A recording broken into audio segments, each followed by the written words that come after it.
first round on the board, starting things off well. Now let's dive into the nitty-gritty of this one here. Yeah. Furia, right?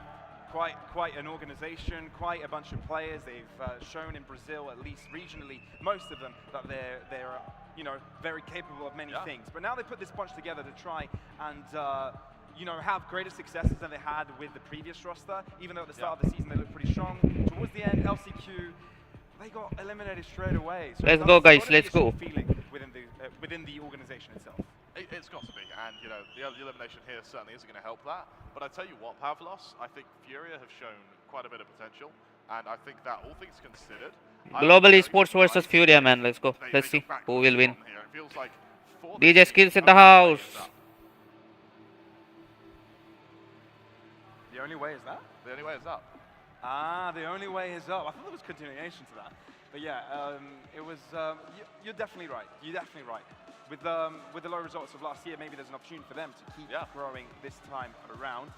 And it'll be interesting to see how they get there. Obviously, this is an opportunity for them to, you know, dig into all of the issues. Of course, they need to basically figure out their coordination, and this event is the perfect place to do just that. Yeah, there's someone in the crowd who their whistle, it sounds like birdsong. They've been doing it all day. It's you know who we're talking about. Yeah. Let's hear it again. The whistle. Will the mics pick it up? I don't know. Maybe. Oh, maybe. Maybe not. Maybe not. Maybe not. They're shy now. Yeah, maybe they got a bit shy. But yeah, no, honestly, the bird whistle. We actually turned around and wondered, how did a bird get in here? Yeah. And then we actually saw some guy with that sound came from a person. So quite interesting indeed. I'm very jealous, Pavlos.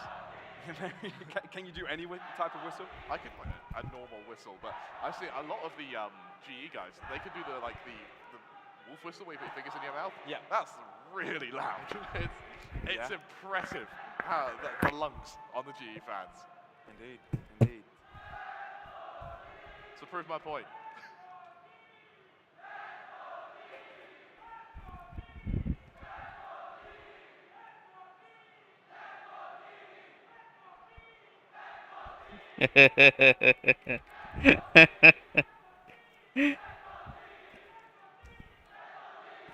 मेरा live control panel को क्या हो गया?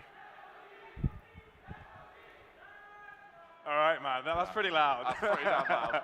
That's pretty damn loud. That is pretty loud. Oh my God. Yeah. I mean, on the topic of GE. One of the owners of GE just handed him a bottle of water. Yeah, they're like, you're gonna need that, mate. Oh, yeah, honestly, for Global, I think it's unfortunate that Benkai couldn't be here, so we won't be able to see that full strength. But given what we've seen so far, you know, what do you think Benkai can provide to this roster? I think Benkai provides the stability, actually, with that you sort of get with, that you somewhat get with skills as well. Yeah. Is Benkai, off camera, is known for being sort of eccentric and sort of wild. Actually, when he's in the server, he's surprisingly controlled, surprisingly disciplined. And he has a much slower play style to what the previous iterations of Global Esports were trying to lean towards. That being said, though, Pavlos, it's enough speculation from us. We're back into the game. Back into the game, indeed. Let's see what comes out of this one. GE obviously entering the second round with favorable economy, therefore a stronger arsenal of weapons. Furia, on the other hand, they're going to have to do with just a pistol. A bit of a stack up towards the left-hand side. You can see okay, we're back, guys. I did mention that with the Neon on MW0, we might be expecting some quick and explosive plays. Global as well have slowed the pace down, having a lurk with Polvi, the Finnish man with a glorious mustache. Looking to see if he can do any damage, but no, he just holds back, knows that that's not his fight he needs to take, instead gives the info over to the rest of the team that they can start to slowly move into the A side. They're going to be encroaching on a very lonely Azzy here, Pavlos. I can't help but worry that for Furia, this rotation needs to be much, much quicker. Yes, there's a threat of Polvi, but there's also the threat of losing this bomb site, and that rotation is coming, but it needs to really get a wiggle on it. They want to get to this retake quickly, and well, with another plant, Russ getting that bit closer to the ult on the Gecko. I mean, we did see some pistol round wins in the previous series that we did watch, and with Fury on the previous matches that they have. Don't want to cause alarm here, but Liazi is definitely showing intention that they're not going down without a fight. Paranoia misses the mark. G untroubled by it. Skills, Blaze King, successful. MW Zero though is sharp shooting. Lightning Fast being there as a guarantee. Skills is in trouble, only with a pistol. Now down to Lightning Fast, doubles up! And that means that G won't be conceding this one. Second round is theirs. It is the second round for them. However, Pavlos, that was by all means not clean. They really struggled to find that there. And I think that for Furia, they played it beautifully. Once they got that first pick, they went silent. They allowed GE to worry about potentially flanking squad. And instead, they then push in with that Neon, which is, as we said, it's done so well with the crosshair displacement. It's done so well with trying to catch defenders out of position. And they kind of do that at Global. I think they commit a little bit too heavily to the frags. And they end up, well, having to rely on skills to bring out some heroics to win the round. Rifles now from Furia. Ults, yet of a pipe dream for the time being. Liazzi, close angle to work with though. Waiting game. Imminently to be peaked by GE, and Liazzi might be in trouble. It's a one-way smoke, but it works out great for Liazzi. Blind as about eventually, but does end up dropping. But it's still going to be Furia on top with numbers by the end of that trade. That's ruthlessly efficient actually, and for GE, they haven't got any other map control. It's either commit to A or play for the long round where they have to re-clear mid, they have to re-clear their own spawn, they have to re-clear B main. इसका बस gecko flash क्यों नहीं कर रहे ये लोग? Is going to have a pretty good idea as to what's coming. Instant smoke गिर रहा है उसका मतलब तो उधर होल्ड कर रहा है ना? Not until the sound of the whistle, but in this case, the tick of that clock. Take hold. I don't think they know how much that siege was important. They got smoked off in the final moment, didn't quite realize that they did catch two people in that. Rush to exit it, Conan holding down the line. Alone with possibility of a swing from the other end, but Conan doesn't need help. Lightning Fast opportunity taken to push through. Grab a pick on Havoc, does even out a little bit, but he's up against three. Not an easy one. Required a clutch into the Hey! hands of Conan. Furia on the board. I like the thought process there, actually. Yeah? The smoke to be able to teleport to just the corner of the angle, but unfortunately, it's just not enough Pavlos. So for Furia, the rifles allow them to put themselves on the board, but it's now for time for G to bring out some of their own. Liaz one away from his ults, as is Russ here. इधर क्या था? ये क्या था? हम समझा नहीं. हम ये समझा नहीं. वो फ्लैश कर सकता था. Conan didn't even have to move there. Yeah, it's Flash क्यों नहीं गया? Players from Furia that managed to pick up 2 kills apiece. And with that, they're able to close it out. Furia seems like they're not only playing up against a team, they're playing up against an entire stadium. But just like many had to do in Brazil and lock in, play against the crowd, that's something that some experience they're going to have to gain as well. GE, look at this mid-push smoke onto the one end, means the focus towards the left-hand side. There is Havoc there to stop them. Conan trying to spray onto the other side. MW0, that was quick. That was extremely quick. Catches GE. Colby no more, but Russ avenges Conan out. 4v4. That's going to be the ult as well for the Geckos to worry about. ने call आ गया ना कि neon खेल रहा है, breach उधर खेल रहा है क्योंकि ब्रीच पहले बी पे स्टन मारा था. But what happens when it gets reclaimed here and it goes into the alpha plant? At least the A-Spike will be taken down fairly easily. Paranoia missing its mark, but Liazzi elevated. Look at the wraparound. MW0 on the lurk. Looks like Furia are going to wait for him to get into position. What decision do you make here? Elbow, perhaps? No, goes the short way around, trying to have a crossfire with the team. Liazzi. She's still gunning for you. Paranoia. Does detain him, but MW0 is there from behind, gets a double kill, and might turn the entire round around. That's 4 kills for him. Blaze King keeping the team alive, but it is just not good enough. Furia successful with a retake. MW0 just popping off there, Pavlos, isolating the 1v1s and just shutting them down. That's a nice round ആയിരുന്നു. പക്ഷേ ചെറുതായിട്ട് miss ചെയ്തു. They equalize the 2-2. However, Continuous player ആയിരുന്നു. from both sides there. The overdrive available for MW0.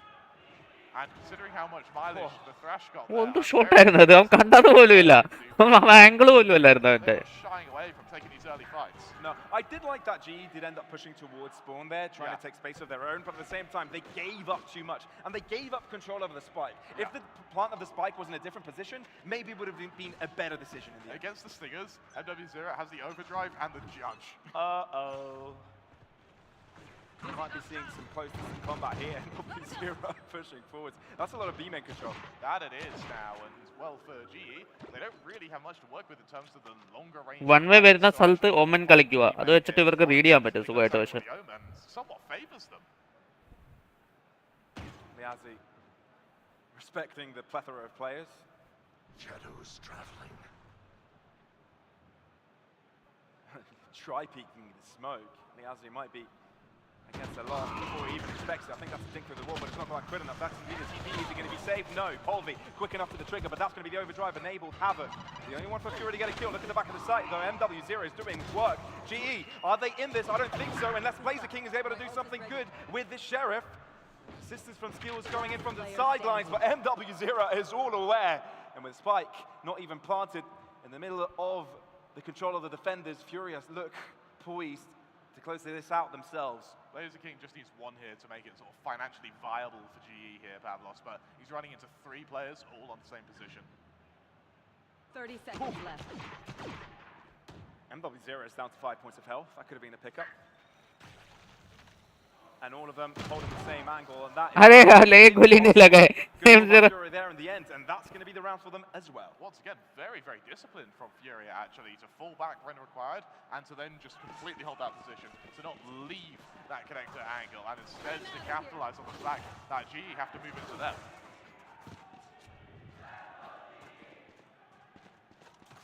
I'm out of here. And with that, we enter another buy round, I do believe, from the GE side. This is a moment for them to try and get back into this. Couple of ultimates available. There is a Nightfall from both sides. Options to use that aggressively. Look at Furia want to take this really aggressively. Look at MW0 here, stopped by the snake bite for now. I think it got a couple of people stand up there, so if he did push, there might have been a chance for him to pick up a couple of kills. The silver lining for GE here is they lost a lot of map control, but Furia committed a lot of utility to make that happen. The overdrive, or the Neon, now without anything to work with. One way we're familiar with, MW0 trying to play. Flash मारना रस. अरे nice. A side seems to be the area of approach Furia. They give it over. Only MW0 holds it and is fast enough to get out of harm's way. Does just that, though. Remember, he's about to get his Viper spit, so an alpha plant here for GE would be perfect. Preemptive Nightfall coming through. Furia, perhaps to delay it. They want to regain sight of this A position. MW0. Oh boy. Turns it all around. Lightning fast to the center of the site as he makes his appearance. Still GE trailing. They need a fight and they need it quickly to go in their favor. Russ and Blazer King winning out their kills. Look behind you though. Liazzi is there to try and stab you. Russ for a 1 versus 2 now. Spike is going to go down. Remember, he's 1 away from the thrash here, so getting a kill could almost guarantee the round for him. Can he do it? Is there movement forward? Well played. 2 kills and Russ makes the crowd go wild. Oh my word, Pavlos. And well, for a moment it looked like he only got 1, but they line up for him. Furia, 1 misstep, and it's instantly punished by Global Esports, and you can hear how excited that makes them. Wow. I need this. Thank you. Well played, Russ. Bye. Oh, Pure prowess. Good idea from Liazzi to enter the back line there, but this, let's have a look at that one again. They weren't ready for that one bit. No, they were not. Viper's Pit is available for skills now, so G, once again, it could go for these faster rounds, and it looks like they may do just that. Already with control, over to a short. Instead, lightning fast, tagged a little bit on tiles. It's going to back away. Remember, the buy here isn't great for Furia, Pavlos. No, it really isn't. Opportunity for GE to gain the lead. Take it. 2 VCT teams from 2 different regions of the world, Pacific and Americas, and 2 countries represented, India versus Brazil.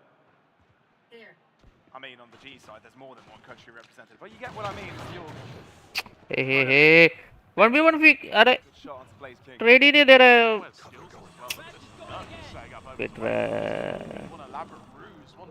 Mid fight कर रहे. वो तेरी. Havoc. I like the fact that Global take control here. Don't allow Furia to set up at all. Nice shot from Lightning Fast. From the flank here. It looks like Skills may actually fail at timing here with Conan, while the rest of Furia be look ready at to push this. through main. Oh.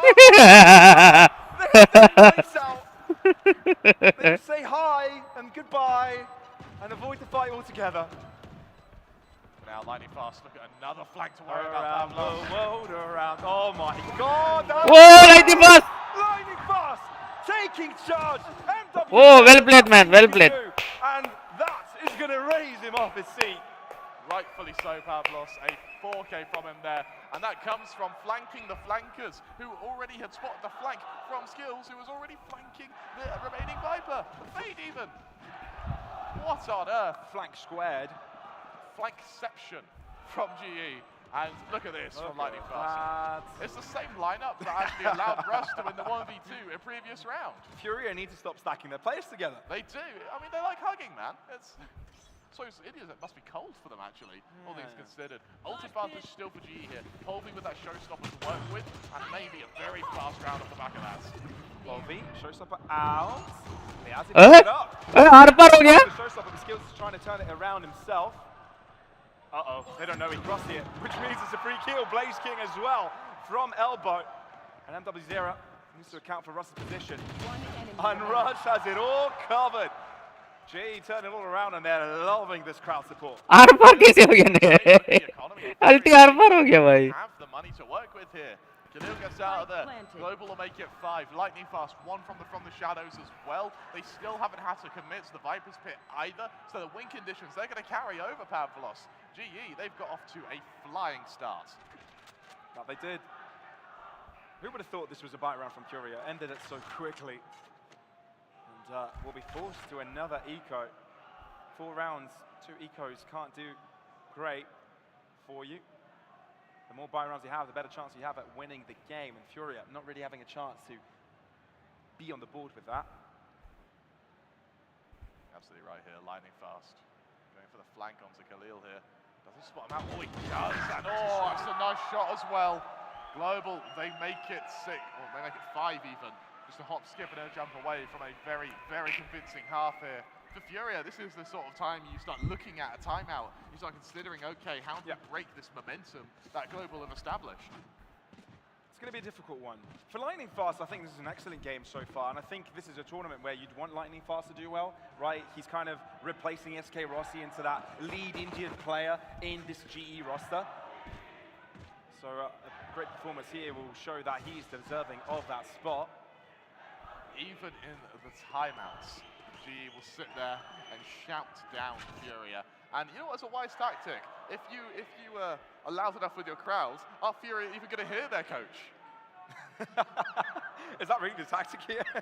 Well, it could be. Stop them from hearing their coach? They're loud enough. Or maybe that's why the tact time matters. Yeah, exactly. Can you tell the crowd to be quiet so we can't hear? I'm pretty sure that's not how he sounds. He's probably speaking Brazilian. No, don't be quiet, crowd. We love you. Brazilian, Pavlos. Yeah. Oh my God, Portuguese. How many countries have we been to cast? I don't know, how many? Enough to be embarrassed by that mistake. सबको खेलना पड़ेगा. Brazilian. सब खेलेगा तभी निकाल सकेगा. Dialect of Portuguese? There is a dialect, no? Yeah, I guess there is sort of a dialect. You can make that because they switch argument. up words and everything. It's a different pronunciation as well. You both know that's not what you meant, though. But 3-1-1. we go into the 9th now. The timeout for Furia, is that going to be the saving grace? And I mean, for me, my eyes go to... अगर ये लोग mid fight लेते हैं, A walk-in करेगा तो निकल जाएगा. Lost 1 and 6 at the moment, and he's not been able to get much mileage from this Viper when it comes to at least slowing these attacks. Can't feel good that Furia back to an eco. I'm seeing an overdrive available, so if Furia potentially get a couple of kills here, definitely not the end of this. Ulti है ना? MW0 though will be holding on to that ultimate for now. There's some comms going around. They're just thinking that it's best to group up their players, but they might have made the wrong site decision. As Global Esports are fancying this traversal towards B. Something to mention, Pavlos, is that because Furia have the weaker buy here, they're the ones who have to push the subject. They're the ones who have to try and fight here. And for me, I can't help but think that when it comes to Furia, how do you get on top of Global? How do you prevent them from taking the range game with you, especially when you're going in the wrong side? Well played, man. Well played. അതാ mid fight കൊടു mid fight കൊടുത്ത് കഴിയുമ്പോഴത്തേനും അവർ rotate ചെയ്യും mid to A ചെയ്യും You've got to take a chance.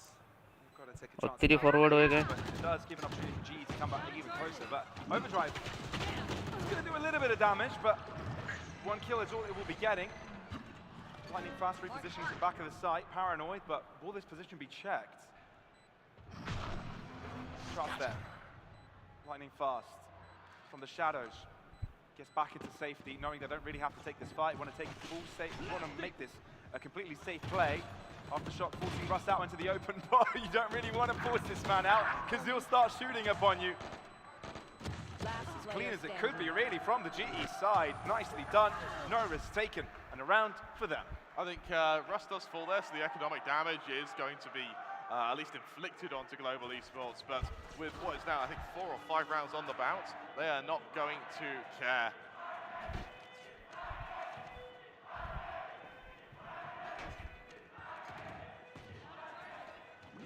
Very, very impressive so far. And for MW0, he's not got too much mileage from the overdrive. It feels like a ability where he's only been good for one with it every time. Whereas you see the likes of sort of Rust with that Thresh, he's used that numerous times to set up multiple kills, even if it's by repositioning.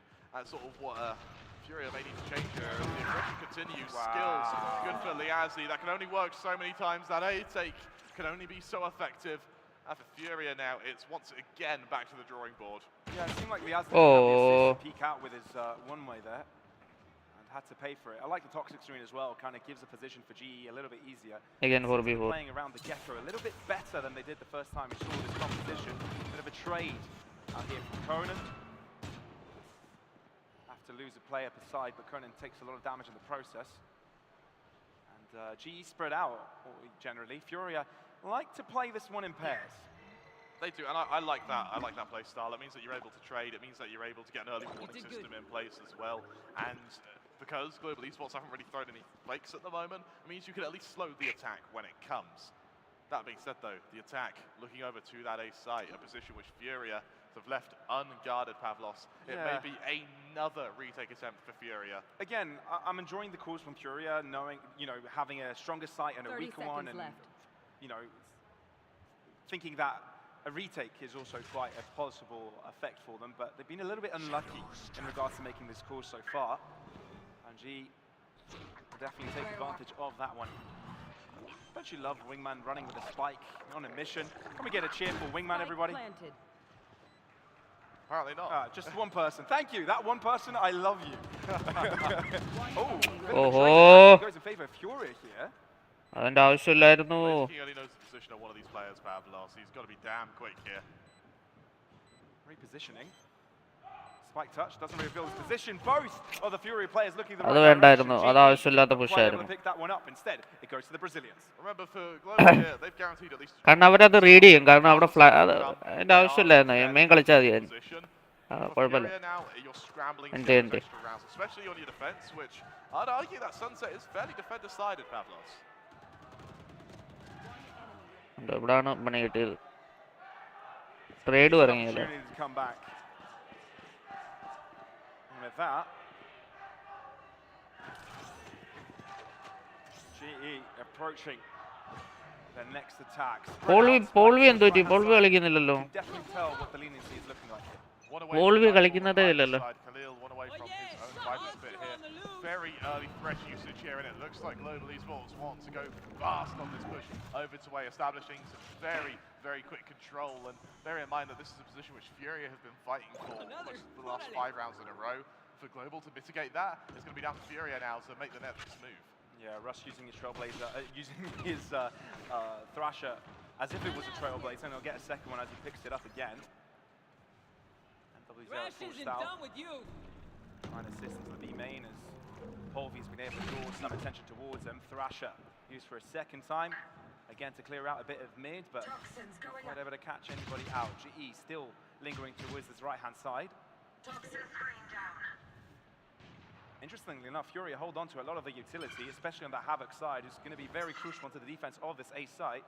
And how much are they going to delay? A fake smoke towards the B site. Is that enough to lure and keep the Furia players in that direction? Havoc, first blood going to him. Blaze King able to trade it back, so no more breach utility. But Conan and Liaz is back.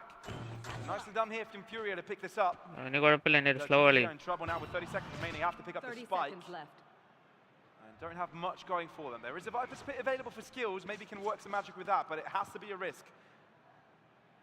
There's always going to be a risk when you have zero to worry about. That operator at point blank not quite able to achieve anything, and with skills also falling, Furia, they look to silence both. There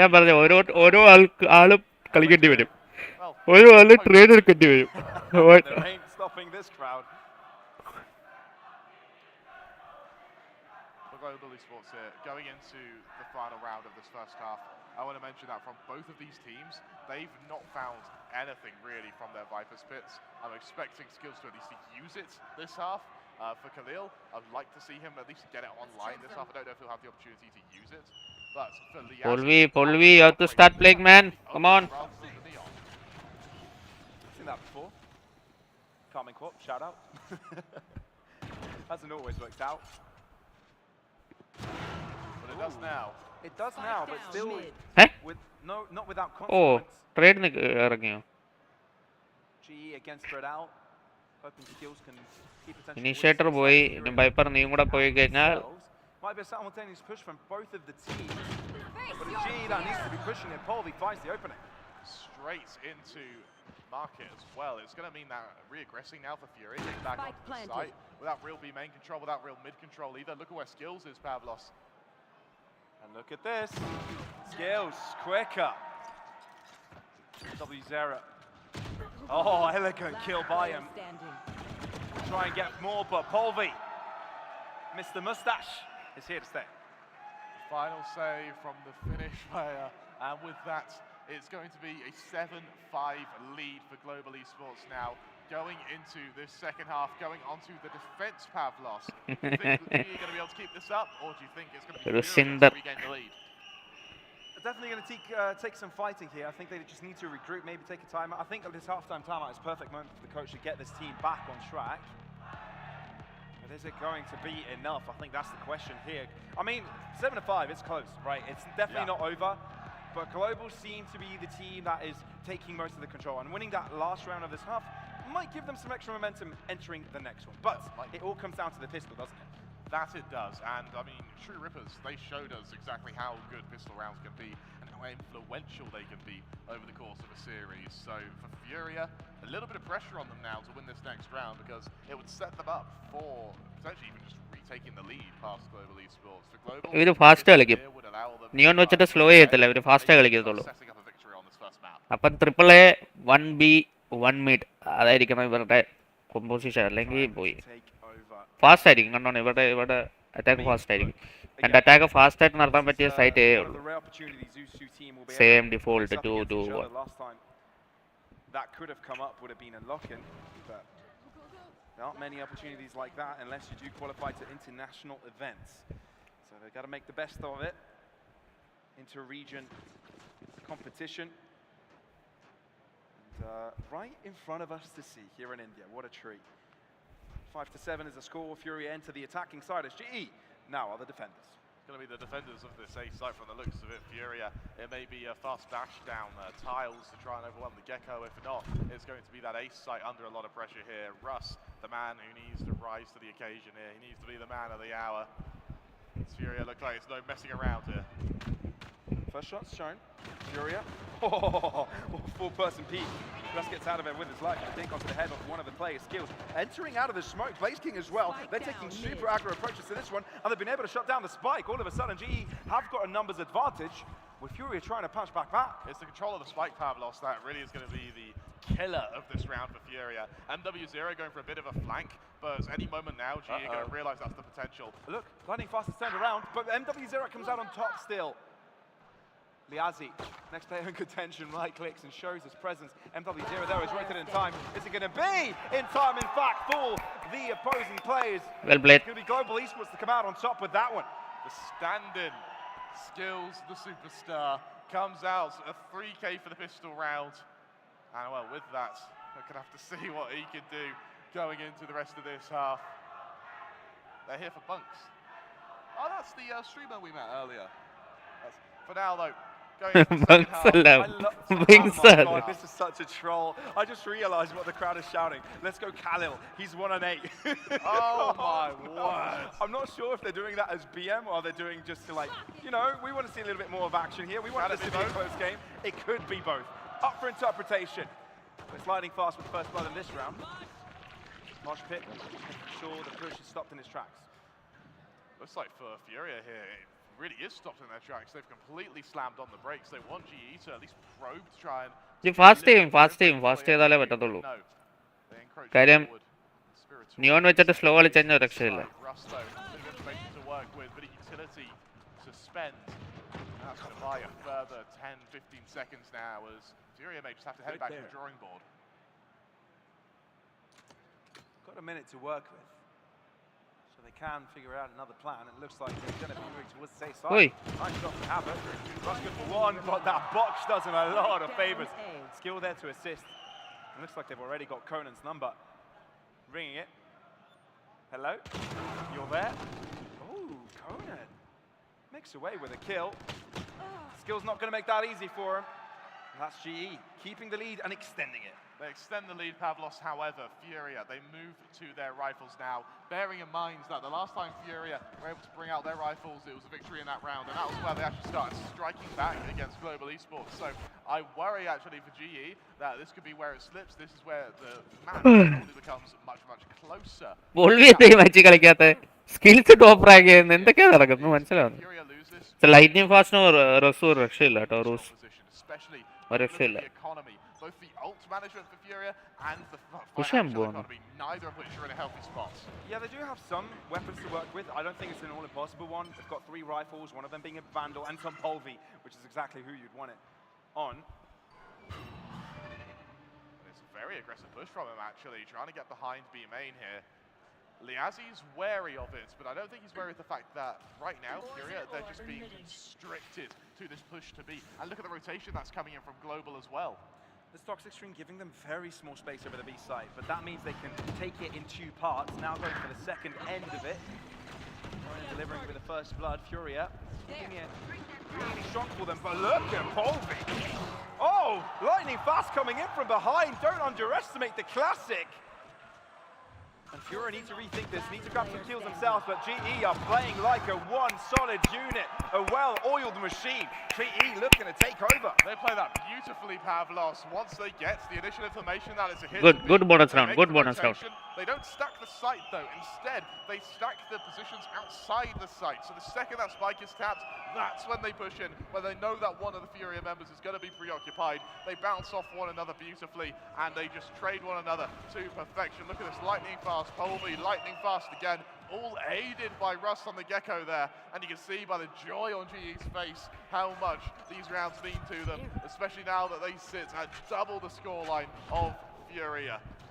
Nightfall available for Conan. Okay, coming is that going to be enough here, Pavlos, when the buy accompanying it is not that good? My ult's not ready. Ooh, Polvi, Russ. Where did that come from? 2 different fronts, by the way. And Russ is in trouble. MW0 wants a bit. Oh, that was personal. He's saying enough of this. We need some presence in this game. And GE are making this easy. Oh dear. Have a piece of Blazer King. Khalil alone, 11 points of health. Oh, it's cold. It's cold out here. And it's a lonely world at that. Polvi putting him to the dirt. And they are just a step away from closing out map number 1. You want to talk about pressure, Pavlos? This is pressure. The crowd against you on your opponent's map pick with a buy-in you, but after these Vandals, how far does it extend, Pavlos? ഇപ്പൊ എല്ലാരും കളിക്കുന്നുണ്ട്, അതുകൊണ്ട് match ചെയ്യുന്നുണ്ടോ. 1v1 എടുത്ത് 1v1 പിക്ക് ചെയ്യുക, trade എടുക്കുക, site hold ചെയ്യുക. ഈ 3 കാര്യം നടന്നു കഴിഞ്ഞാൽ ഈസി വിൻ മാൻ. മുന്നത്തെ ജി എന്ന് പറഞ്ഞു കഴിഞ്ഞാൽ 1v1 ജയിക്കുന്നില്ല, ട്രേഡ് എടുക്കുന്നില്ല, ആംഗിൾ ഹോൾഡ് ചെയ്യാൻ പറ്റുന്നില്ല, പേഷ്യൻസ് ഇല്ല. മെയിൻ കാര്യം പേഷ്യൻസ് ഇല്ല. നല്ല പേഷ്യൻസോടെ ഇപ്പൊ കളിക്കുന്നു. They've done quite a lot of climbing. Furia are left below, looking upon them, looking towards them, hoping that they can get their tactical timeout required. So Pavlos, when this GE roster was signed, a lot of questions were raised about who the hell's this Polvi guy? Who the hell's this Rust guy? What are they doing here? I think those questions will be answered, especially if they beat the likes of Furia. The Finns knew, the Northern European League knew. We knew, but now the world is going to know, especially if Global Esports can continue this dominant fashion. Someone's got to tell me what is Polvi's mustache care routine. Only dream, honestly. MWR എനിക്കൊന്ന് ഖലീലിന്റെ ഇതും കൂടെ അവൻ കളിക്കുക. It takes years to craft one like Polvi. True that. Let's see if GE can close this one out. Furia just took a time. ഫാസ്റ്റേ കളിക്കത്തുള്ളൂ. കാരണം neon വെച്ച് slow കളിക്കാൻ പറ്റത്തില്ല. യൂട്ടിൽ കൊടുക്കുക, ബ്രീച്ച് യൂട്ടിൽ കൊടുക്കും, ഓഡിയോ കളിക്കും, അത്രേ ഉള്ളൂ. ഓ നൈസ് ആംഗിളാണ് എടുത്ത് വെച്ചേക്കുന്നത് കേട്ടോ. Gun in his hand, scoped right in their direction. That it is now, and well, for Furia, this Nightfall usage for me is going to be almost the mid full open attack. Having the ult advantage over Global Esports isn't going to be a permanent thing. The second GE start making moves in terms of going for picks, going for control of these ult orbs, that's when they're going to start building up that ult economy as well. യൂട്ടിലൊന്നും use ഇത് ചെയ്തിട്ടില്ല, എല്ലാവരുടെ യൂട്ടിൽ അതുപോലെ ഉണ്ട്. ബ്ലേസിക് എങ്ങനെ മാത്രം ആയി മാത്രമേ യൂസ് ആയിട്ടുള്ളൂ, അത് തിരിച്ചിപ്പം വന്നു. Furia actually, all the way as well. Yeah, all the way back through their spawn to try and head back towards this B site. This Fade does such a good job of setting a fake here. Yeah, it's already caught out of a couple of plays, but they've only seen one fade. So that oh my God, where did that come from? Conan absolutely ripped Polvi out of this world. And that's allowed Fury to move in to the other side of the map. Yes, the skill's there, but he's waiting for reinforcements. It's a 4v5 for this retake. Rightfully so, GE. They get ready to cascade back onto this site. They're already in position. They've already got a bit of control, but it's that main spot that is really going to be the challenge for GE here. Dark covered, at least conceal one of the edges of this site. Lightning fast, trying to touch the spike within the poison cloud, but there's a lot thrown at him, and that is some of it is going to be led. Russ finding a kill against Havoc in the end, but it does seem that Furia's team to be on top of things, and they've got double the amount of players. Spray across, Blazer King can't do much. Blazer King, you've got him one, you need three more, and just Furia running away, but they're moving it back in it together. MW Zera slides through. And Furia don't want to let this round go just yet. പോൾവിക്ക് എന്തോ പറ്റിയിട്ടുണ്ട്, പോൾവി എടുക്കാൻ പറ്റുന്നില്ല. പോൾവി അവിടെ എടുത്തായിരുന്നെങ്കിൽ അവർക്ക് മനസ്സിലായിരുന്നു ഇത് ഫേക്കാണ്. They use the aftershocks on their own position to obscure the vision into main. Very, very cool bit of tech there. And it does mean that even though you're still going to see, even though bullets are going to come your way, it gives you that sort of half a second of hesitation. And when you're at this level, Pavlos, half a second might as well be a century. The ults all coming online now, practically. The stage is set for another messy round, and we are going to see an extremely fast with the util usage here, as Furia wants to, well, accelerate onto this B site. Talk about acceleration. That's exactly what they're going to do. Polvi though, oh, he's going in enemy lines. Expected so far. Rolling Thunder though, they want to take market control. One player might be caught out. Spike going to go down. MW0 picks up the kill, but Polvi and Russ find their way onto the back line. Polvi has made his appearance known. Showstopper is going to be enough. That is GE showing who is boss and getting themselves on match point. Just when Furia poke their head above the parapet, just when it looks like that they might be able to find their way back into this half. Or should I say Polvi responds violently, swiftly, and ruthlessly. The showstopper at that point felt like overkill, Pavlos, but it simply didn't matter. 12-6 for Furia. Viper Spit available, but in order to even use that, they've got to get onto these sites, something which GE has been preventing them from doing pretty admirably for the last couple of rounds. The half ended 7-5. Since then, GE have won every single one until, except for one, really. Can they keep that streak going? Finding fast in trouble. MW0, good shot. Down to 5 points of health. But it's still a player's deficit. Global Esports I'm here. out of here. Going aggressive once again towards main. I like the fact they're still retrying. Winnable ആണ്, എന്നാലും winnable ആ. Control. But that being said, Furia, they do the exact same strategy which Global were doing in the earlier rounds of the first half, where instead they go quiet. ഈ solo കളിക്കുന്നത് എന്താണ്? അതാണ് ഞാൻ മനസ്സിലാവാത്തത്. Almost paranoia, Pavlos. 50 seconds left on the clock. Solo എന്താ കളിക്കുന്നത് ഇവര്? ഇപ്പൊ തന്നെ ഓമൻ അവിടെ ഹോൾഡ് ചെയ്ത് ഹെൽപ്പ് ചെയ്യാനായിട്ട് ആരും ഇല്ല. That's one. Decent trade. A weapon upgrade available for Furia. That's going to be the A site take for them. Not much to work with from Global here as well. A lot of their utility on the Viper has been expended. Only a single snake bite to work with. And already a player down going into this. And those bad weapons that were on Furia already mitigated by picking up the falling comrades of GE. Viper's been expended. At what point does this become a save? Yeah, definitely don't want to go out without a fight. Let's see what they've got here. Russ, only player to get a kill for GE so far in this take.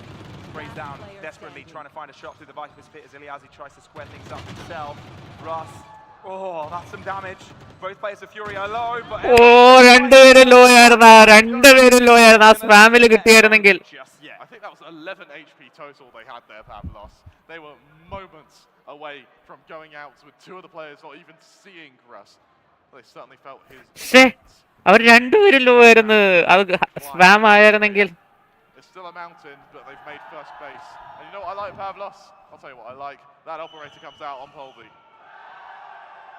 I mean, last time we did see the limited operator. Success. It's it didn't see any success, I'd say, at all. Now's the chance for redemption. Bear in mind, skills still with the Viper's pit, and it seems like he's shied away from using it this map, apart from the second we bring it up.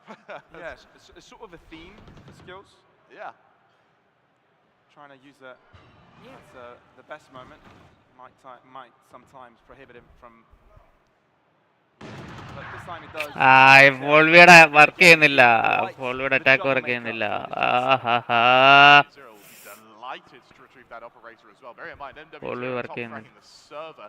He has had an incredible game so far. He's going to look to continue that streak here as Furia set their gaze to an assault for this A site. Approaches on. GE defend with two. Russ, no more. MW0 picking up that op. Done quite a bit. Lining faster on side though. Can he stay quiet? Oh, season plays. Not even good for one. MW0 is taking this game personally and wants to take over. Skills, the only player remaining. He's on the wrong side of the map. Has to respect it. Allow Fury to pick up this round. They're not even going for the spike plant. I guess they're just going to wait to give it to. Throw ആയി പോകും. ഇങ്ങനെ കളിച്ചാൽ throw ആയി പോകും. 1v1 PK basically puts Furia on an 8th round, just a few away from GE's round score. That economy that a mere few rounds ago was thriving is now starting to scrape the bottom of the penny jar. Skills, only about 450 credits to his name. The rest of GE, they desperately need this Phantom to be saved because they're going to lack teeth going into our 21st. And for Furia, it couldn't have been better. They've been given an operator. MW0 has now got another overdrive to work with. And better still, in keeping everyone alive, they themselves are going to start to feel the luxuries of interest rate.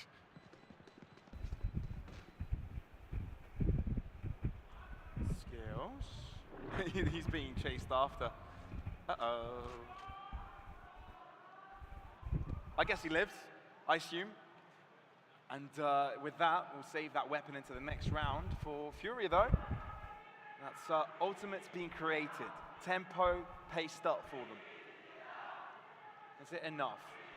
GE definitely want to take this time to figure out the plan in which they'll be closing this game out on. Only one round required up for them after all. Absolutely. And I mean, for Global Esports here, they only need one. Bear in mind that they're about to approach their next ult cycle anyway, so they have the window of opportunity about to present itself. How do they set up for that window? How do they set up to close out this match, just get it over with and force us to... time ഔട്ടിലൊന്നുമില്ല. ഇവർ ഒറ്റ കാര്യം ശ്രദ്ധിച്ചാൽ മതി. Solo peak എടുക്കുന്ന നിർത്തുക. എപ്പോഴും ട്രേഡിന് വേണ്ടി കളിക്കുക.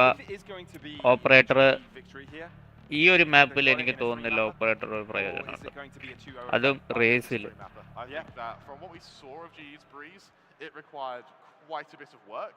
I don't know if the work that it requires. ഈ ഒരു മാപ്പിൽ നിയോണിനെതിരെ ഓപ്പറേറ്റർ കളിച്ചു കഴിഞ്ഞാൽ ഐ ഡോണ്ട് തിങ്ക് സോ. കാരണം അവരെന്തായാലും ഫ്രീ പീക്ക് ഇപ്പൊ തന്നെ ഇവിടെ ഫ്രീ പീക്ക് കിട്ടിയെന്ന് പറഞ്ഞു കഴിഞ്ഞാൽ അതൊരു ലക്കി ആയിരുന്നു. ലക്കി ഫ്രീ പീക്ക് ആയിരുന്നു അത് നിയോണിന്റെ. അവർ ഒരു യൂട്ടിലും ഇല്ലാതെ പീക്ക് ചെയ്തയാ. പക്ഷെ അത് കില്ലെടുക്കാൻ പറ്റില്ല. MW ചേട്ടൻ 30 കില്ലിൽ നിൽക്കുക. ലിയാസിയുടെയും ഖലീലിന്റെ ഒരുമിച്ച മാച്ച് അവൻ കളിക്കുക.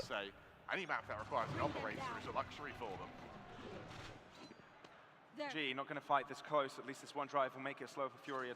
One drive, one-way smoke to make it difficult on that right-hand side for now. Furia going to pace it out. Last time this happened, it was kind of Furia's anticipation. ഇങ്ങനെ കളി ഈ ഒരു മാച്ചിങ്ങിൽ കളി mid hold ചെയ്യ ഒരാള്. That is definitely not the case. I like it. ഇത് കൊള്ളാം. ഈ റൗണ്ട് ജയിക്കും തോന്നുന്നു കണ്ടിട്ട്. പണ്ടത്ര കാണിച്ചില്ലെങ്കിൽ. കാരണം ഓവർ ഡ്രൈവ് ഉണ്ട്. ഓവർ ഡ്രൈവിൽ മിഡ് പുഷ് വരാൻ പോവാന്ന് തോന്നുന്നു കേട്ടിട്ട്. And it looks like Tiles is going to be the position they fight. Polish. A lot of damage done to MW0 early on here. That's going to hinder his confidence for sure. How much of a change will it make? Thrasher taken out by Russ, clearing out, and he'll be able to reuse that again. I'm quite a fan of the way Russ has been using this Gecko. Yeah, taking basically the abilities that can be used to their absolute value. Furia, on the other hand, you can definitely tell they're going to move into this B site now with a double-sided approach. They need to be careful though because there is going to be a push coming in from GE in mid, but instead MW0 was pushing himself. Blaze King does win it out in the end. Conan looks to trade, but GE have got this all locked and loaded. Only 2 kills elude them from closing out this entire map. Scales, not the right crossfire placement, but he might have the correction there in time. Rush does trade it out eventually. Oyazi, what can you do here? Trade കിട്ടിയാൽ നമുക്ക് എടുക്കാൻ പറ്റും. Not much time to get the TP over. 10 seconds. Can he get the spike down? No. Chooses against it. Lightning fast, looking to move in. Flash ചെയ്ടാ. Picky. TP out. Shroud step. Gonna get him out of there. But it is Blaze King moving. ഞാൻ പറഞ്ഞില്ലേ round ജയിക്കുമെന്ന്. ഞാൻ പറഞ്ഞില്ലേ 13-8, the final score. Global Esports get map number 1. They put themselves on the board, Pavlos. They show not just us, they show India that they are a team to fear.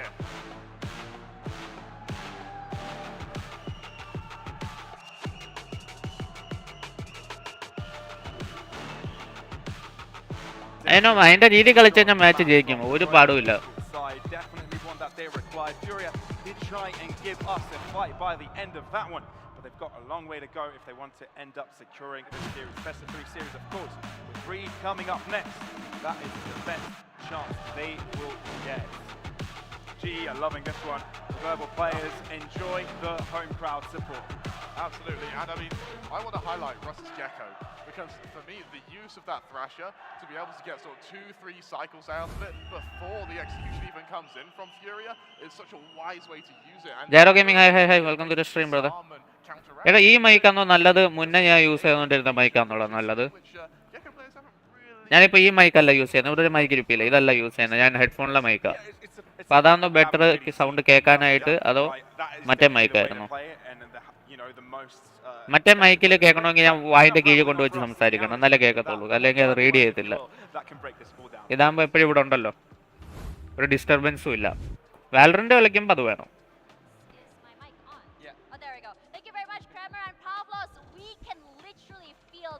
Convention Center just vibrating from the energy. The GE fans are insane, and this game just. Question is it really the home crowd buff? I mean, I would say so, of course. You know, the crowd is something that always, you know, gives you that little bit of extra oomph. And compared to day one, clearly there is, you know, an upscale of voices and an upscale of number of people as well. And this is something that I actually wanted to point out as well, right? The crowd is something that the Brazilians are proud of, right? Especially when we saw them lock in. Yeah. But here, we're seeing them against it, and clearly they're taking in the pressure. And I mean, a team being quite young. മറ്റേ mic clarity ഇതിനേക്കാളും കുറച്ച് കൂടുതലുണ്ട്. അതാണ് ഞാനും പറഞ്ഞത്. മൈക്കിന് ആ മൈക്കിൽ quality ഉണ്ട്. കാരണം ഈ മൈക്കിൽ ക്വാളിറ്റി വന്നായിരുന്നു. ഇതിനകത്തൊരു കവറിങ് ഉണ്ടായിരുന്നു. ഇതിനകത്ത് ഒരു തുണിയുടെ കവറിങ് ഉണ്ടായിരുന്നു. ഇതിലും ഉണ്ടായിരുന്നു ഒരു തുണിയുടെ കവറിങ്. അത് രണ്ടെണ്ണത്തിന്റെ കാണാതെ പോയി. അതിന്റെ കീറിപ്പോയി, ഇതിന്റെ കാണാതെ പോയി. എടാ അത് വ്യത്യാസം എന്ന് പറഞ്ഞല്ലടാ, ഇതിനകത്ത് ഞാൻ ഗെയിൻ ചെയ്യേണ്ട ആവശ്യമില്ല. കണ്ണുവിനെ എടുക്കുന്നു. something that wasn't played in the previous time they played on Sunset. When I look at this, I think ഇതിനകത്ത് ഞാൻ ഗെയിൻ യൂസ് ചെയ്യേണ്ട ആവശ്യമില്ല എന്ന് പറഞ്ഞാൽ വോയിസ് കൂട്ടേണ്ട ആവശ്യമില്ല. പക്ഷെ അതിനകത്ത് അങ്ങനല്ല. ഞാൻ അതിനകത്ത് നോയ്സും എന്തോന്ന് പറയുന്നത് ഹൈ ഇതിലുള്ള നോയ്സ് സപ്രഷനും വെക്കണം. അതുപോലെ തന്നെ അതിനകത്ത് ഞാൻ ഗെയിനും വെക്കണം. എന്നാലേ അത് വർക്ക് ചെയ്യത്തുള്ളൂ. പക്ഷെ ഇതിനകത്ത് അങ്ങനല്ല. നോർമലായിട്ട് ഞാൻ സംസാരിച്ചു കഴിഞ്ഞാലും ഇത് നല്ല റീഡ് ചെയ്യും. പക്ഷെ വേറൊരു കുഴപ്പമുണ്ട്, കാറ്റൊക്കെ അടിച്ചാലും റീഡ് ചെയ്യും. അതുകൊണ്ട് ഈ ഫാൻ ഓഫാ, മേളത്തെ ഫാൻ ഓണല്ലോ. അല്ലെങ്കിൽ കാറ്റൊക്കെ അടിച്ചാലും ഇത് റീഡ് ചെയ്യും. MVP ആരാ? ബ്ലേസി കിങ്ങോ? MVP ആരാ? ബ്ലേസി കിങ്ങോ? അതെങ്ങനാ?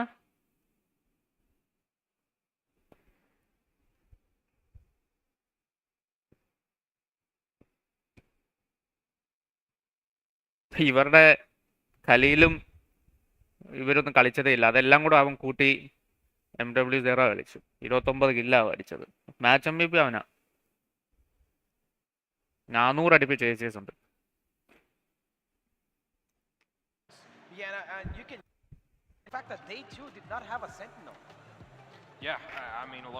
നല്ലോണം കളിച്ചു നമ്മുടെ റൂസ്, നല്ലോണം കളിച്ചു. ലൈറ്റ്നിങ് ഫാസ്റ്റ് എല്ലാവരും നല്ല രീതിയിൽ കളിച്ചു ഇപ്രാവശ്യം. പൊൾവി കളിച്ചു. പൊൾവി ഭയങ്കര ശോകമായിരുന്നു. പൊൾവി ഭയങ്കര ശോകമായിട്ടാണ് കളിച്ചത്. പിന്നെ സ്കിൽസിനൊരു മാപ്പ് അവയർനെസ് ഇല്ല. പറഞ്ഞു വന്നു കഴിഞ്ഞാൽ കില്ല് ജസ്റ്റ് കില്ല് കിട്ടിയ അല്ലെങ്കിൽ യൂട്ടിൽ കളിക്കുന്നതേ ഉള്ളൂ. അല്ലാതെ അവനൊരു മാപ്പ് അവയർനെസ് ഇല്ല. എവിടെ നിന്ന് വരാൻ പറ്റും, എവിടെ പൊസിഷൻ ചെയ്യണം. ഞാൻ സോളോ സൈറ്റ് കളിക്കുമ്പോൾ ഞാൻ എവിടെ ആയിരിക്കണം ഉള്ളത്, എന്നെ എവിടുന്ന് ട്രേഡ് ചെയ്യാൻ പറ്റും എൻ്റെ ടീമിന്. ആ മാപ്പ് അവയർനെസ് ഇല്ല. Compare him to CNED, right? Coming in towards this one, Polvi was absent, but like when CNED was absent, the rest of the team stepped up. Yeah, that's what I really wanted to highlight as well. When it comes to Furia, yes, you have MW0, the power was the impact to come through. But again, you have to remind each other that this is a 5-man game. In a lot of situations, yes, MW0 wants to just drag his whole team into the next round to the finish line, but the rest of his teammates weren't able to. Why? Yeah, I think that the most important factor for global esports, to stop this Furia execution was the fact that they read. ഇന്നലെ ലൈവില് ഈ mic കാറ്റുണ്ടായിരുന്നു. ഇന്നലെ ഈ mic അല്ലായിരുന്നല്ലോ. ഇന്നലെ ഏത് ലൈവിലോ? രാത്രിയിലത്തെ ലൈവിലോ? രാത്രി മറ്റേ Allen wake കളിച്ചപ്പോൾ നീ ഉണ്ടായിരുന്നോ? ഞാൻ ഇന്നലെ രാത്രി സ്ട്രീം ചെയ്തല്ലേ ഉള്ളൂ, അല്ലാതെ സ്ട്രീം ചെയ്തില്ലല്ലോ. അല്ലാതെ ഞാൻ സ്ട്രീം ചെയ്തില്ലല്ലോ ഇന്നലെ രാത്രി ഞാൻ അലൻ വേക്ക് സ്ട്രീം ചെയ്തല്ലേ ഉള്ളൂ. അതിനു മുന്നേ ആ മൈക്ക് തന്നെ, ഈ മൈക്കല്ല. ആ മൈക്കിന് നോയ്സ് ഉണ്ട്, അത് നോയ്സ് ക്യാച്ച് ചെയ്യും. നോയ്സ് ക്യാച്ചൊക്കെ ചെയ്യും അത്. അത് ഇതിനകത്തൊരു മൈക്കിന്റെ ഒരു ഇത് വരും, ഇതിനകത്തും കയറി ഒരു കവർ വരും, ഒരു തുണി കവർ പോലത്തെ. അത് നോയ്സ് ക്യാപ്ചർ ചെയ്യാൻ കൊടുക്കത്തില്ല. ഈ പരപരപ്പ് വരത്തില്ല, അതൊന്നും വരത്തില്ല. പക്ഷെ ഇതിന്റെയും കാണാതെ പോയി, അതിന്റെയും കാണാതെ പോയി. I feel like coming into this, the amount of assists just coming through from all of the utility as well, something like 90% getting involved in all of these duels is absolutely phenomenal. I think what's really good is coming to see how GE is coming together as a picture instead of like separated puzzle pieces. There were a lot of question marks on GE playing on day one. Yes, each of them are very, very mechanically skilled, but in terms of where they are in how they play. ഞാൻ ഇന്ന് രാവിലെ Allen wake live എടുത്ത് നോക്കിയപ്പോൾ കാറ്റിന്റെ sound ഉണ്ടായിരുന്നു. അത് ലാ fan on ആയിരുന്നു, അതുകൊണ്ടാണ്. ഇപ്പൊ ഇല്ലല്ലോ, ഇപ്പൊ കാറ്റിന്റെ സൗണ്ട് ഇല്ലല്ലോ. ഉണ്ടെങ്കിലും ഞാൻ സംസാരിക്കുന്ന സമയത്ത് മാത്രമേ കാണത്തുള്ളൂ, അല്ലാതില്ലല്ലോ. ഇപ്പൊ ഇച്ചിരി കൂടെ ബെറ്റർ ആയില്ലോ mic. And he did that constantly towards mid.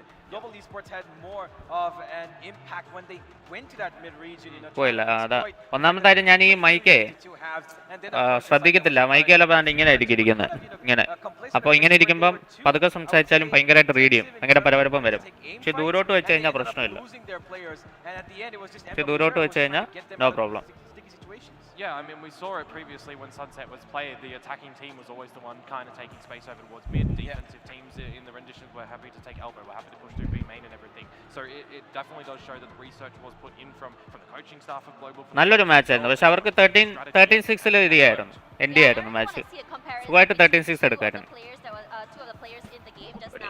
And honestly, when you see, I mean, we talked a lot about Russ and MW0. I mean, for Russ, he is the IGL. He is the one that's trying to make sure the team is going in top form, making sure that they're able to just follow through all the plans. But MW0 coming with a 381 ACS, compared to the rest of his team is, I don't know, something that's really surprising me here. Yeah, I mean, doing the calling, going in first with his team, supporting them, getting all the information, using all the flashes, getting good kills. Yep. He's doing it all.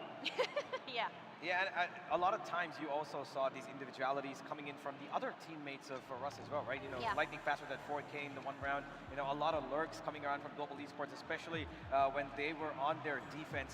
And of course, we had, you know, the startup was from Blazer King himself, right? He started with the 4K in round number 4, where, you know, they were starting with the mid takes. That's where the game actually started changing for them, because that's where they started showing us that they've learned what Vitality threw at them. Yeah, I mean, I feel like the turning point was just a little bit after that in round number 5, right? The quick lineup for Russ, stuck at the back of the site on A, and then you're doubling down the round after, the 4K to come through from Lightning Fast. Yeah. I mean, you hear the eruption in the arena. I think that was one of the loudest ones that we actually got to hear in that map, and it only got louder from there. So when I look towards what we just saw in map number 1, I'm hoping that we don't see any fall-offs from this team, because Breeze is more of a known quantity when it comes into these two teams. You know, speaking of that, I mean, we saw a lot of the Pole V step-ups on day 1, I believe, when we start to see those 3Ks, the 4Ks come through, especially on Breeze, which is going to be the map that we are going to go to after. And it felt like a lot of, I would say, pressure was on his shoulders. Now, today is going to be very different. I mean, we saw in Sunset a lot of pressure is off his shoulders. He's able to rely on his teammates. He has the idea that, okay, my job is to ഇതാകുമ്പം എനിക്കൊരു പ്രശ്നമില്ല, എനിക്ക് സുഖമായിട്ട് ഇങ്ങനെ ചാരി കിടന്ന് സംസാരിക്കാം. മറ്റേതാകുമ്പോൾ അതും ചുമന്നുകൊണ്ട് നടക്കണം എൻ്റെ കൂടെ. I would say that they're going to, if they're confident to continue the same, you know, composition on Sunset, I'm pretty sure they're going to go for what they did on Breeze once again, because there's no reason to change things if it's not broken, at least in front of Furia. Well, I mean, Furia changed something, and, you know, it wasn't necessarily broken last time as well. Yeah. This time, could you call it broken? I mean, there were a lot of pieces that were looking connected. MW0 was certainly grabbing the team and really trying to drag them, but, I mean, coming into... എൻ്റെ വേറൊരു mic ഉണ്ടായിരുന്നു, മൂവാവയുടെ super മൈക്കായിരുന്നു, പക്ഷെ അത് കാണുന്നില്ല. മൈക്കല്ലാതെ ചെറിയ മറ്റേ നമ്മൾ ഈ കോളറി വെക്കത്തില്ലയോ, അത് പക്ഷെ ഭയങ്കര ക്വാളിറ്റി, അത് സൂപ്പർ ക്വാളിറ്റി, അത് ഒരു രക്ഷയില്ല. The discussions that you had previously, because 13 to 8, you've got, you know, quite a decent distance in the map that's just being played. You can't let yourself... ചെറിയ ഇത്ര ഉള്ള സാധനം തന്നെ 2000 രൂപയായിരുന്നു. ഇതിപ്പോ ഹെഡ്ഫോണും മൈക്കും കൂടെ 2000 ആയില്ല, പക്ഷെ ആ ചെറിയൊരു മൈക്ക് മാത്രം ഇത്രയേ ഉള്ളത്, ഇച്ചിരിയേ ഉള്ളൂ. ആ ചെറിയ മൈക്കിന് തന്നെ 2000 രൂപയായിരുന്നു. പക്ഷെ അത് കാണുന്നില്ല അവിടെ പോയി. ഇവിടെ ആർക്കെങ്കിലും PC സെറ്റപ്പ് വേണമെങ്കിൽ പറയണേ, എൻ്റെ കയ്യിൽ കുറച്ച് സാധനങ്ങൾ ഇരിപ്പുണ്ട്, എൻ്റെ പഴയത്. ഞാൻ അത് വെച്ചിട്ട് ഉണ്ടാക്കി തരാം. ആർക്കെങ്കിലും ഒരു ബഡ്ജറ്റ് PC വേണം എന്ന് താല്പര്യമുള്ളവർ. വാലറൻ്റൊക്കെ ഒരു സ്ട്രീം ചെയ്യുമല്ല, സ്ട്രീം ചെയ്യുന്നില്ല, ജസ്റ്റ് ഗെയിം ചെയ്യുവാണെങ്കിൽ ഒരു 250-300 FPS കളിക്കാം. 200-250 FPS കളിക്കാം, 300 പറ്റത്തില്ല, 200-250 കളിക്കാം. ആവറേജ് 150-200 കളിക്കാം എന്ന് പറഞ്ഞാൽ 1920x1080p. എൻ്റെ കയ്യിലുള്ളത് Ryzen 3 3100, പിന്നെ GT 710 ഗ്രാഫിക്സ് 2GB, പിന്നെ അതിൻ്റെ പവർ സപ്ലൈ, പിന്നെ എനിക്ക് വേണ്ടിയെന്നൊരു ക്യാബിനറ്റ് എടുക്കണം, ഒരു മദർ ബോർഡ് മേടിക്കണം, ഒരു റാം മേടിക്കണം. ഈ 3 സാധനം മേടിച്ചു കഴിഞ്ഞാൽ സിസ്റ്റം കംപ്ലീറ്റ് ആയി.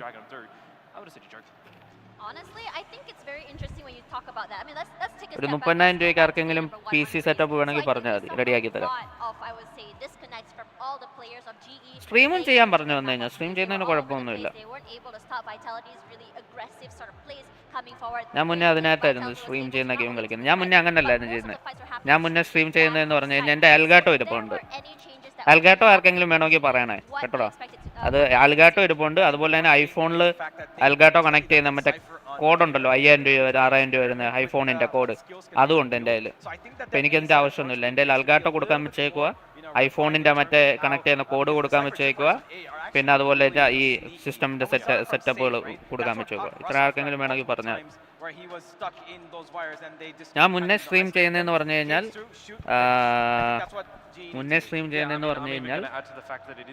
എൻ്റെ കയ്യിൽ ഇത് തന്നെ, ഈ GT 710-ഉം Ryzen 3 3100-ഉം. ഈ സെറ്റപ്പ് അല്ല, നോർമൽ ഒറ്റ മോണിറ്റർ മാത്രമേ ഉള്ളൂ. ഇപ്പോഴല്ലോ ഡബിൾ മോണിറ്റർ ആയിരുന്നു, ഒറ്റ മോണിറ്റർ മാത്രമേ ഉള്ളൂ. ആൻഡ് സ്ട്രീം ചെയ്യുന്നതെന്ന് പറഞ്ഞാൽ ലാപ്ടോപ്പിലായിരുന്നു. എൻ്റെ ഒരു ലാപ്ടോപ്പ് ഉണ്ടായിരുന്നു. അതിനകത്ത് ഗെയിം കളിക്കാൻ പറ്റത്തില്ല. അതാ കോമഡി എന്തോ വിറ്റെന്തോന്നറിയാമോ?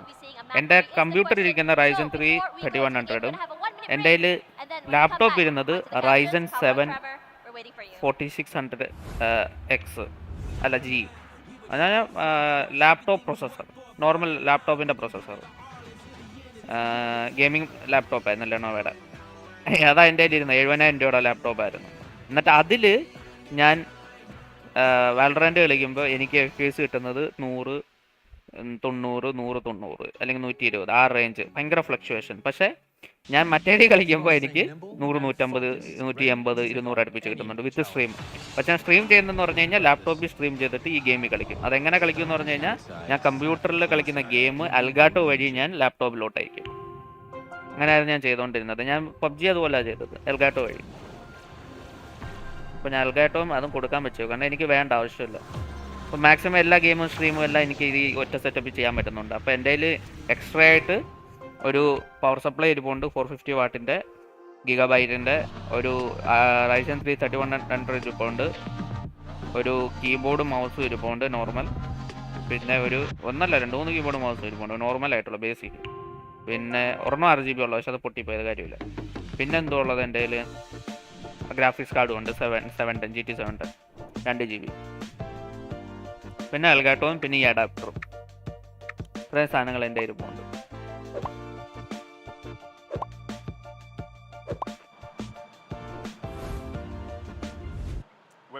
We're back for the second map of the series, and I couldn't be more excited to see how this one turns out. Second map ഏതാ എടുത്തേക്കുന്നത്? സ്പ്ലിറ്റ് ആണോ? നോക്കിയില്ലല്ലോ. Furia has had successes and G not so much. That's very true, but that also being said, on Furia right now, ഇപ്പോൾ ഏത് graphics കാർഡാണ് use ചെയ്യുന്നത്? ഞാനിപ്പോൾ use ചെയ്യുന്നത് 2060 12GB. അത് എൻ്റെ ഒരു മണ്ടത്തരമായിരുന്നു, ഞാനത് മേടിക്കാൻ പാടില്ലായിരുന്നു. കാരണം റൈസൻ 5 5600Xൻ്റെ കൂടെ 2060 12GB ഇട്ടിട്ട് കാര്യമില്ല. അതിന് പകരം 3600 ആയിരുന്നു ഇടേണ്ടത്, അല്ല 3060 ആയിരുന്നു ഇടേണ്ടത്. അല്ലെങ്കിൽ 2060 6GB മേടിച്ചാലും മതിയായിരുന്നു. പക്ഷേ ഞാൻ നോക്കിയ വലിയ പ്രൈസ് വ്യത്യാസമില്ല. 2060 12GBയും 2060 6GBയും തമ്മിൽ 2000-3000 രൂപയുടെ വ്യത്യാസമുള്ളൂ. അപ്പോൾ ഞാനെന്ത് വിചാരിച്ചു, GB കൂടുതലല്ലേ, അപ്പോൾ ഇരിക്കട്ടെ ഹെവി ഗെയിംസ് ഒക്കെ കളിക്കാനായിട്ട് ഹെൽപ്ഫുൾ ആയിരിക്കും എന്ന് പറഞ്ഞത് മേടിച്ചത്. പക്ഷെ ഒരു കുഴപ്പമില്ല കേട്ടോ, എനിക്ക് സുഖമായിട്ട്. ഈ വാലറന്റ് മാത്രമേ ഉള്ളൂ ഇഷ്യൂ. കാരണം വാലറന്റിന് ഗ്രാഫിക്സ് കാർഡുമായിട്ടൊരു ബന്ധമില്ല. ബന്ധമുണ്ട്, കുറച്ചെങ്കിലും വേണം, പക്ഷേ മെയിൻ പ്രൊസസ്സറായിട്ടാണ്. പക്ഷേ എൻ്റെ ഇത് റൈസൻ 5 5600X ഹോൾഡ് ചെയ്യേണ്ടതാണ്. പക്ഷേ എനിക്ക് തോന്നുന്നതെന്ന് പറഞ്ഞാൽ ഒന്നെങ്കിൽ എൻ്റെ മദർ ബോർഡിൻ്റെ പ്രശ്നമാണ്, അല്ലെങ്കിൽ എൻ്റെ റാമിൻ്റെ പ്രശ്നം, അല്ലെങ്കിൽ എൻ്റെ ഹാർഡ് ഡിസ്കിൻ്റെ പ്രശ്നം. ഈ മൂന്ന് എന്തോ പ്രശ്നം, അല്ലെങ്കിൽ ഒരു പ്രോബ്ലം പറ്റില്ല. കൂളിങ്ങിൻ്റെ വിഷയം കാണാം ചിലപ്പോൾ. ഇനി എനിക്ക് ഒത്തിരി അപ്ഗ്രേഡ് ചെയ്യാൻ കിടക്കുവാണ്, ഒത്തിരി അപ്ഗ്രേഡേഷൻ കിടക്കണം. എനിക്ക് മദർ ബോർഡ് മാറ്റണം, മദർ ബോർഡ് മാറ്റി ഇച്ചിരി നല്ല മദർ ബോർഡ് വെക്കണം. അപ്പോൾ ഈ മദർ ബോർഡ് എനിക്ക് മറ്റേ കമ്പ്യൂട്ടറിൽ യൂസ് ചെയ്യാം. ഈ മദർ ബോർഡ് മാറ്റി ഇച്ചിരി കൂടെ ക്വാളിറ്റി ഉള്ളു. ഇതിൽ ആ മദർ ബോർഡ് യൂസ് ചെയ്യുന്ന സമയത്ത് മേടിച്ച മദർ ബോർഡാണ് ഇത്, ലോ ക്വാളിറ്റി മദർ ബോർഡാണ്.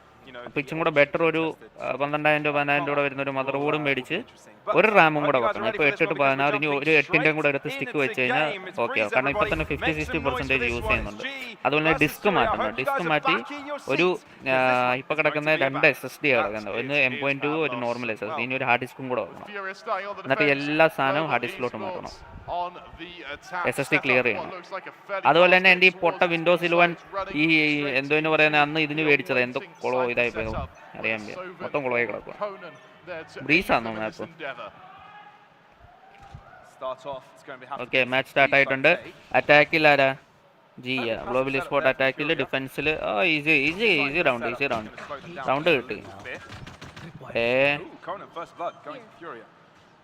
Looks like Polvi wants to go a little bit aggro here. Will he be supported with any flash? I think Russ is a bit occupied right now, and Polvi's going to have to do it all by himself. He's got assistance from Blaze King after all, so G have brought themselves right back up with that 3v3. എല്ലാവരും ലോയാ, ഒറ്റ ഷോട്ടിനേ ഉള്ളൂ എല്ലാവരും. എല്ലാവരും law HP യാ, എല്ലാവരും 40 HP man. So damn scary. Repositioning from Blaze King to have a crossfire set up together with his teammate. That's Oh, Blaze King, nice shot man. He's going to turn his attention towards him. Oh! With two. It's going to be triple by NW0 to cripple Global's pistol. We said that Sheriff is going to be scary when everyone is so damn low on HP, and it is just that.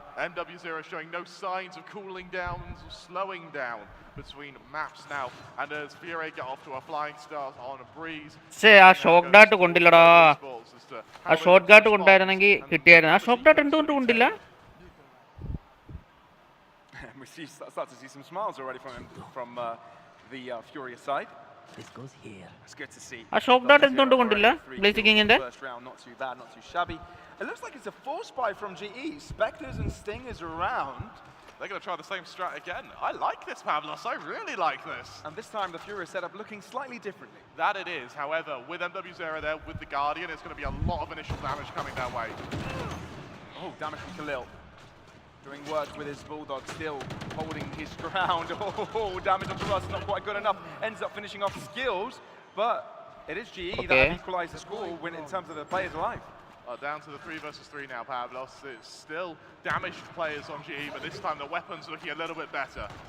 Lightning fast. Okay, Blazing King, nice shot. First shot. Blazing King wanting to go in for more, but having none of that one. Russ. So good to react to that one, but lightning fast in retaliation. You get one round. Well played, guys. Well played. The force spy catches them flat-footed, and I tell you what, Global, they do such a good job at isolating the 2 players on that site. The flash to force MW0 back, then the overwhelming push onto the Cypher, who just doesn't get out in time, is a great way to execute onto that site. And then for Blaziken, it just helps that his aim is impeccable, Pavlos. Level pegging once again, and Global showing us that potentially they've been able to adapt there, Bruce. Potentially, Pavlos, it's got a bit better than the last time we saw it. I think it's a statement telling Furia there's no resting, guys. Yeah. You think you guys have an easy round? No. You've come to our home ground. You've come to India. You work with our rules. Yeah. As simple as that. Well, maybe the rule of the jungle here is Skills gets ready to take a very early duel with Khalil. I think I just saw a bird fly. It surprised me. Anyway, Furia. What are they going to do with this one? Sometimes you want to take risk on these pistols, and that's what MW0 is doing, but it's not a collective risk. Sort of trying to see if they can ease out an advantage somewhere.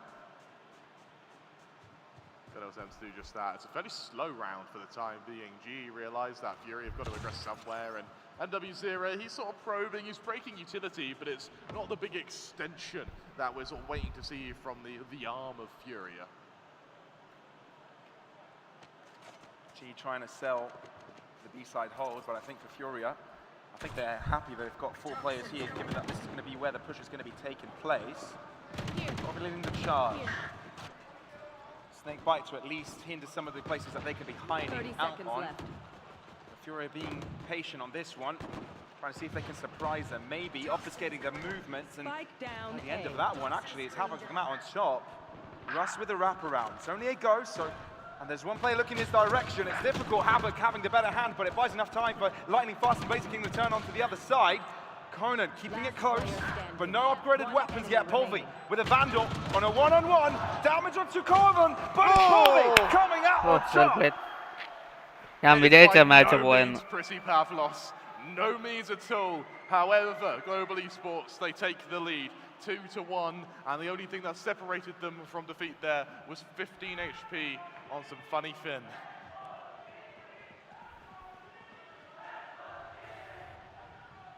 Let's go.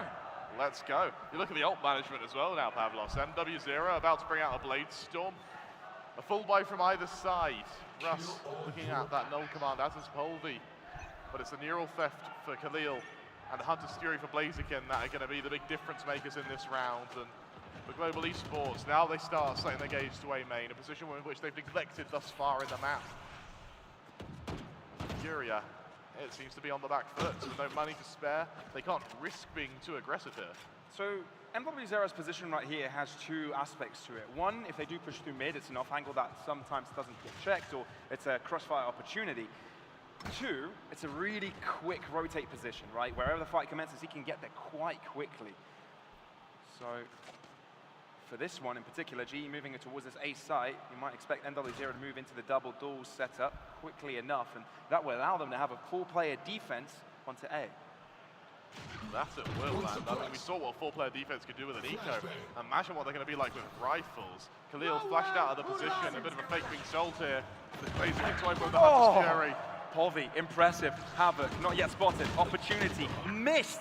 And that means that GE are ahead, 4v3.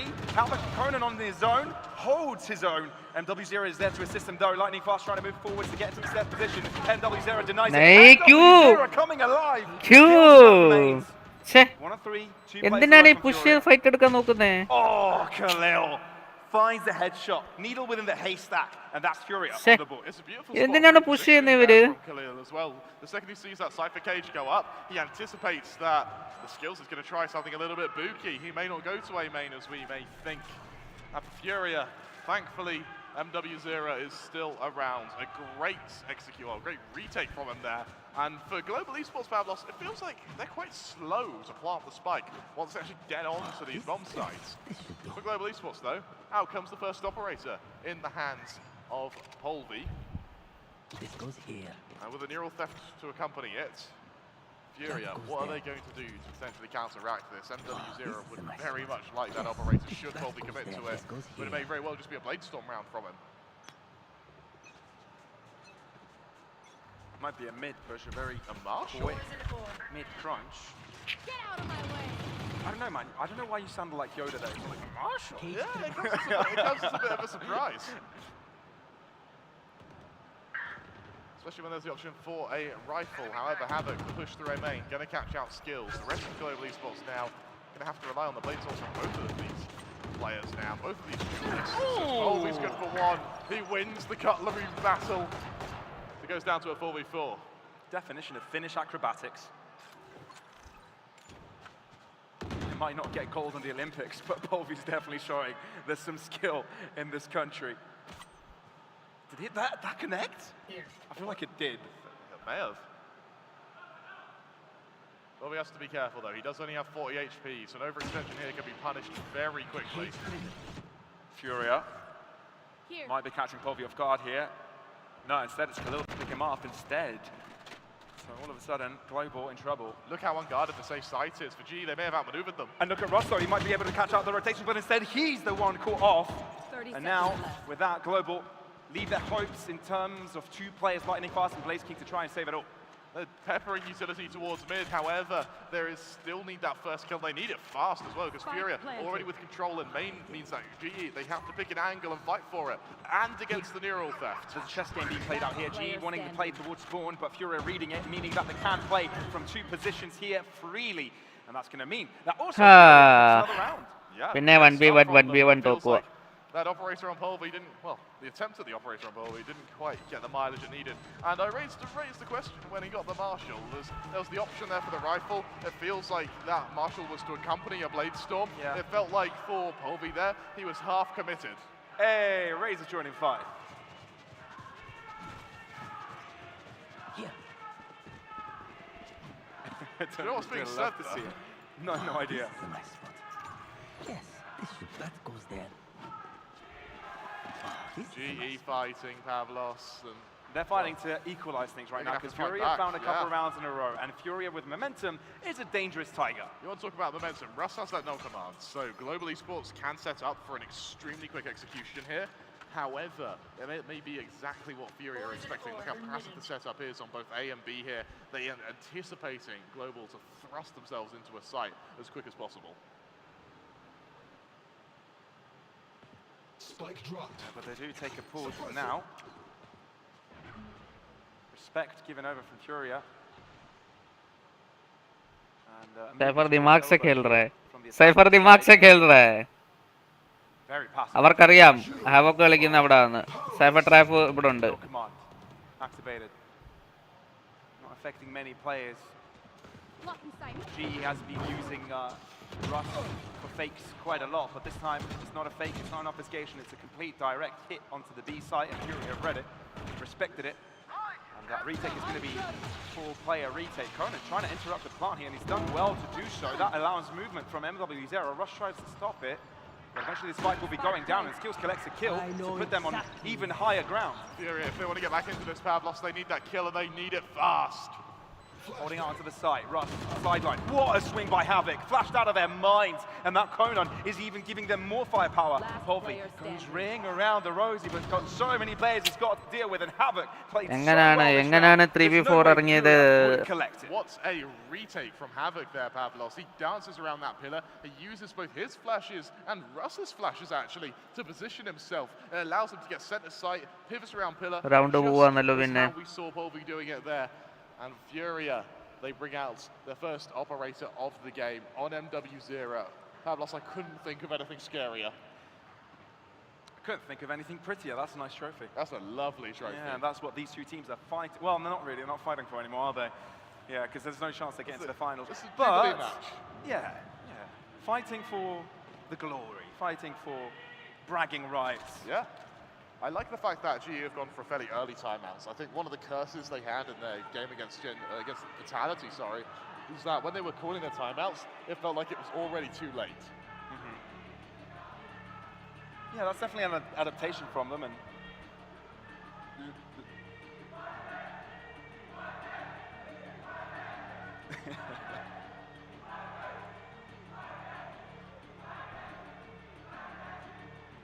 I feel like I'm not sure who's entertaining who. I feel like the crowd is entertaining us more than we are. Yeah, we're missed spectators. I genuinely think they should be on a payroll, not us. Rahul is like 90% lung. That's genuinely all he's made of. GE. I'm pretty sure he sounds louder than the rest of the crowd. Yeah, combined. And by the way, this is me throwing shots at the crowd. You guys got to be a bit louder. Yeah, you got to be louder. Got to drown him out. The GE.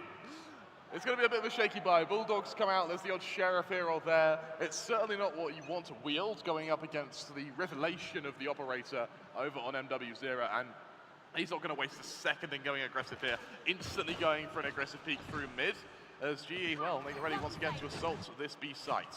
MW0 has rotated over quite quickly. Khalil, nice little tripwire trap onto Polvi. MW0 raiding for the smoke to go down, perhaps to take his attack, but no. G double back from it. They said, enough of that, no more. Enough's enough. Skills, he seems to have outpositioned Furia here.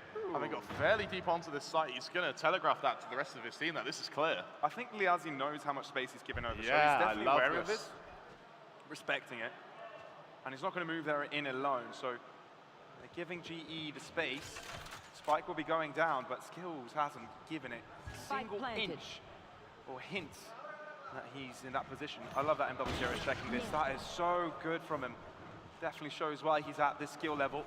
Not keeping anything to chance. Can't turn on to Blazer King in time, so maybe not the chance here, especially when Skills gets another. Traded by Conan, and Havoc is doing his work. Russ, Sheriff, but at least he's got the spike planted for him. Trying his best here to dance around these pyramids, but no. It's completely overwhelmed. Khalil, it's a nice shot. And with that, Furia are going to extend their lead that bit further. For Global Esports, the timeout did not work out.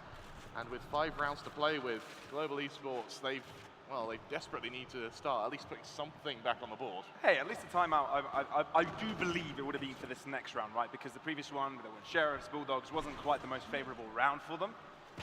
But I'm liking the way they're playing around the map. Maybe with better guns in their arsenal, they'll have a better chance of closing this one out, at least getting a bit closer to Fury. The half's not over, right? Yeah. There's 12 rounds and a half, only 7 being played. That's about half. A bit more than half, but you get what I mean.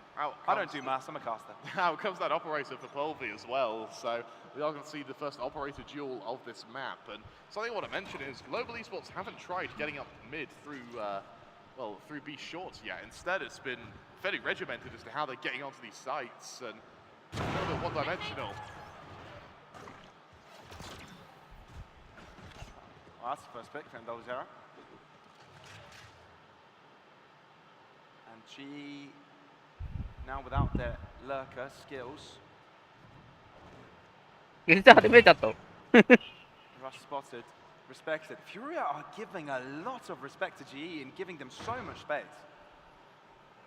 It is. GE now with a man deficit. However, that Viper's Pit available for lightning fast could very well be the difference maker, at least in this retake, especially when it means that MW0 is going to lose impact with that operator. Colby swaps out weapon, getting ready to dart onto this site now. But it's going to be a 3 versus 5, Pavlos. Yeah, things go from bad to worse with 30 seconds left. What could GE do? You definitely need a pick here. And with MW0 finding shots through walls, Blazer King being no more, it's just becoming easier and easier. And to be fair, we haven't really seen MW0 on operator today, and now we're showing why he should be on that big gun. 3 kills. This team hasn't needed to do nothing. That's why they've made space. That's not why they're not taking any confrontations, because they're like, MW0, I think we've got a treat for you. Just come over here and get a kill for me real quick. I feel like that's the whole mentality of it. And because of that, not a single player on this Brazilian side has taken any damage this round. That big gun, Pavlos, that big scary gun, that big scary Furia, and that big scary MW0, who is going to bring 6 to Furia now, guaranteeing at least a draw in this first half. As Global Esports once again have to figure out what beats Furia, what makes them tick.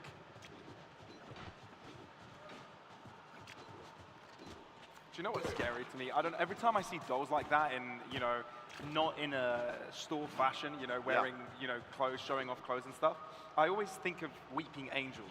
I don't know if anybody knows a reference out there of Doctor Who. I always think of Weeping Angels. If you stop looking at them, they'll come after you. So every time I see something like that, it just scares me. MW0 scares me, Pavlos. Yeah. 4 and 5. GE. They can't help it, but they're always playing off a disadvantage. Yeah.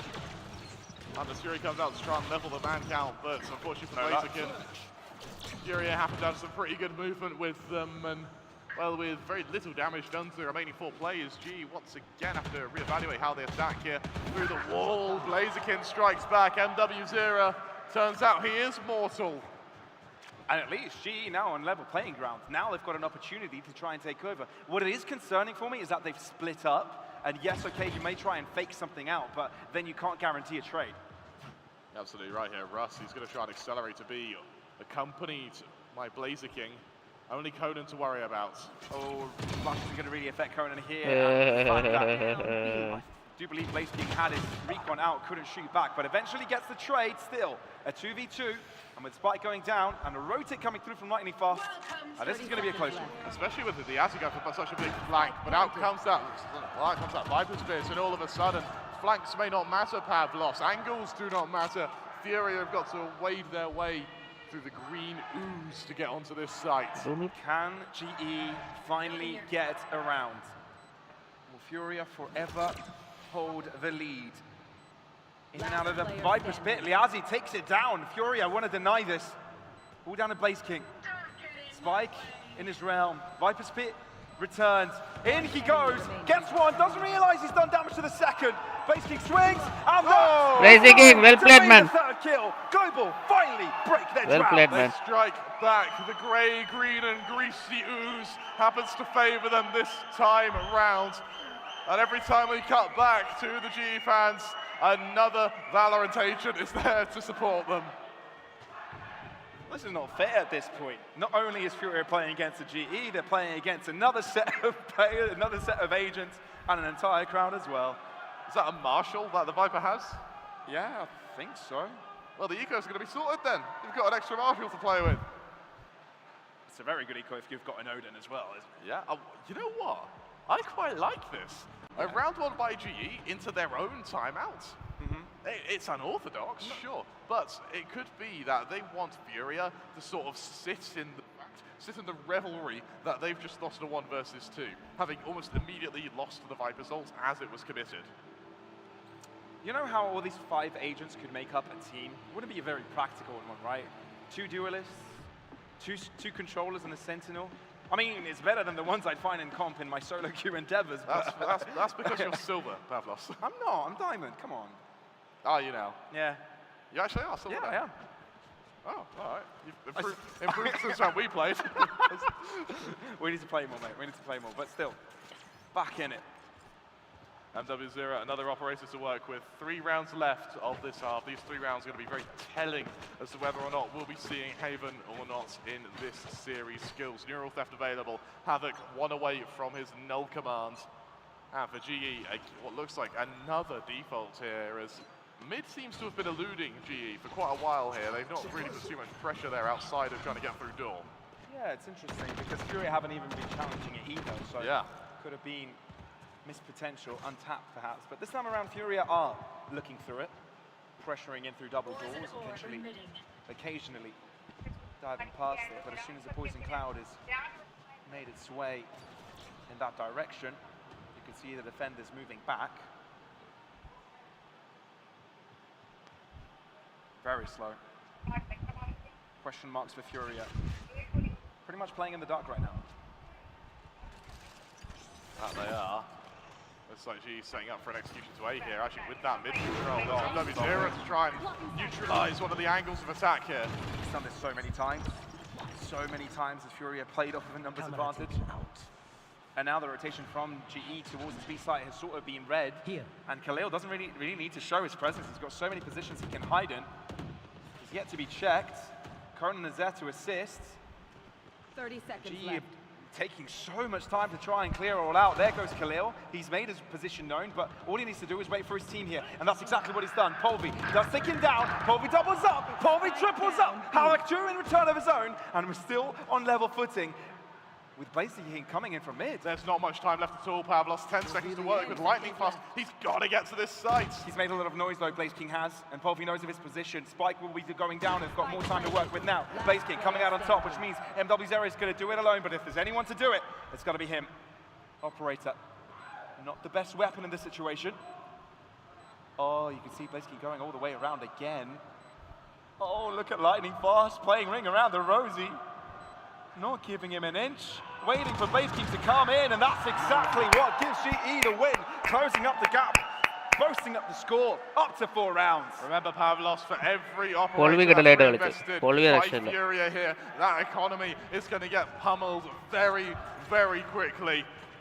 And for Global Esports, the option to retrieve it for Polvi, or the option just to continue with this rifle, is theirs to make. I believe they retrieved it for Polvi, and for good reason. MW0, he has not shied away from these long-range duels.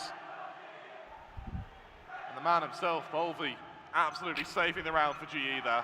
Look at the ult management as well, all sorts being racked up. As we go into our 11th, as we go into our 12th, I believe that it's going to be a messy ooze of abilities to work through. Yeah, big turnaround there from GE, to be fair. Playing off a player's advantage, especially with MW0, keep on giving. But the fact that they know that they can bring it back from a 4v5, let's be fair, in a close fashion, still good hopes for them. Polvi giving the operator a good college try. He's hoping for the timing now on the jump spot. What angle does he commit to? MW0 also looking to commit to an angle, this time though through mid, an angle which has brought him great success over the last couple, or over this map so far even. This B side is a fortress, I'm telling you. 2 wires, Sova as well, that will reveal you, even behind smoke. Conan delivers. Khalil can't quite find it, instead he drops.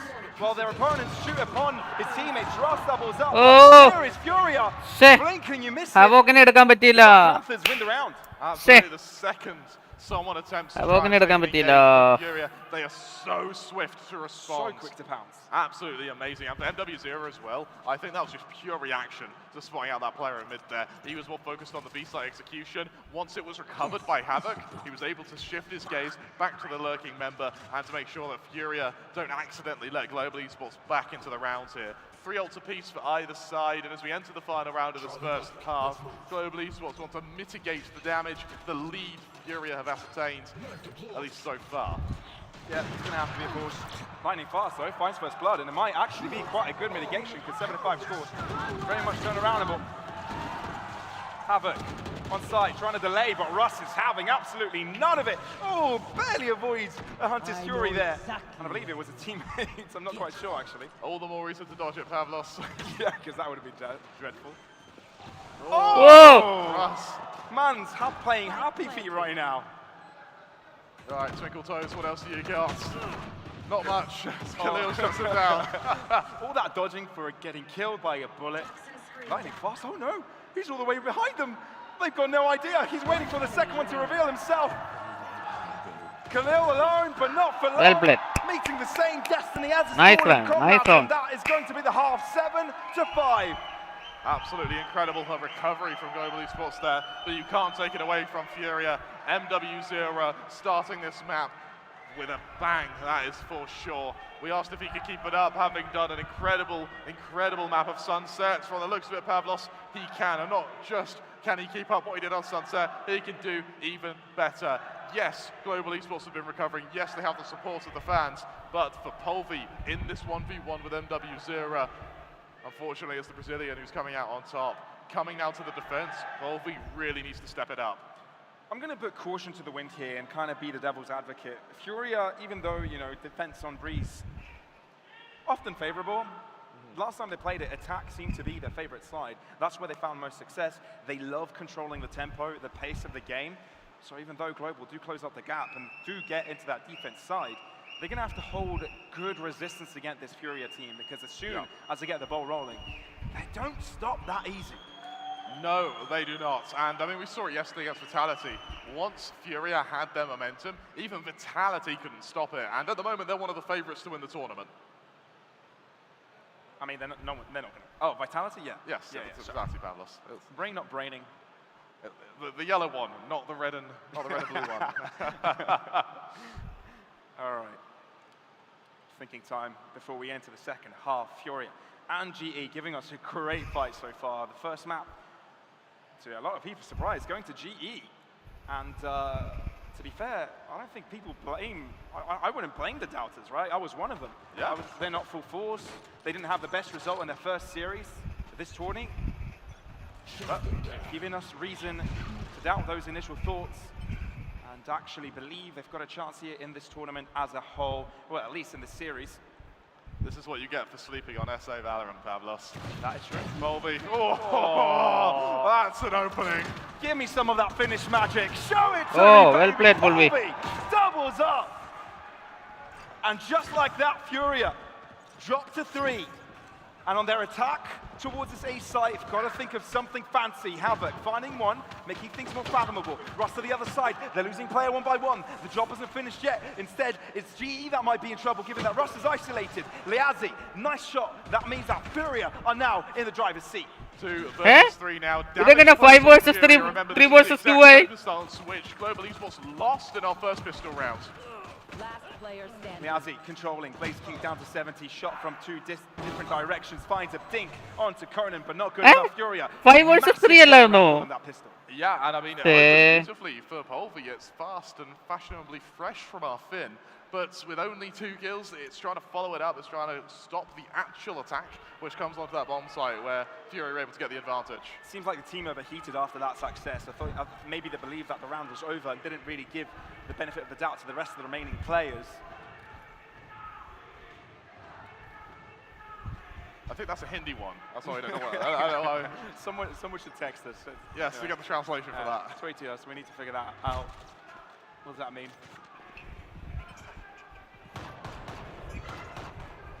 Global Esports down to pistols, mere classics to defend themselves against the wrath of Furia. Bear in mind that Furia, they've been pretty accurate with their guesses when it comes to stacks on their defense. Global Esports have quite a big show to follow. That being said though, it's Furia back off. They set their gaze to B, a site which only Russ is going to be there as the defender. Definitely not ideal and a good read by Furia.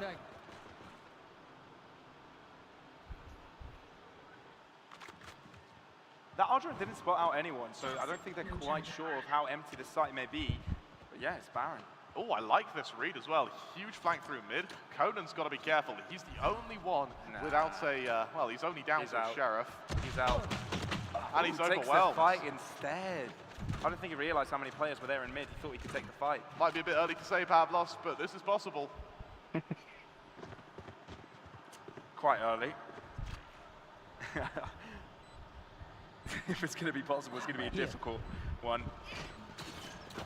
Depends how well they're able to coordinate their efforts, especially with the poison cloud in their direction. The fact that Furia know exactly where they're coming from. Cannot be easy at all. Yeah, the time is ticking. They're just trying to deny weapons here at this point. Spike is going to explode. Oh, actually like this. No, they're denying orbs. And with that, no orbs to be collected by Furia. I like that. I really like that, Pavlos. It's a smart way to play. And bearing in mind the mileage that both these teams are able to give. It's the fashionable man right Someone there. clip that. But bear in mind that when it comes to these ult orbs, Pavlos, the ult management has been very effective from both these teams, especially on Sunset. It's done very well, especially for Furia towards the start of Breeze. For Global Esports, I think identifying that and trying to mitigate that is a very wise course of action. However, the trade-off is that Furia get quite a bit of a cash injection because they've not had to fight anyone past the lone sheriff that was on Conan.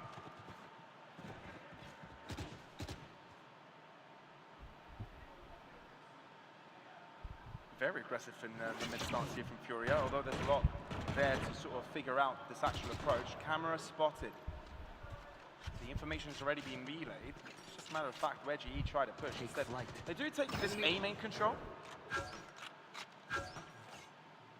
And with this pressure on the right-hand side, Furia elect to push further into mid. Oh, do they even go deeper than this? They go deeper than main, and it looks like just that. It's going to be a fast flank from Global Esports, but now it all falls down to the Viper to stop this. Skills, opportunity missed to pick up the first kill, but ends up with one without being traded because he's got lightning fast there with him. Havoc cannot reply enough, but he's still got some damage in him. Look at now the flank of Holby's coming to fruition. Only a Vandal and Guardian to work with, but getting onto this site is going to be the problem. Hold day, avarku plan cheyande. Sound koduthu jump cheynante. Playing this one together. 30 seconds left. Thing is, with planting here, you're exposed to all sides. GE, both players win their trades at the same time, and that is the round for Global. It's a great response from Global as well to realize that without the mid control, they have to push somewhere else. They commit to that A main presence once they'd already shown that they'd backed away from that A main position. Really, really strong stuff. And now the Fury have realized the second they leave a position, Global are just going to take it and go for the fast flank anyway. What do? You've got to span out, you've got to go into these defaults, but that falls against the Furia playstyle almost, where you send an MW0 to just kill everyone.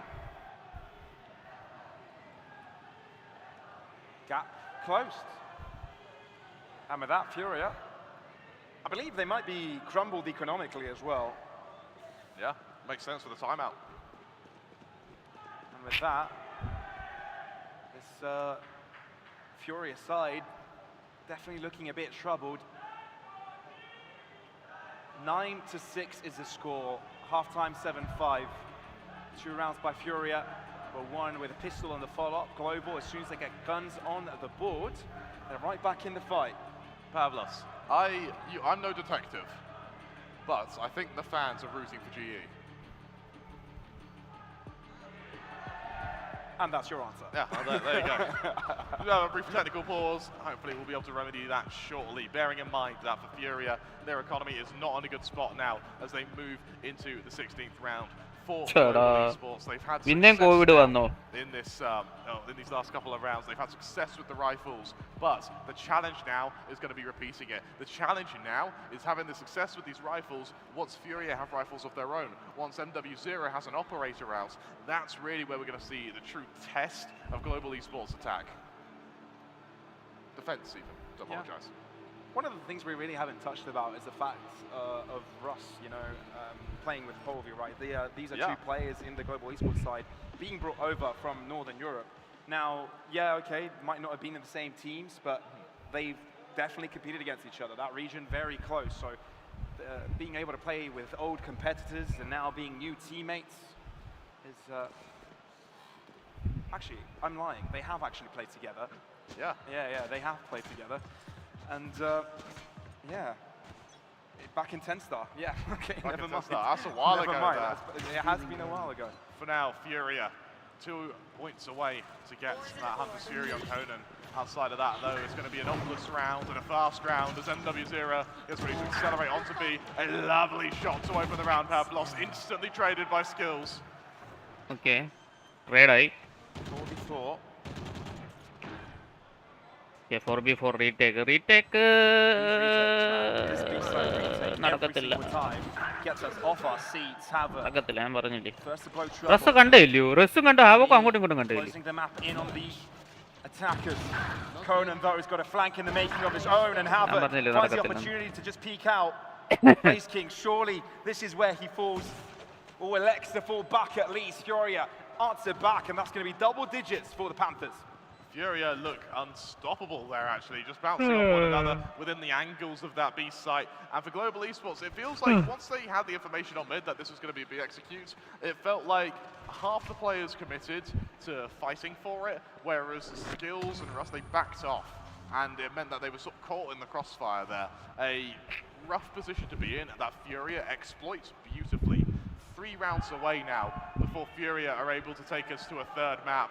For Global Esports, 4 rounds to equalize, a further 3 from that to get a victory. It's certainly no easy task, no easy feat. But with a crowd like this, Pavlos, anything is possible. I mean, even without a crowd like this, anything is possible. Yeah. I'm going to remind you, Fnatic played against Loud on a home round in a finals and came back from an 11-3. That's very true. And won the tournament. That sounds like a pitch for Furia. Right? I think the fact that Fnatic was able to achieve that, now anyone can say any score can be, you know, overturned. Oh! It's a clean shot from Polvi. Shutting down NW0. Flash to reaggress is going to keep Furia cowering, hiding back in A main, and instead, they're going to back all the way out, actually, and set their gaze back to mid as Polvi looks to accelerate even further. The thing with Polvi is that you never know when he's going to push the gas or the brakes. Yeah. Right? He slips, hit the wrong one, got a second kill. As well now, lightning fast. Probes for info, sees that those Furia players are a little bit more closer than anticipated. However, the snake bites are going to buy even more time. Skills, though, you peek the wrong angle, immediately stops. Or peek the wrong player, if you will. Lightning fast. Sneaky. They know he's there, but do you expect him to fall back or reaggress? Goes in for more lightning fast. He'll take that any day. And the rest shocked soon after. GE. 3 rounds of difference now with Furia. Blow for blow now, these teams are going in this absolute brawl of a series. Remember, Furia, they are fighting for survival within this series. Global Esports, they are fighting to show the world that no matter where you come from, these guys are going to be able to beat you. I mean, there definitely were a lot of question marks with the building of this roster. Absolutely. A lot of people wondering where players are from, what are they doing here. But it seems that, you know, Global have done their scouting right. They've done their research and brought in quite the skillful lot here. And even without Benkai, even without one of the greatest players that have graced Valorant in the team, they can make it work. 10-7, job not done.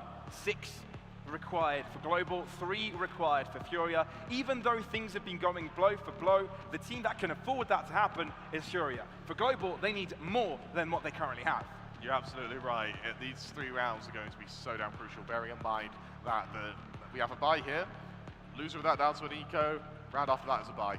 It's the first and third round in the next 3, which are going to dictate the victor of this map, Pavlos. That's immense pressure for both teams. And for Furia, going into that first one with a timeout, it's certainly going to help.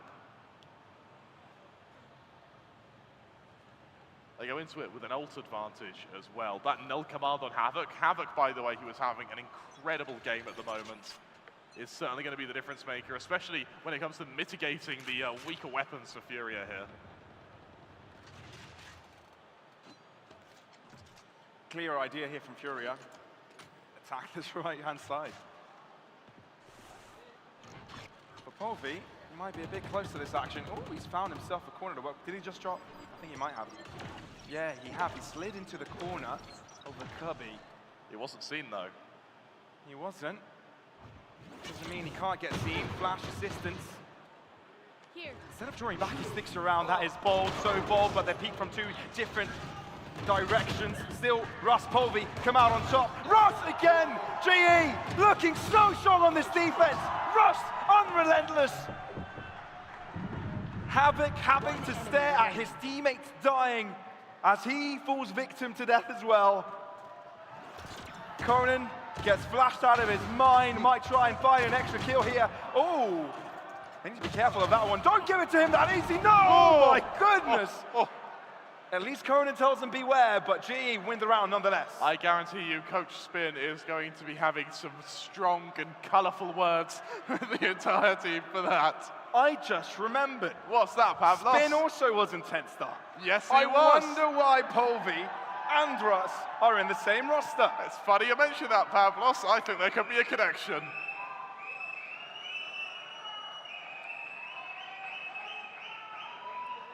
Ult management once again going in favour of Furia now. Almost neck and neck between these teams. Polvi bringing out an operator of his own. MW0, who has had a fairly quiet game thus far, at least in the second half, is going to look to try and recover it here.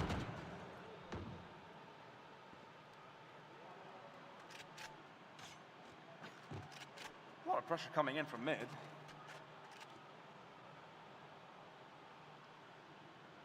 Teams like GE have it all covered.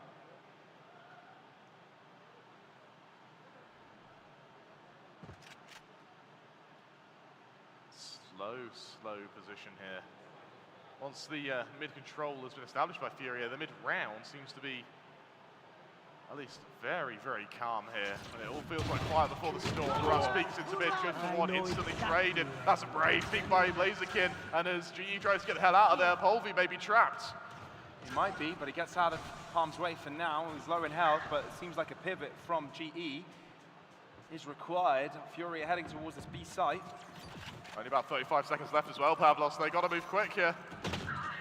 I don't think they might have been quick enough because Golden Skills is there to start shooting upon them from this distance. Liazzi trading 3v3, lightning fasting. No, he's here and he hasn't got any help. He's got to do it all by himself. Accurate with a headshot. Spike dropped, he's buying time. Can he buy more? No, MW0 puts him to his grave, but Liazzi's got other work to do. I don't think Blazing is going to expect this. He's being treated right back. Polvi, he's shown his ground. Cloudburst to allow him more space. 6 seconds, he's done it! He's got to stay alive! He mustn't bake this! Oh he's my done word! just that! 1 Blaze and 1 second and 1 round now is all that will separate the two of these teams. What a round from Polvi. What a smart round as well to get that initial shot with that blade, to get the hell out afterwards, and then to be able to bring Global their 9th. There's a reason this crowd is so loud, Pavlos, and it's rounds like that.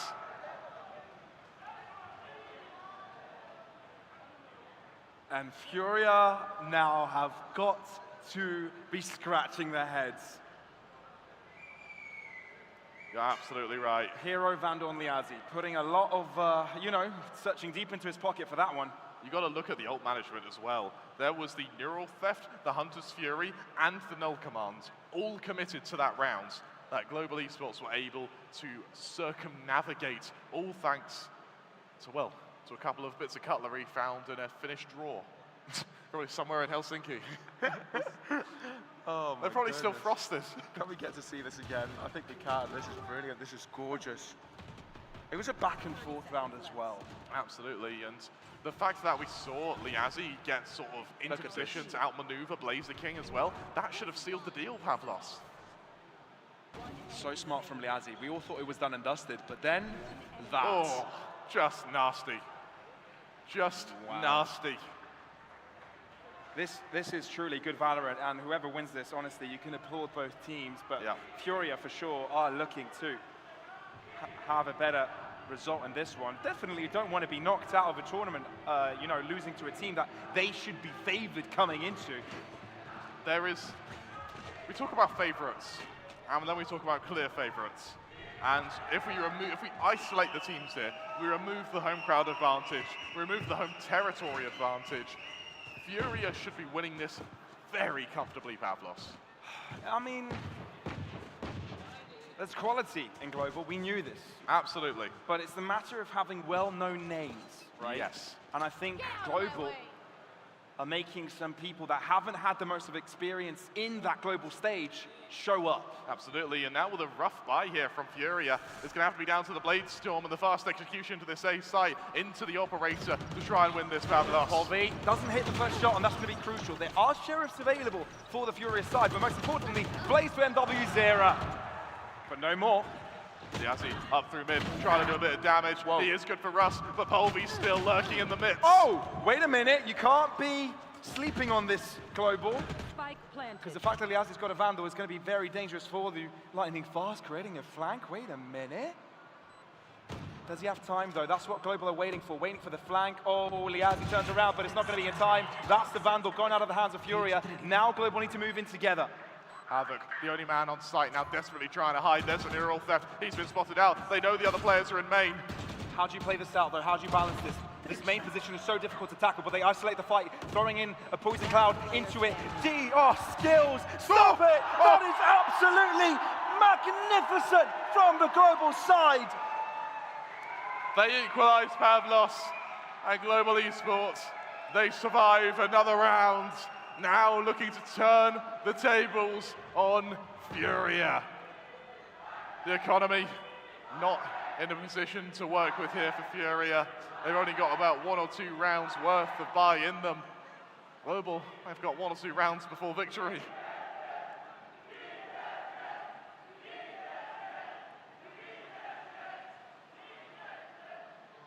This was quite a substantial lead from Furia that has just been knocked out. Yeah. And with that, wind out of their lungs. Taking a breath here for sure. Definitely want to take a couple of breaths.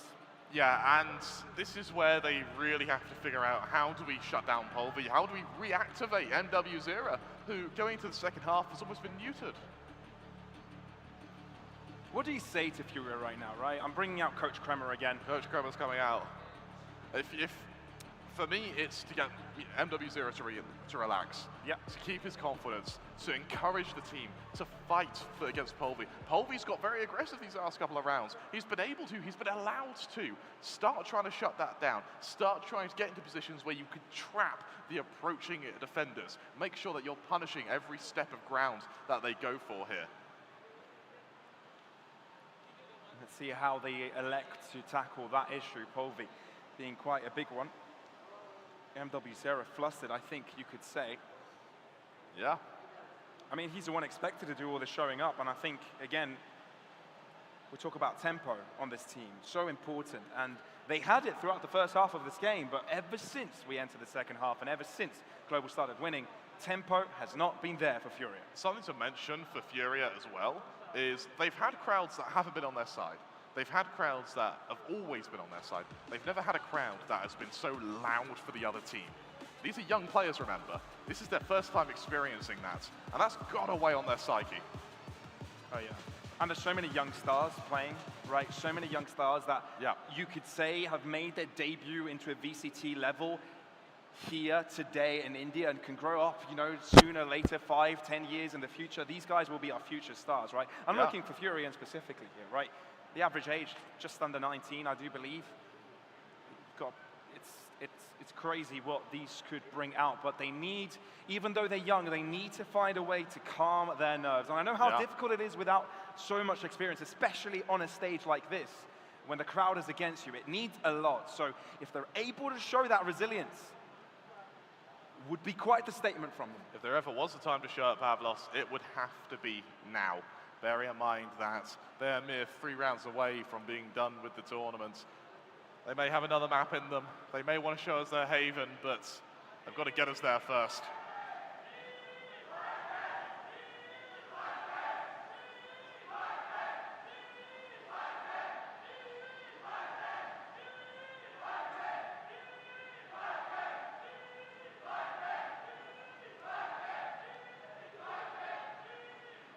It takes a lot of maturity for the Furia players to drown that out. Yeah, absolutely right. Do you want to have a go at that, Pavlos?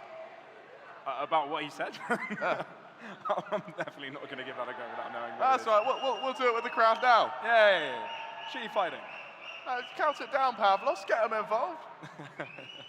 I'm sure we get everyone on board with this. If we count down from 3, I want to hear a very, very loud GE fighting, okay? 3, 2, 1. Hey. I love that. I love that. Are there any Furia fans out there? I wonder. Let's hear. All right. Doing 3, 2, 1 for Furia. 3, 2, 1. Ah, it's still about. It's still about. All right. There's some people supporting it. At the end of the day, this is Valorant, right? We support some good play. That we do, and we have been given some damn good Valorant today, Pavlos. It has been absolutely incredible, and to think that, well, there's the potential for a third map. Peter, kind of wants to see a third map, just so we get more Valorant.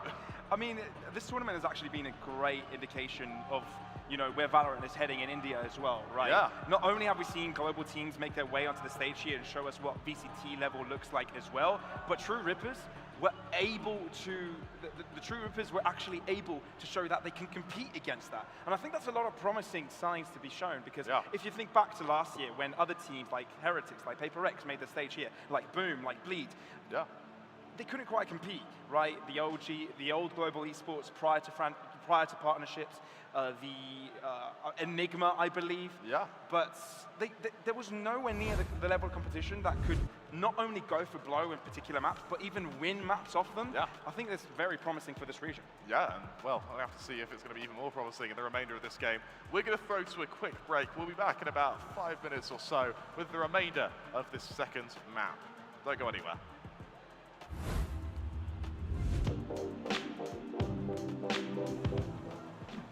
Hello guys, my name is Blaze King and I play mostly Initiator for Global Esports. My name is Abhiru Palchadri and I'm a controller for Global Esports. Hey, I'm Russ, I'm the IGL and captain of Global Esports. My name is Big Time, I'm the assistant coach for Global Esports. My name is Paul, I'm the dualist for Global Esports. My name is Jayan, my in-game name is Kills. I'm standing in for Global Esports as a flex sentinel.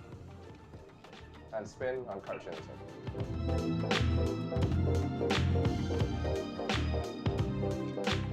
You want to start? Okay, yeah, I'll start. I want to play Furia. I've never played a Brazilian team in an official before, so this will be my first time, and I like how they play and stuff, so I'm excited to get into it. What to say, the same thing. Furia. For me, it's the first two games which are important, so obviously it's Vitality and Furia. Yeah, I think I'm excited to play against Vitality, actually. For those of us who were in the team last year, they got the better of us in lock-in. So it's definitely nice to have a good shot. Nice rematch, and know all the guys from Vitality, they're all great guys, so they'll be excited to play against. I mean, obviously I want to play against like every single one of them, because I haven't played against like tier ones on like big tournaments except for Fnatic and Liquid. So those are like my go-to ones. Like Furia is a Brazilian one, so I'm excited to see them and taste. Same here, I'm looking forward to play against every team because I haven't really faced against teams which are from from Asia region. So I'm really excited to play Vitality and Furia. I hope we get to play True Rippers because that will mean that we've won our group and they've also won their group and we get an All India final. Nice. The banging dance was lovely.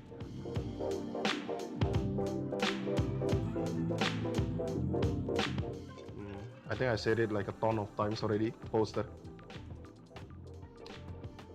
For me at the start it would be Deathmaker himself. So we grew up together and then he kind of inspired me to become a professional player. Flusher and JW from Fnatic back in the day. Yeah, I looked up to them. Yeah, till this day. I think with coaching, the first coaches that I really looked up to were Sliggy from Liquid at the time and Mini from Fnatic, because they were both from the UK and they were having big success, so I thought if they can do it, why can't I? I mean, I didn't really look up too much into people, but I guess Jumpy, because Jumpy was a young star in Finland and he used to play a lot of CS and beyond his career now he's on top, so I think he's one of the goals. For me, I guess it's Nico from G2, you know. I really looked up to him. I really liked his playstyle. I've got a good answer in mind, but unfortunately I've forgotten the name of the coach I'm thinking of, so you guys are going to have to help me. Maybe you can as well. So obviously the first is Alex from Paper X. He's one coach that I think has had the courage to kind of take his team in a direction that's different to other teams. I think the courage specifically is important. And the other is the head coach for FET, whose in-game name I've forgotten, who I've been really impressed with them all throughout the year, where they've picked different off-meta comps, they've done different things, and they've You know, they went from a team that no one had a lot of expectation for in the community as a whole. And have, you know, they've made champions. They've just been really good across the year. So really respect his outlook on the game. What's his name? Guys. Guys. That's it. Thank you.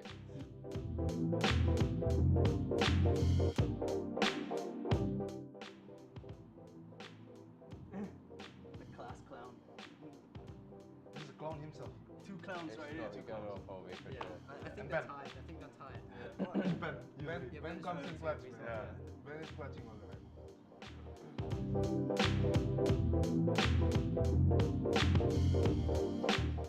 I think it's the key phrases that we have set out for our like in rounds. Like we have certain key phrases which we use for specific situations. I think that is what helps us a lot in understanding the situation and keeping ourselves calm. I think from like a coaching perspective, the one thing we always talk about in terms of communication is about people being able to kind of feed that information back to Russ for when he's making those plans, and just lots of conversations.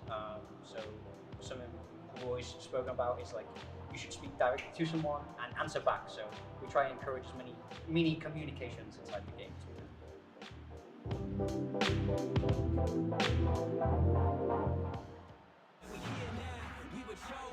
Watch everything we work for fall in line. We gon' give it our all until the end of time. We'll be standing right here until the end of time. Is they've had crowds that haven't been on their side. They've had crowds that have always been on their side. They've never had a crowd that has been so loud.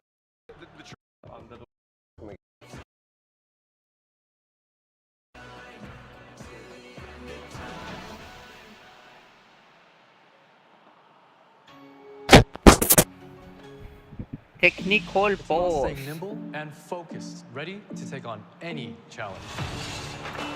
We got this. Stylish outside, savage inside. Lenovo Legion.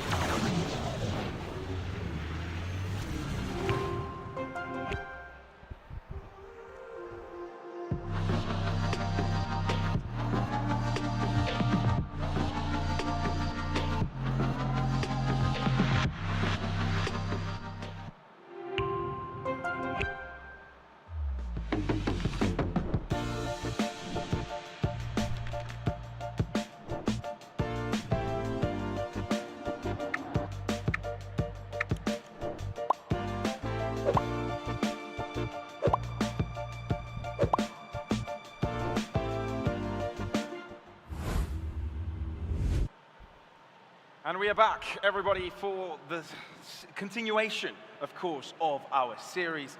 What an insane performance we have had so far for Global. To bring things back, let me remind you, Furia were quite ahead in this map, and Global were able to bring it all back, and we're down to 10-10, I believe, right now? 10-10 Pavlos, level pegging in this map. And bearing in mind, Furia, they were, I think, 11-5, 11-6 up at one point. So Global Esports have mounted a hell of a comeback to get here. The question now is, can they close it out? Something which South Asian teams have certainly struggled with in the past.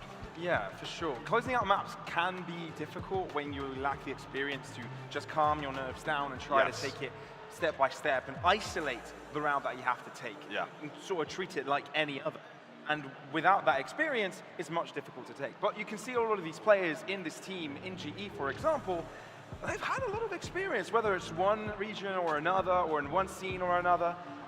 The thing is that they have going for them is this crowd, and I think that's definitely going to help them in closing out this map if it comes to it. You're absolutely right. We've been told 2 minutes before the game is able to return, Pavlos. Before it does, I want to ask you, who do you think is going to be taking this? Are we seeing Haven or do you think it gets closed out on Breeze? So do you want a hopium answer, or do you want a realistic answer? I have a feeling I'm about to give the hopium answers. The hopium answer is that we go to overtime, right? And these guys have the best fight of their lives to see who takes it. That would be very cool. Yeah, that's the hopium answer.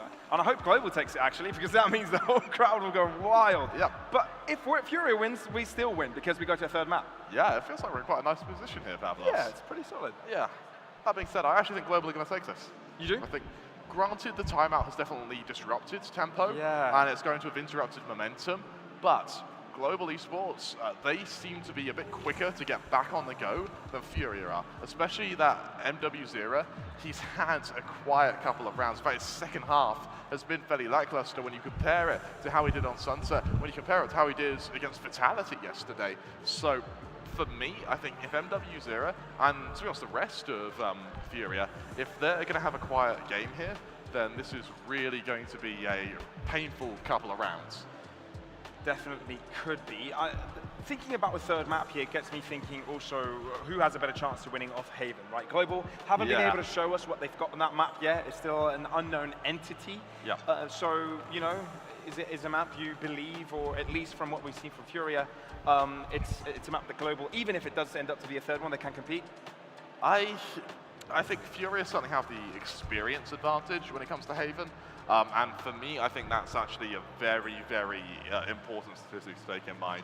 I think if we go to Haven, we're going to have a game that's as close, if not even more close than this one. 100%. Of course, we'll be getting into games shortly, everyone, so if you haven't taken your seat, start to do that. Because, or maybe grab a snack, so you're ready for this last one. But you don't want to miss a single round after this, because after all, we're at the penultimate moment of this matchup, aren't we? We're right at the end. Yeah. And, you know, that's where things get most spicy. You could grab some pavlova, some mimosa, no, sambosa. And some cream. Yeah. Cream of exactly. It's like we were born to be here, Pavlos. We were called to be here, indeed. Now, when you did mention Global, you know, they're an experience on this map. Now, for Furia, they haven't played it on this event in particular, right? Yeah. But they have played it in the off-season. Yeah. Famously enough, in the grand final of Superdome, they lost to Leviathan on that map. And let's be honest, Leviathan is on a different level. Yeah, I don't think that was so much... I didn't feel like that was a bad game from Furia. That looked to me more like an incredible game from Leviathan. And actually what I want to mention from that series against Leviathan, Pavlos, was that MW0, he was popping off. He did well. It's just matching Aspas is really where they struggled. And once again, it was that operator duel that MW0 still won against Aspas, but it was the momentum where MW0 actually fell short. So, for me, I can't help but think that for the rest of this map, bearing in mind that when it comes to those actual operator duels, MW0 is still winning them. It's just the rifle rounds where Polvy's getting the advantage. So what you're trying to say here is that if GE beat Furia on Haven, since Aspas greater than MW0, that means Polvy greater than MW0. No, since MW0 greater than Aspas on Haven, then that means Polvy greater than Aspas. That was a lot of ifs and thens, and what this means. I'm going to take it that Polvy is better, because I can. Yeah. I can do that. What I also can do is throw us to a break, because unfortunately we're not quite ready yet. So sorry for trolling you on that one. We'll be back very shortly. Don't go anywhere. We'll grab a snack and a drink, and we'll be back as soon as we can.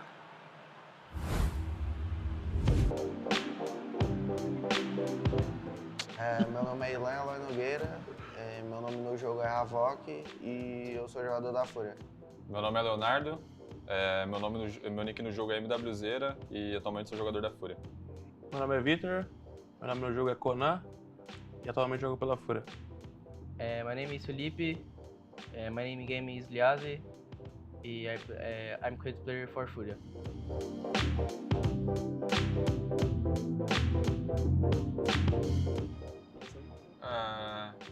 Cara, a expectativa é sempre de ganhar o campeonato, mandar bem.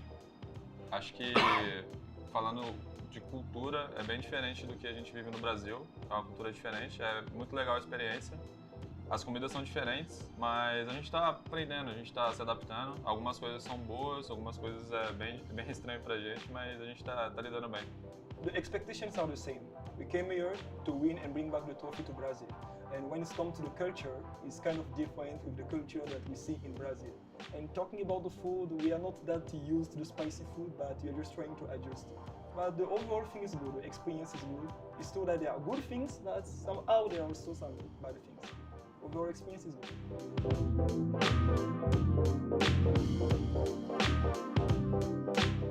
A FUT, por ser mais forte. FUT, FUT. Você? FUT will be easier for them, for him.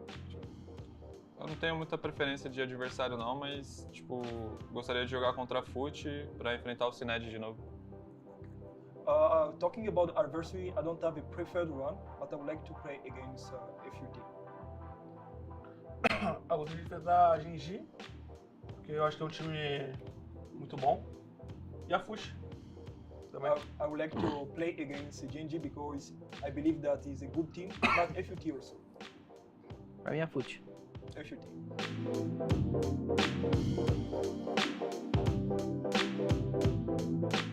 Bom, os fãs brasileiros, mano, primeiramente eu agradeço pelo carinho que eles estão tendo com a gente. A gente tá tendo um apoio assim que nem a gente esperava. Tendo um apoio gigantesco, e isso, mano, dá uma motivação a mais pra gente. Então, muito obrigado de coração a todos os fãs. The first thing I would like to say, thank you very much. We are really grateful. We're not expecting this support, and when we see people like this supporting us, it really motivates us. So thank you very much. I don't know if I'm supposed to do this also. Cara, sendo bem sincero, a gente tem poucos haters, mas eu acho que eu agradeço aos haters, porque eles dão combustível pra gente. Então acho que só dá mais combustível pra gente calar a boca deles, tá ligado? So talking about haters, actually we don't have that much of haters, but whenever they are, it's like the haters are fueling us, helping us to go forward, to give our best. So it's like we are giving our best so that we can shut them out.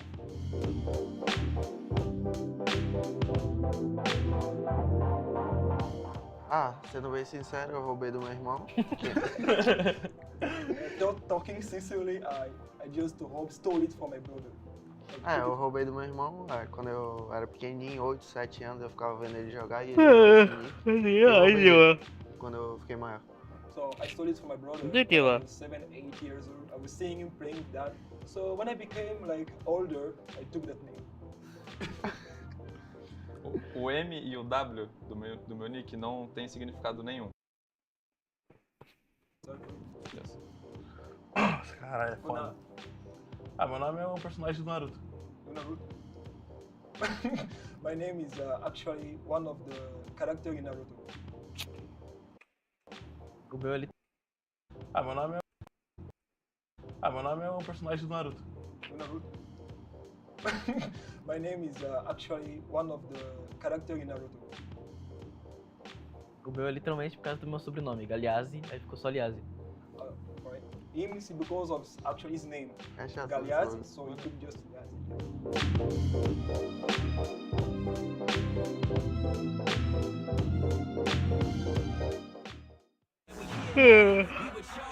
Watch everything we work for fall in line. We gon' give it all until the end of time. We'll be standing right here until the end of time. Till the end of time.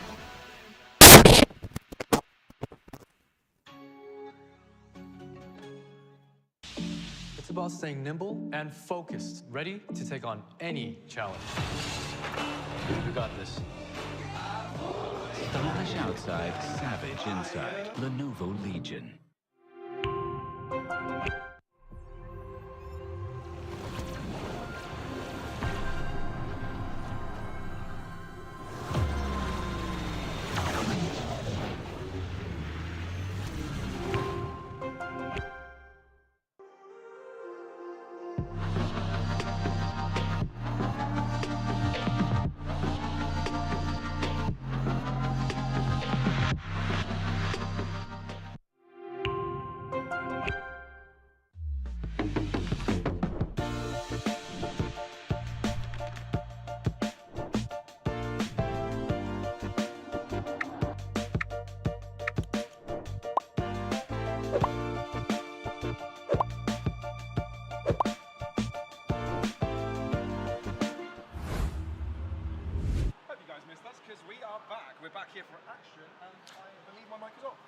Sorry Indeed about it is. that.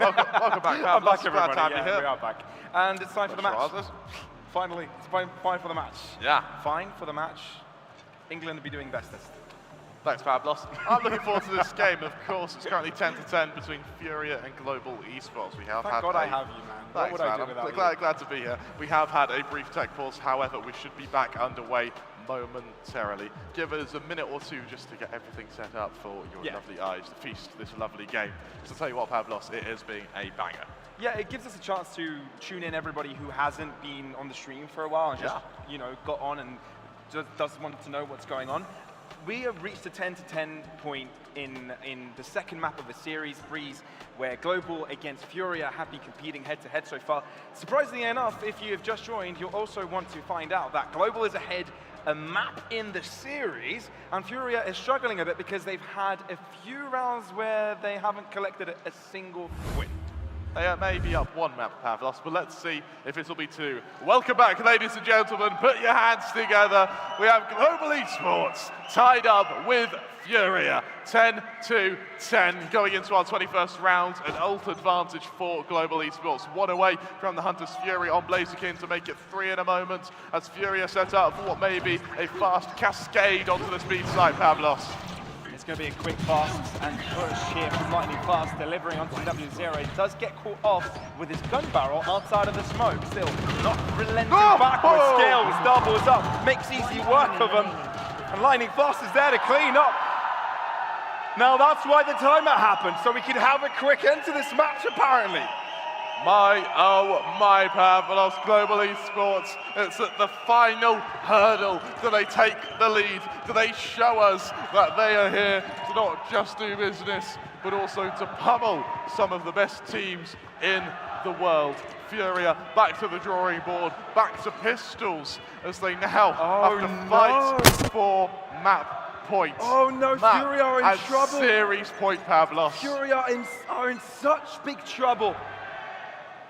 They're 2 feet under right now. Once again set up for another fast hit over to this B site. And once again, MW0 straight in. And once again, nice shot. GE are really taking control of this game, and Furia nowhere to be seen. I mean, this is an eco round. This is to be expected to be a 12th round, but if you make it in a dominating fashion, you're making a statement here that you're not only looking to win this round, you're looking to go all the way and win this entire series. Pavlos, look where the spike is. Global Esports have all the control they could ever possibly want. For Furia, how do you try and circumnavigate this? How do you even begin to retrieve that spike without having to combat all 5 GE members? The answer is you can't. At least in my eyes. That tripwire is still there. That cypher cloth is nuts. It takes forever for that thing to go down. Russ, oh no. Adding insult to injury. Furia were waiting for something, and that something is Russ. Not exactly what they wanted. Conan and Khalil looking to run away. Russ doing easy work of it. 3 kills in the bag. Buffing off those stats, baby. 1 required for Global. And this could all be over. This feels like a fever dream, Pavlos. This is not Global Esports looking to win a map, which if before this tournament a map would have been celebrated. No, Pavlos, this is 2-0 that they may be going for against one of the best in South America. The ult advantage, level pegging for the time being. Both teams with a Viper's Pitch. Both teams 1 away from a Hunter's Fury. The only difference here is that Volvi has that operator. Viper's Pit enabled on the left-hand side, but for the first time in a while, it's actually Furia with the first pick of the round. MW0 able to find that operator. We'll see if he can retrieve it for a moment, because GE, they want to move back to mid rather than fight for a main. And Liazi's there. Got to be careful. Quite a difficult position to play in. One which we've seen quite a lot of impactful plays come out on. Oh, this recon could be massive. Oh, this recon could be huge. It's together with a flash, but it's actually Furia that comes out on top. You might have to delay this one, and the wish of overtime might be coming true, unless Skills has got something to say about it. Blockaded by a smoke and a cage, and the A site is क्यों fully push gone कर for रहा है? Furia. समझ में नहीं आ रहा He's है. still in a position to worry about as well here. He may be able to catch out lightning fast. And that's exactly what he's going to do. Bullet to the side of the head, Skills collects it at least. Drive-by by MW Zera and Furia on 11. My Push and out should we could be going to overtime. For GE, they have the money to reinvest. But for Furia, MW Zera, he's just shown signs of life. The death rattle is going to escape the lips of Furia as they bring that operator back. To be fair, it was GE that brought the fight to Furia that last time around, so not exactly what they wanted. 3 operators No have lost way. come out for GE. 3 operators, oh my word. They literally said, we need to play this a little bit more passive. And with the operators, it's exactly how they're going to do that. MW0, no matter what angle he takes it, he is having to peek into another scoped weapon. Good thing from Polvi not to react there. Does try to take the shot out into the open. MW0 wins the first shot against the operator. The risk with having this many operators, though, Pavlos, is if you lose them, or if you have to go into a retake, they become so hard to wield. And it's so easy to get overrun by them as yes. well. For now, though, Furia, they back off. They don't press the attack. It allows Russ to get a little bit closer, but that Aldrin's going to force him out in just a moment. Selkin hard to follow it up as well. Hunter's Fury looking to find damage from afar. Russ low, in trouble. Able to get away, but not from that. Skills also gets back into place. Viper's fit enabled, adding to the complexity. Oh, Skills! The game awareness. Still 3 on 4, still a long way to go when Khalil is there as a guarantee. And bear in mind, there's actually 2 players on the flank as well. MW0 is going to join them, but Khalil is a clean shot to lightning fast. 2 versus 4 now. Skills, what can you do now? Depleted of health little by little now as he is in the Viper's pit. Oh, this could be timing for Liazzi. But the Viper's pit disappears and Blaze King appears himself. Takes 2 down. G have a chance, 1v2, but no, Khalil is there onto the site. We're going to overtime. Oh my Pavlos, just when we thought Global Esports were going to be able to close it out, Furia, they strike back, they show those signs of life, and now in overtime, what a time to feel alive, Pavlos. Because for both of these teams, we've seen that they're happy to bring out those glass cannon operators. We've seen that the duel between Polvi and MW0 going into the second half has just got even more intense. Going into overtime, what is that going to suggest for the tempo of these teams? It's a difficult one, isn't it? I don't know, it felt like Global Esports might have been overcomplicated the past couple of rounds, right? Feels like Furia should have been on the pressure point, but no, their eagerness to close this map out maybe got to them a little bit. Maybe. I like the thought process with the 3 operators, but you can't underestimate MW0. You can't think you could just hold an angle and win a straight battle with him, especially after shooting at a player who was jump spotting. So smart for MW0 to just wait for that shot to be taken. And that's exactly what happened. Successful in doing so. A lot of messages out there. I'm trying to read them all, but Russ ain't rusty. Was that Pulverine? It's actually pretty clever messages. Rusty. Something I want to mention as well, Pavlos, is the frag separation on Global Esports. Blaze King with 18, Russ with 15. Everyone's pulling their weight. We're not seeing anyone sort of shooting ahead. We're not seeing anyone fall behind. Everyone's present. However, we're seeing glass cannons from both operator players. MW0 versus Polvi. The duel of titans is going to reach its crescendo now in overtime. Revealing area. Polvi once mentioned, it's simple, it's clear. He's been outed a couple of times the past few. Wants to make sure he has the final say. Who wouldn't? Shock dart. GE listening over to this B site, a position which has guarded them quite a bit of control over the last couple of rounds, but for Furia, that's where MW0 is positioned, and that's not a fact you can take lightly. The score when Furia was on defense and GE on attack was 7-5, so slightly favored for Furia here. That continues to be the case in overtime. You have to wait and see. MW0 won't be able to use the dash on site. Spotted. Standing ahead.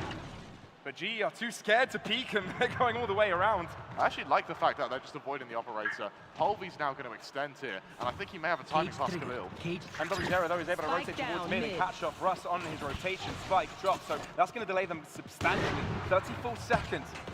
How many players are here for the defense of Furia? Quite a lot, 3 to be precise. MW0 still causing issues on the back line. Blaze King is no more. How do you stop them from peeking you? Conan peeks out from nowhere. MW0 again showing impact. This guy's unstoppable. This guy wants to win it alone.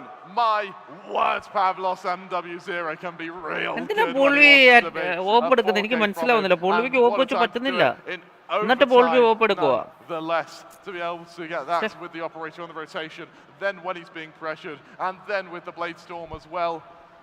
If that doesn't show prowess, I don't know what will.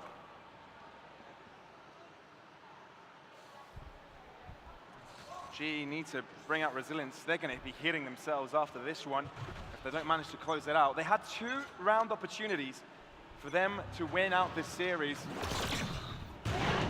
Polvy takes a chance, unsuccessful, and takes damage himself, I do believe.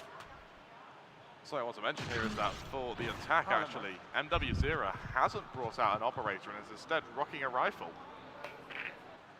Oh, I think the Aldron just barely depleted before checking elbow, so I don't think there's enough information here for GE to go about.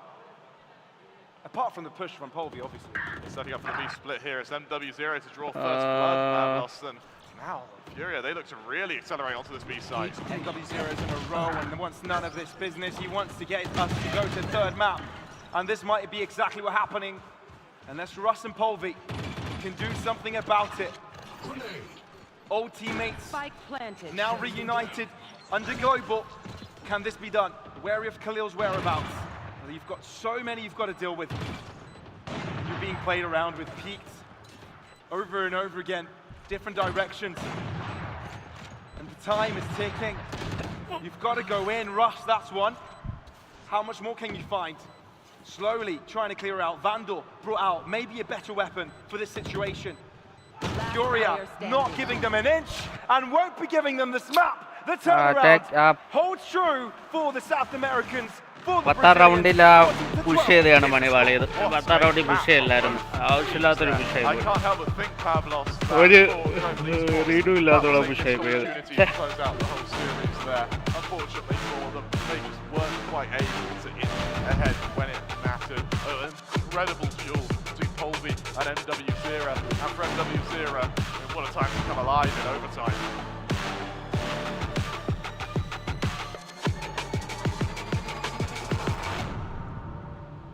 What an effort indeed. GE made us believe, man. GE made us believe. There was a world where Global could have beaten Furia just now in a 2-0, and that's definitely got to be hurting them, mentally at least. No, you're absolutely right. This is going to be, it's going to sting, that's for sure. But remember, we're going to Haven next, a map which both teams, especially with their operator players, are going to enjoy quite a bit. I believe our analysts are ready to receive this throw. So guys, let us know what you think about that one, because it was a crazy one. Crazy is an understatement. That map was so back and forth, especially toward the second half. And honestly, as they said, Global Esports could have had the win, but Furia definitely woke up in the end. Yeah, I mean, I looked at the start of this one and Furia were on a tear in the very beginning.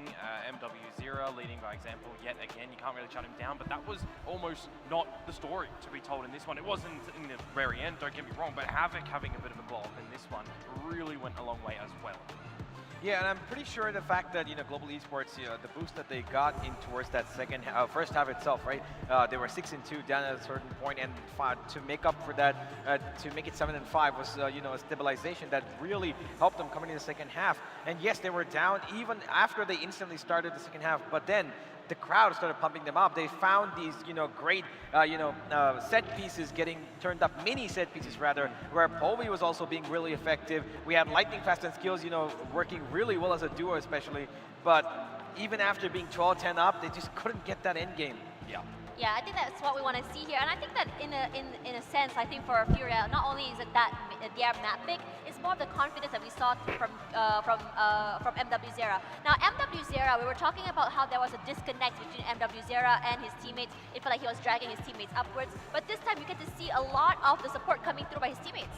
Yeah, I mean, you got a bit of a comparison still you can draw between the two teams, evident by the scoreboard here.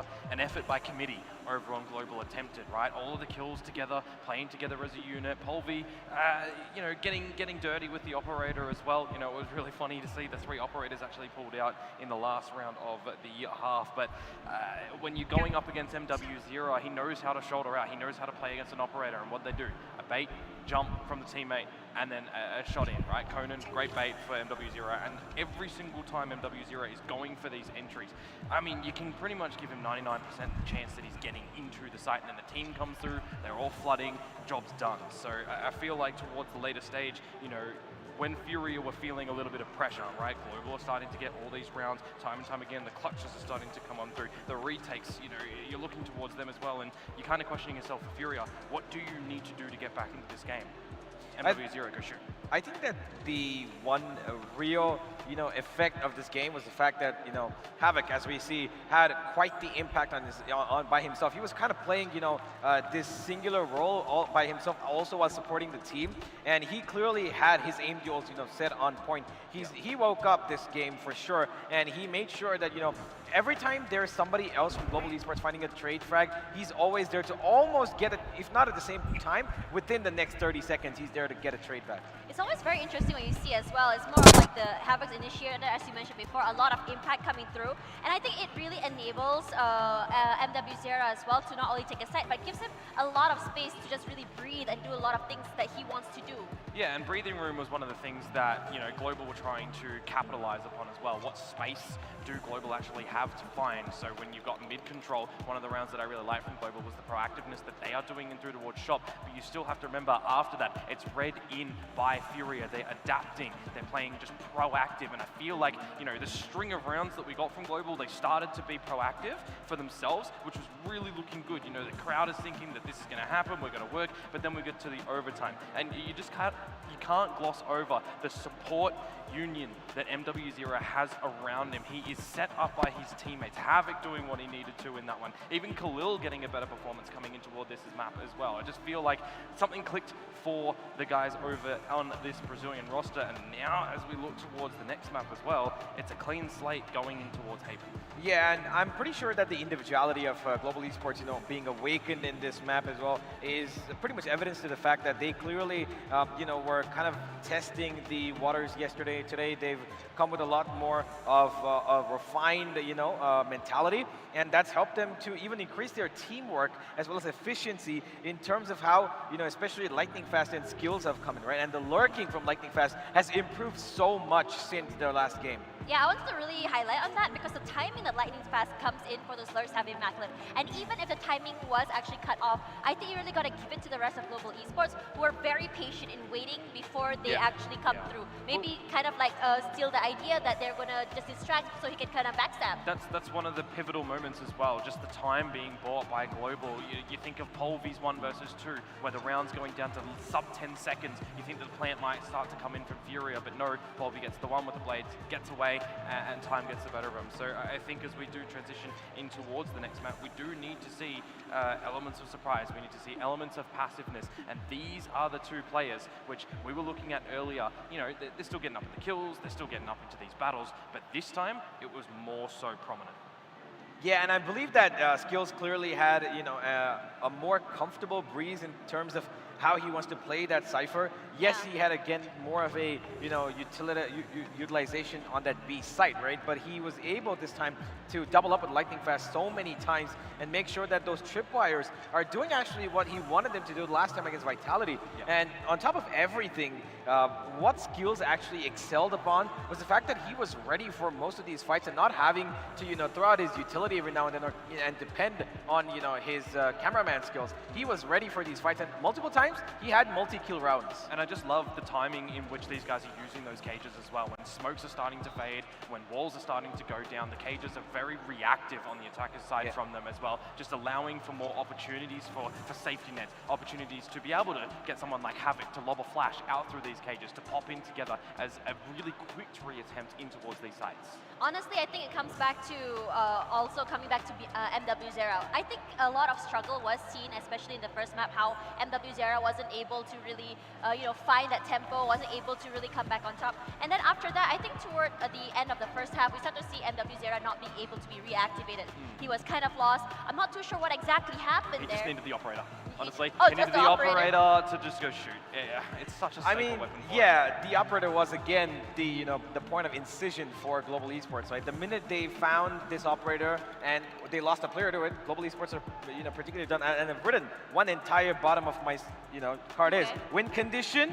Kill MW0. Wow, kill MW0. And I think because MW0 is just so slippery. I mean, 9 opening kills for MW0, but also 6 first deaths. He's at the top of both ends of the spectrum here, so he's getting into these battles. But, I mean, he still does edge out in surviving more often than not. All right, so now let's talk a little bit about our decider. The decider, whether or not these Indian fans here at Manfo Convention Center will be disappointed, or will they be extremely loud? Well, I'm pretty sure that they will be supporting them till the last breath, till the last bullet is going to be fired. But I did have a word with the owner of Global Esports, and he was pretty shaken up. He doesn't, it's a classic Global Esports heart attack moment when you've got these high intensity matches ending up towards the last couple of rounds, overtimes, and he did not want this to go to the third map. But well, here we are. Here we are. But let's talk a little bit about the performance of Global Esports. What are we expecting for the third map? Haven's an interesting one because we haven't seen it from them just yet, right? So we can only theorize what the agent lineups are going to be. We can only theorize if it's going to be similar to maps that we've seen throughout this tournament, right? We saw Gen G play Foot on it earlier today. We saw Gen G absolutely destroy Foot. Unfortunately, couldn't get the series under wraps at the end of it. But, are we going to get a mainstream play? You got to remember, it's not the full roster as well. So there's still room for a little bit of experimentation coming into this third and final map. However, if you do want to flip it over just to Polvi right now, he's still trying to do what he can to get into this, and I think the emphasis is going to be on him to try and be finding these opening kills more so than MW0, because if we are looking at the whole kill MW0 aspect of this one, I mean, the map is a little bit wider in terms of ability to position Polvi. Are we getting him down sewers or A-long? We've seen a lot of Jets play towards there today. Yeah, and there was one thing that Global Esports were trying a multitude of times on their attack on Breeze is the fact that they're letting Polvi explore, but he's doing it at times where I would say that they need to play more as a team, especially that final round in overtime, right? They gave him an operator. He's glass cannon. He's sitting on A main while the rest of his team is still exploring at B. And before his teammates could even come, Polvi had no interaction whatsoever with anybody. He missed his first shot onto Khalil on the back of sight, and by the time he could actually do something, everybody was dead. There's just a different support structure and a different idea around how do we set up MW0 to maximize his potential in this weapon, or how do we position Polvi to maximize it, and it definitely does feel like there's more chemistry around MW0 than there has been on Polvi today. Well, this is it. The do or die moment, whether Global Esports will be the one to come up on top and give Manfo Convention Center the loudest cheer we'd ever hear, or we'll be seeing the young prodigies rise up on top. Ladies and gentlemen, we'll be going for a quick break. After that, on to Cameron Pavlos. We were chosen. Watch everything we work for fall in line. We gon' give it our all until the end of time. We'll be standing right here until the end of time. Till the end of time.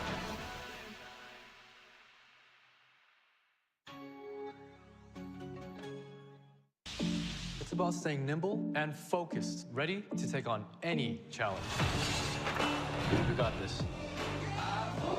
Stylish outside, savage inside. Lenovo Legion.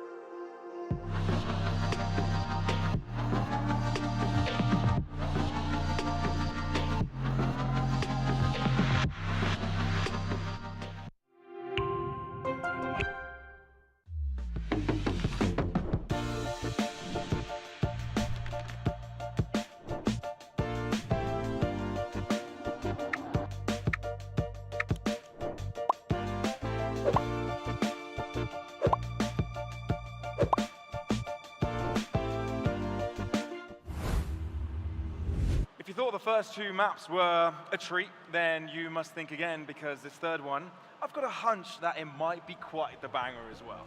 Yeah, if you're a global esports fan, I only fear for what your heart rate may be after the end of that first map. If you're a Furia fan, I only fear for what your heart rate is going to be going into this third map of Haven, Pavlos. If you've just tuned into the show, it's 1-on-1 in the map scores with Furia and Global Esports taking on each other for the India versus Brazil fight. And honestly, I think it exceeded expectations in every turn. Global winning out the first map, having an insane comeback on the second, but not quite closing it out. But I guess it's time to jump into the third one by looking at our agents for this particular game. All right, it is going to be Haven, of course, our third map of the series. What are your thoughts here, Kramer?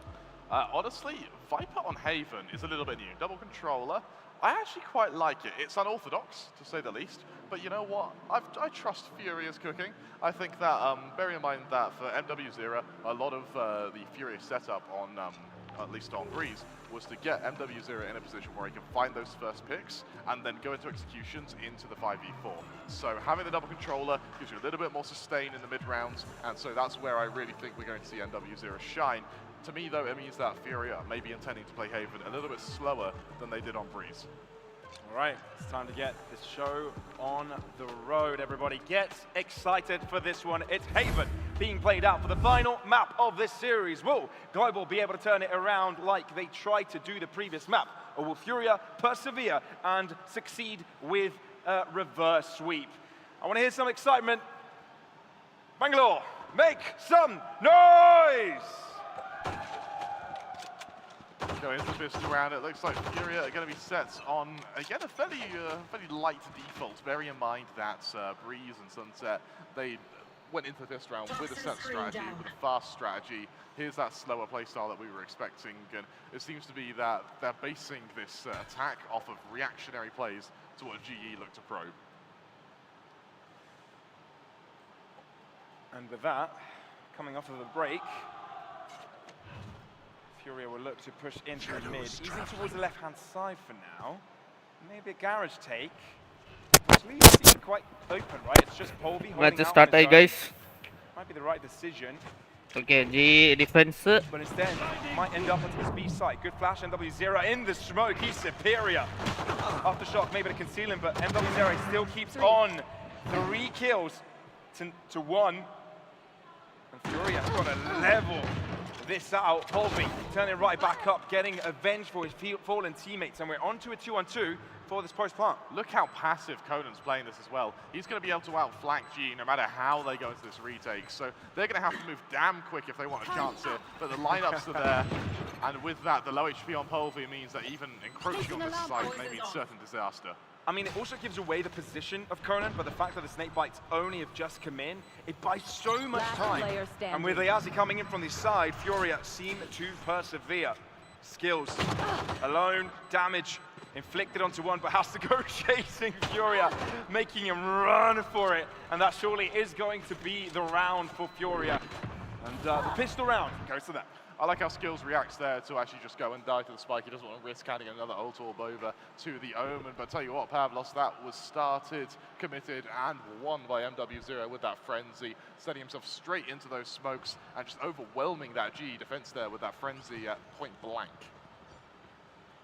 Now, Global need to come back from the previous map, right? Because honestly, it must have been quite daunting for them to actually perform quite the comeback on that map to eventually not close it out. Exactly. So I think this is a testament to how strong they are mentally. And congrats to Furia for able to reset as well. We were talking about how young they are and how mature you have to be able to compete in a situation where you're behind, where you've lost a lot of rounds in a row, and you've got a crowd against you.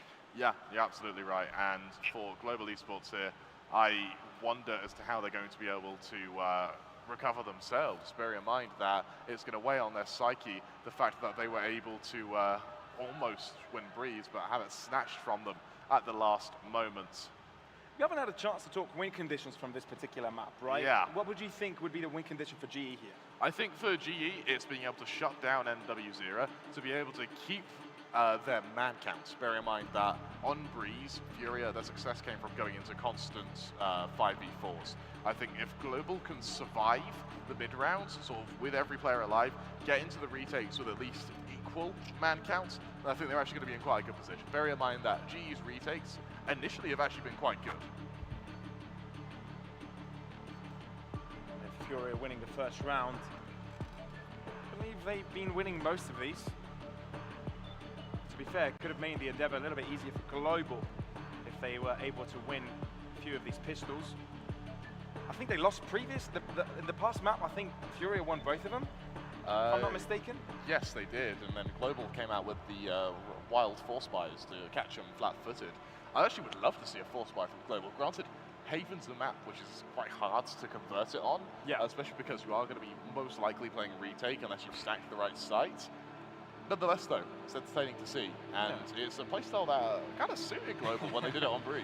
Actually, doing a little bit of digging here, it seems that GE won the map in which they won both pistol rounds, and Furia won the map which they won both pistol rounds. So if history repeats itself, this could potentially be quite telling, Pablo. This could potentially be quite telling. It's still round one, though.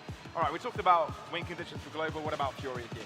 I think Furia is the same as it's always been. MW0 setup, if Liazzi can also follow up and sort of be that second man, then they're going to be swimming.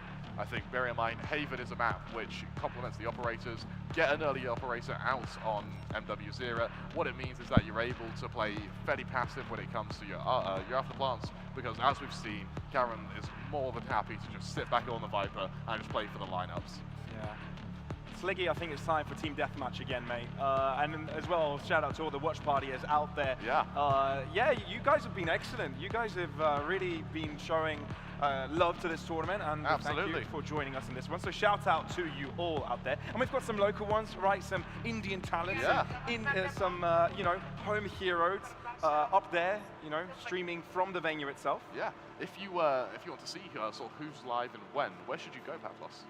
You should go to Valorant Esports SA. I believe they've got that username both on Instagram and Twitter. Yes. So go give them a follow. You'll learn about all the ins and outs of content, everything going on within the South Asian scene here for Valorant. It's a very entertaining scene, let me tell you, Pavlos. Yeah? I've been in it a while, and there is no lack of entertainment when it comes from roster moves to the org owners being very vocal, and, well, the management also accompanying that.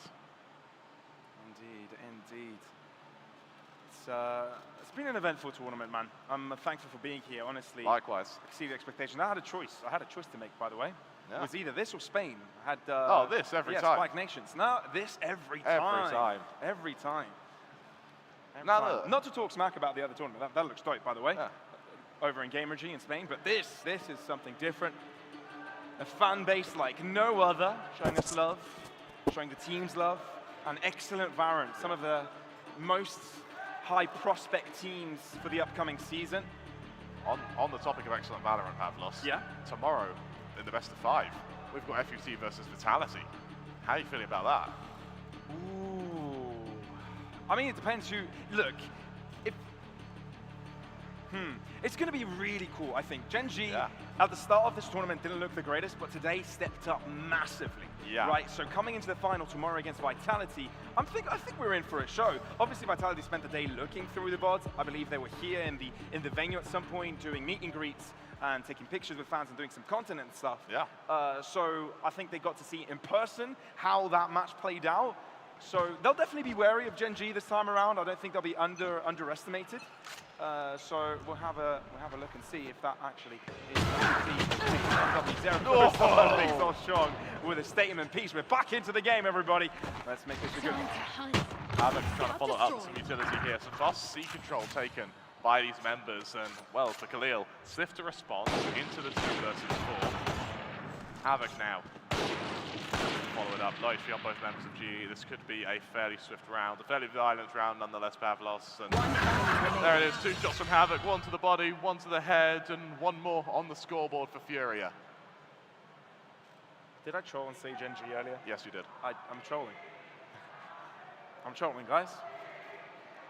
I realized while I was saying, I was like, no, foot 1, you idiot. You can't turn your back on our EMEA brothers, Pavlos. I can't, it's an EMEA showdown. EMEA showdown, what is on? But these guys know what's up. Gen G have got a chance now to come back on the case, right? They've got guns ready for them. And this is the moment where you expect them to see around on the board. Yeah, and my worry for Global actually is if they can't put themselves on the board, then Furia are going to really roll with that momentum, and they're going to look brutal.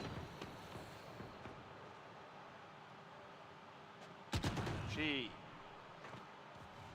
How do you deal with this one? There's a big push coming in from Polvi. Now, we've known him for taking up space early, even if it's unassisted.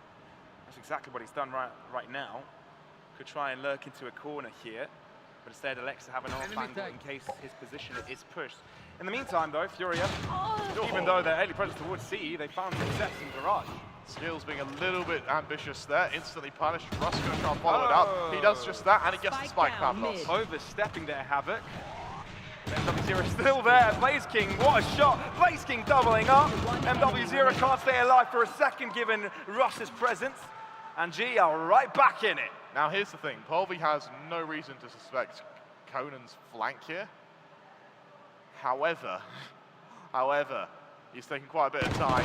There's the first, but with 3 more to find, low HP on Russ, damage is possible. Around though, that's going to be a little bit more challenging. 30 seconds left.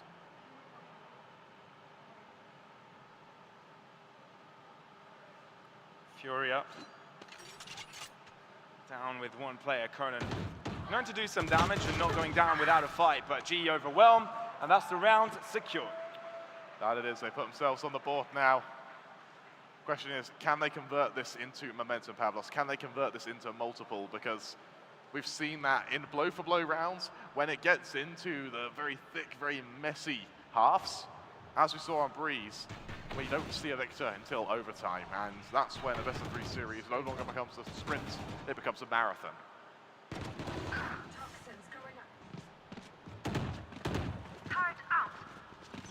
Bladestorm already available for MW0. That'll be pulled out here. Get out of my Slinger way. to accompany it. There is that Bladestorm. Fast push to allow Polvi to try and beat here. Instead, he's actually going to hide behind the pipe and hope that Fury don't clear him.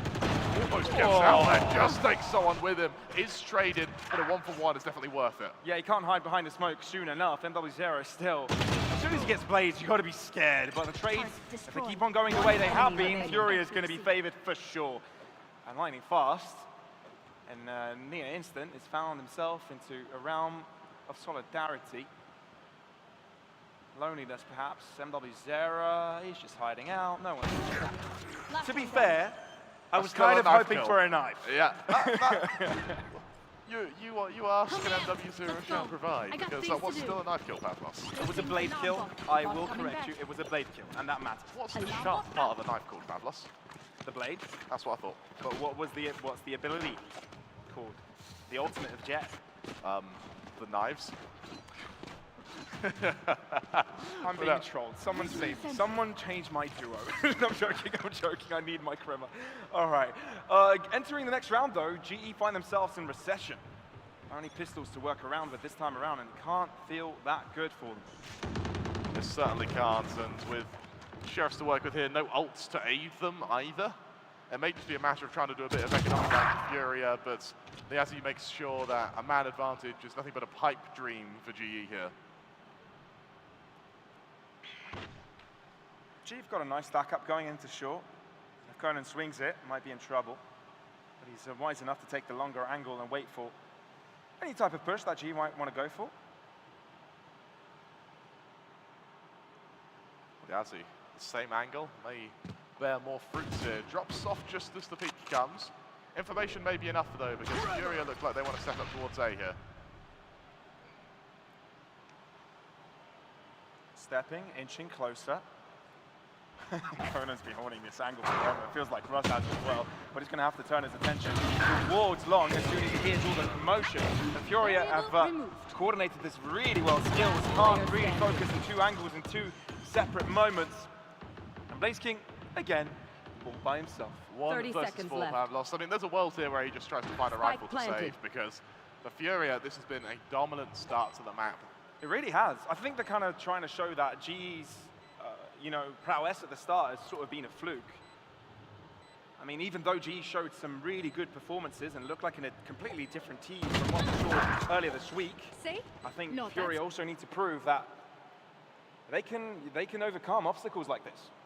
Yeah, and proving it's definitely going to be difficult, Pavlos, because let's be honest, this has been a damn tough map for them, and I think we have seen a lot of flaws in how Furia have been playing. The same for Global, categorically, but I think for Furia here, the fixing it up for Haven seems to have worked. I think we haven't seen anything too shaky from them as of yet. They still have an odds advantage going into this round, but they're now going to have to deal with the early operator from Polvi.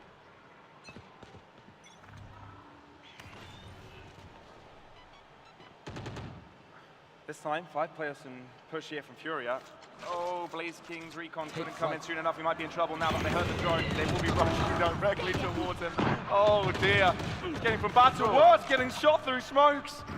Furia, furious that they even considered defeat. Want to make sure that this is all locked and loaded. At least GE keep things close. 2v3 is not over just yet. Just yet though, Pavlos. Polvi.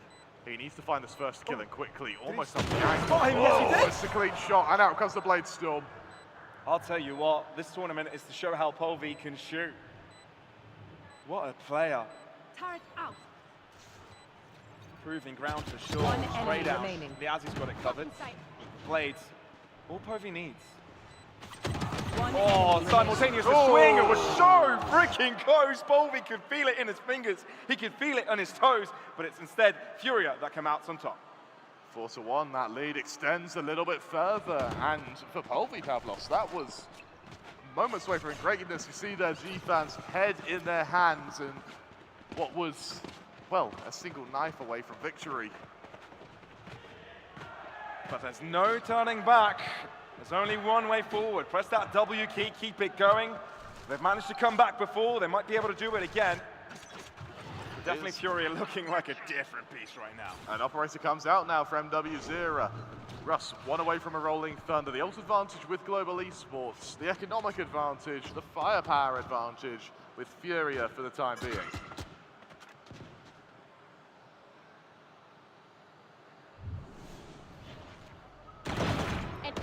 To see Polvi is able to trade it out.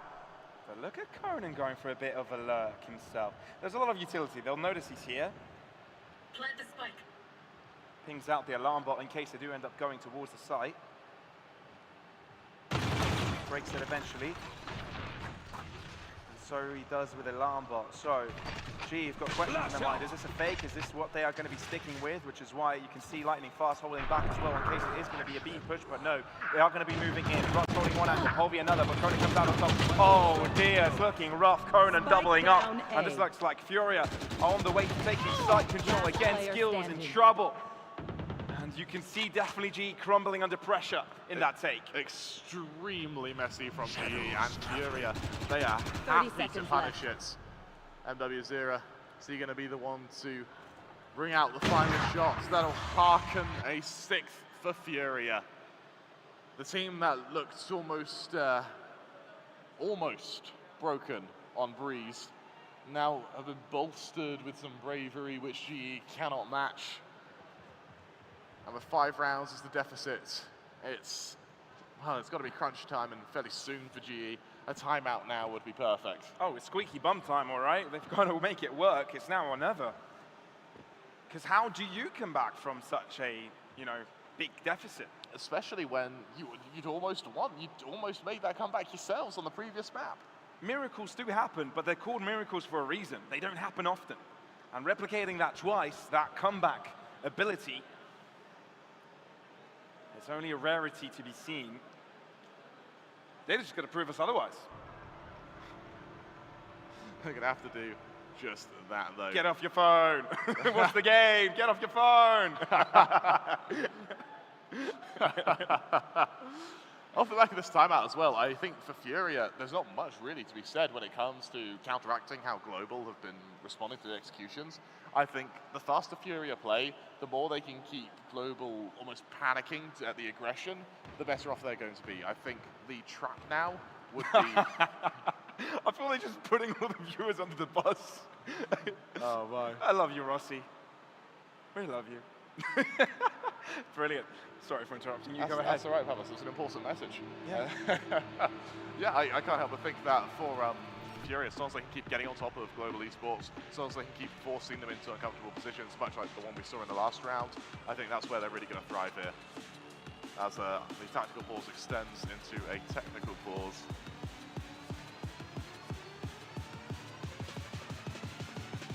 Seems to be some discussions had with Place King.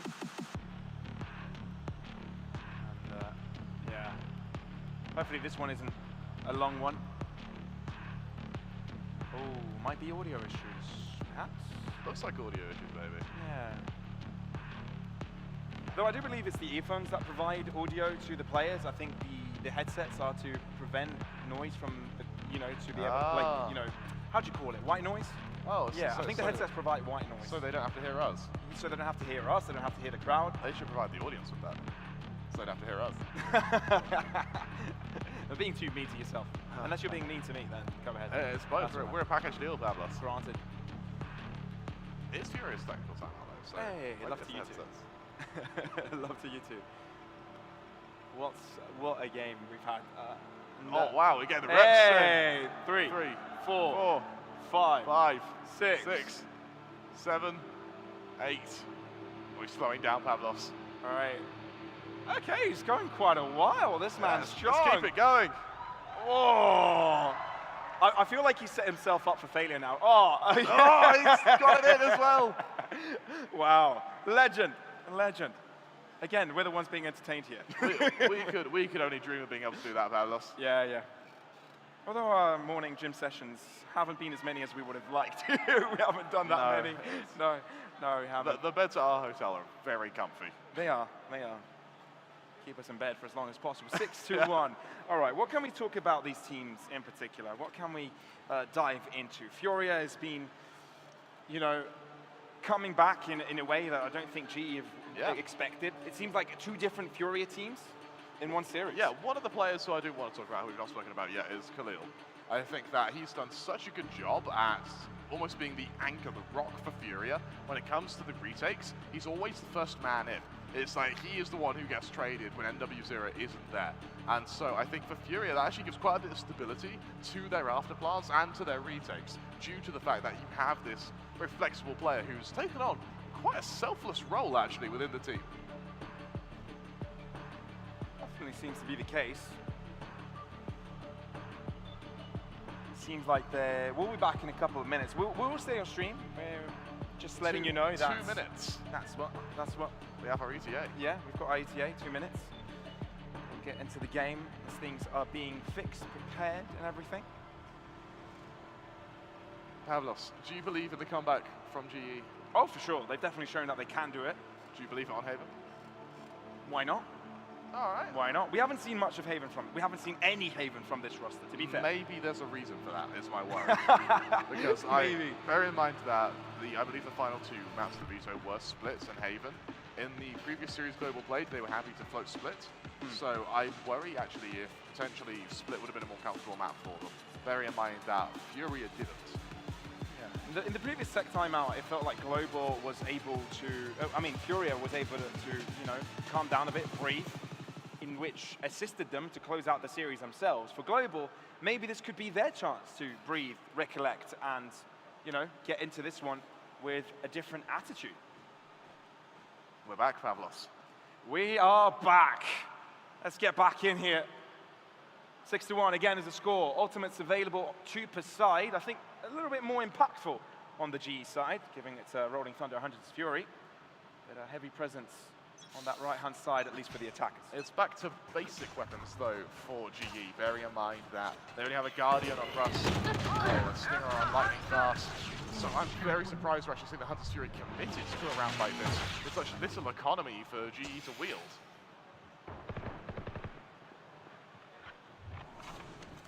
Poison orb emitted. Uh-oh. There you go.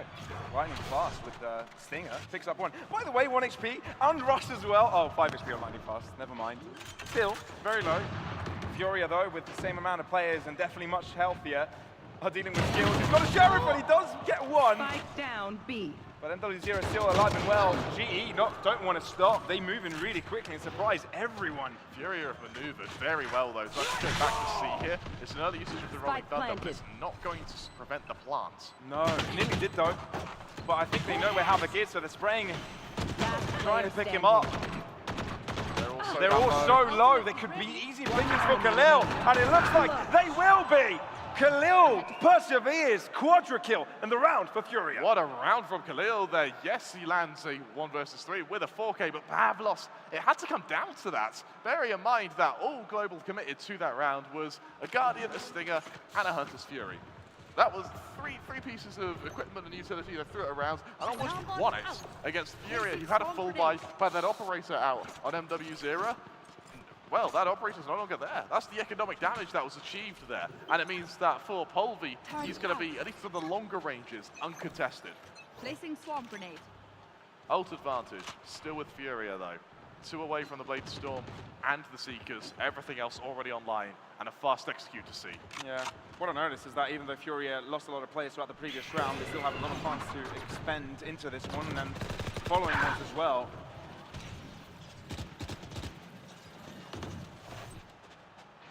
Onto the side, C taken over. And with the Viper Spear, they've closed out one of the entries for sure. Absolutely, and with the ult committed as well, I think for GE, it's got to be a save. Keep that operator alive for Polvi. Furia, they're going to make it 8. But for GE, they're going to have the weapons. They're going to live to fight another day. So there are only so many days left in this, Pavlos. Here. Yeah, GE definite save for them here. For Furia, this is them guaranteeing an 8th, and they won't be losing any players. It feels like until the end of the half, Furia won't be running out of money. Yeah, and that's a scary prospect for GE, especially when you consider that for MW0, he still doesn't have an operator out, so he's actually just going to go hunt for one of his own. A lot of Furia's tactics now come down to actually mitigating what GE are able to use, rather than keeping what Furia have. With that, GE in a really tough spot. All you'd have to do to bring back confidence is win one round, but they haven't had that one round in quite some time. And the longer this drought insists, the more difficult it's actually going to be. Yeah, I mean, MW0 about to bring out a Blade Storm as well. It's that ult management going to shift in favor of Furia. Remember, GE having committed both the Rolling Thunder and that Hunter's Fury very recently means that for the rest of the half, they may be down to 1 or 2 ults at all. And Furia, it's a rinse and repeat. Yeah, I mean, this is always going to turn out for Furia, most likely, unless Skills is able to do damage, and Polvi not revealing himself. I saw that going very differently in my mind, but G proved to differ. Polvi's being burnt, unfortunately for him. But G finally have a grasp on this round. The saving grace for Furia here is that they still have the spike. Or at least they may do if they can win this duel for Garage. Oh no! Player standing. The crash from Russ saved them. Conan is going to get the King simultaneously. Blaze King picking that one up. GE is on the board. On the board with a second Pavlos, but on a map like Haven, you need at least 3, at least 4 before your halves become a bit less worrisome and more so just a tactical difference. Furia, they still have that ult advantage, they still have that economic advantage. They tried the same strat, they tried to be cheeky, it didn't work out. I can't help but think that for Global here, there may be a bit of problems when it comes to repeating the success. I mean, like I said, all they needed was one round to get their heads in the game and feel like they've got the capability of coming back, and that's exactly what they did. So for Furia now, pleasure of stopping that hope in its tracks. You can see a very fast pushed up Russ here in mid, who does elect to fall back eventually. He's out of his depth, but sets up Polvi for a kill. Polvi for the first, and now let's see how Furia responds. Bearing in mind that this A site's about to be besieged, but the spike still not committed to it, so for all intents and purposes, this is still probing efforts from Furia.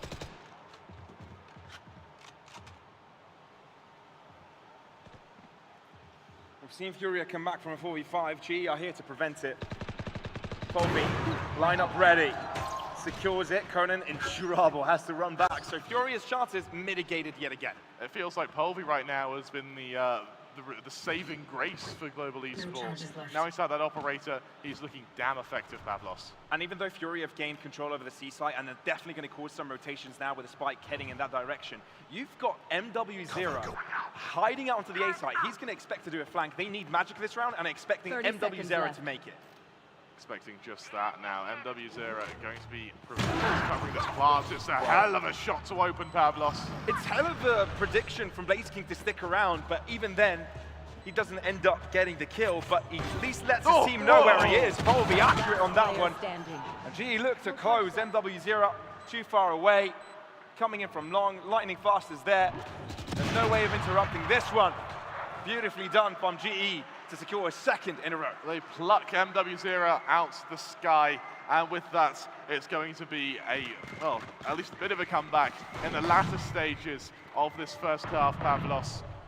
But the nagging, gnawing feeling that this could be too little, too late for Polvi. Now he's been able to show up with this operator. The pressure is being able to do this for the rest of the game.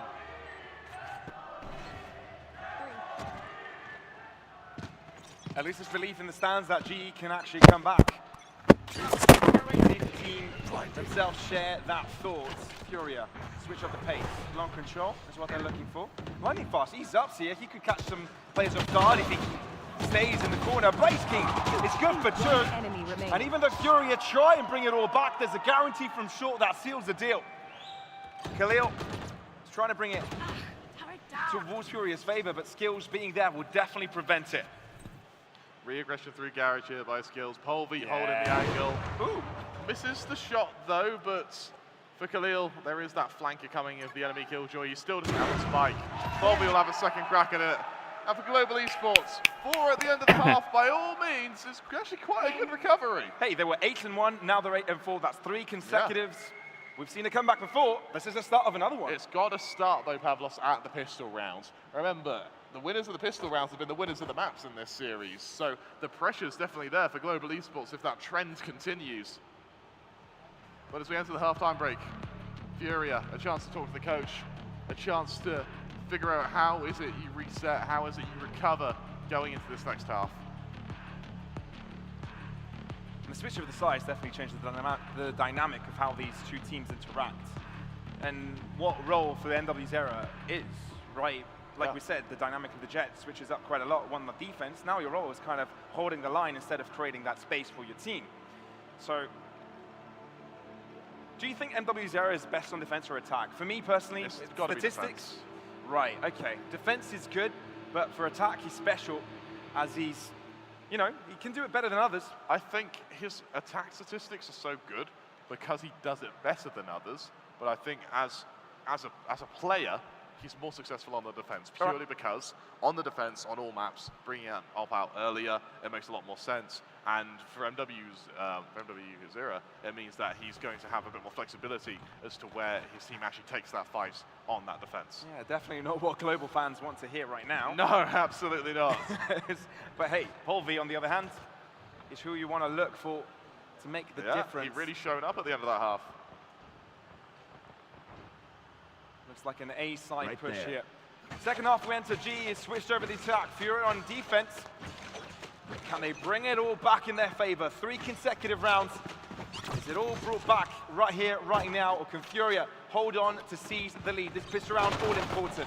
Now, pushing towards this A side, only one to defend. It's going to have to be Khalil. He sticks around, actually. Right click goes his way. BlazeKing doubles up, and GE are already on the case. Skills, back of the site. MW0 is no more. Global Esports are ahead. Havoc's the guy you got to remember, though, Pavlos. He's still at the back site. He's good for one, not quite able to find the second. It's all on Conan, unable to win it. Global, they find the pistol round, Pavlos. The comeback may very well be on. You can definitely see why the excitement is there, right? We were talking about this is a round you'll need to start this comeback from, well, not start this comeback, allow this comeback from continuing. And that was a messy one. I felt like Furia didn't want to let GE get comfortable onto the site. They kept on throwing in players onto the site. It wasn't as coordinated as we saw in the first half. So definitely something that they may have to discuss between them. Yeah, I agree, but that discussion may have to wait because Furia, they've got the Hero Marshal on MW0. That Hero Marshal has really taken flight right here, right now, and right to the cranium of Blazer King. Havoc pushing up very far forwards. They spotted him, but didn't expect him keeping his position there. We've seen Furia pull off pistol rounds before. He's even able to get away. Even able to get away. Furia, this should not be how they respond to Global. This is meant to be the easy one. No way, right? Right? Double question mark. MW0, he's repositioned so perfectly, Pavlos. Gets the damage out onto Russ. And remember, even with that Marshal, it doesn't matter if you hit the head or the body. All he's doing is tenderizing his opponents for the remaining pistols on Furia. And that's exactly what they need, right? I mean, you don't have the one-shot headshot capabilities, at least not on the classics. And gee, the second they see that Marshal, they actually get the hell out of dodge. They set their gaze back to see. 30 seconds left means that they've got to move fairly quick if they want to get onto this site. All Conan needs to do is collect the information and delay this push from happening to get his team in place for this defense. Push coming through to the back of the site. Polvy's going to attempt to do his magic. That's one shot. Turns around towards the other, making G a little bit more favorable this time around. It's a 2v3. It's definitely fathomable, especially with the rifles that they do have. Conan goes aggressive, wants to deny the punch. He's been able to do so. Conan might have done his job because now skills can't plant. He's going to have to get both kills in a matter of 2 seconds. But MW0 has ran away, and there's no chance of winning this one. Furia determined to get back the lead. And they get that final kill as well. They make sure that GE aren't able to recover any weapons or take any weapons into the next one. It's a beautiful round, Pavlos, and for MW0, getting that first kill, setting up the second, and then being there with the retake just shows you the impact that only one Marshal can have on the course of an entire round.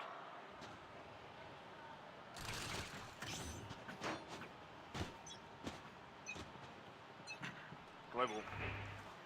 Now forced into a forward themselves, right?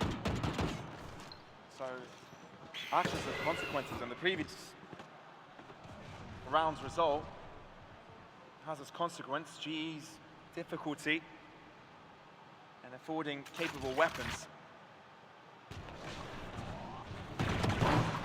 Furia, chill, take it easy. G won't let them chill though. G won't let them sleep. They want to knock on their door and make them all wake up. Well played, man. You think it's over? Think again. Global Esports are in the house. Conan, only a Vandal to work with, has got to save Pavlos. GE, they show Furia what a counter buy looks like, what a response looks like. And well, it's swift in its violence, and it will be 6 for GE. 3 rounds separate these two teams now, Pavlos. I feel like we're getting a little bit of deja vu here. They're definitely going blow for blow right now. That was quick. I don't think anybody expected that. I thought they were walking into a solid defense. But the set play was just too good. The shots connected. And with that, the round secured. Russ looks chill. He does. He looks surprisingly relaxed, actually. And the same said for Furia, actually. You'd think that being on stage in front of this many people, there would be almost worry on their faces. But no, it looks like another day at the office for them. The buy from Furia. I think we're destined for overtime, aren't we? Yeah, the buy from Furia certainly isn't a good one, but with the save Vandal on Conan, with a Bulldog and MW0, a Marshal on Khalil, and I mean, we've seen what a Marshal can do to Furia here. G once again hold their default. MW0. Look behind you, D, and Colby does exactly that. Oh, wow. So the star player of this Brazilian side is no more. Look, they did go for an eco.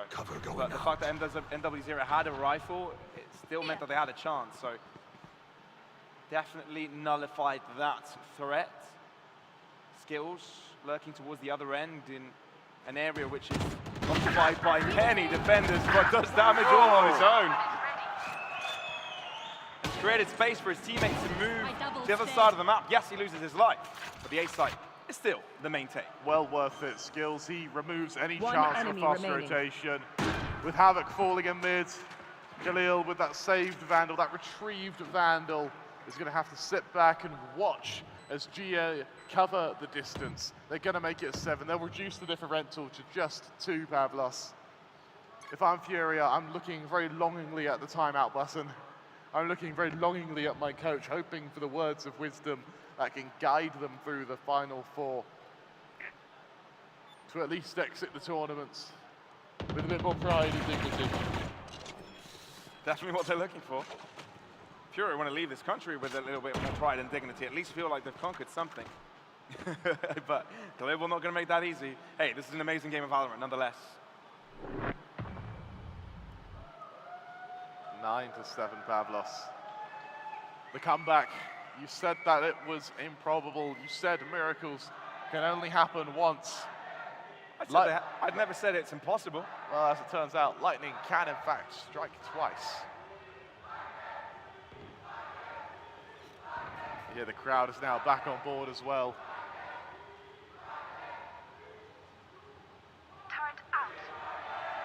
Especially after the latest success. Skills, lockdown available. For Furia, nothing to work with as of yet, but that operator is going to come out from MW0. G slowing it down just a little bit. Furia on the other end. Not taking any chance. Potential for a little peek there from the body system set up by MW0 and Havoc. But look at this walk up from mid. Smoke coming in right on time, actually. Khalil could have been a dead man walking. But look at the turn of attention towards Garage now. Inoccupied. Furia have done a really good job defending their utility here, actually. Sending the Sky Trailblazer straight down sewers after the use of Spectre to the back top means that they're going to be well aware about the C hit. I knew where it was, and Bolby is popping off. 2 clean shots. 1 without seeing his opponent. Skill. Ladies and gentlemen, a 7-round score diff might be turning to a single round differential.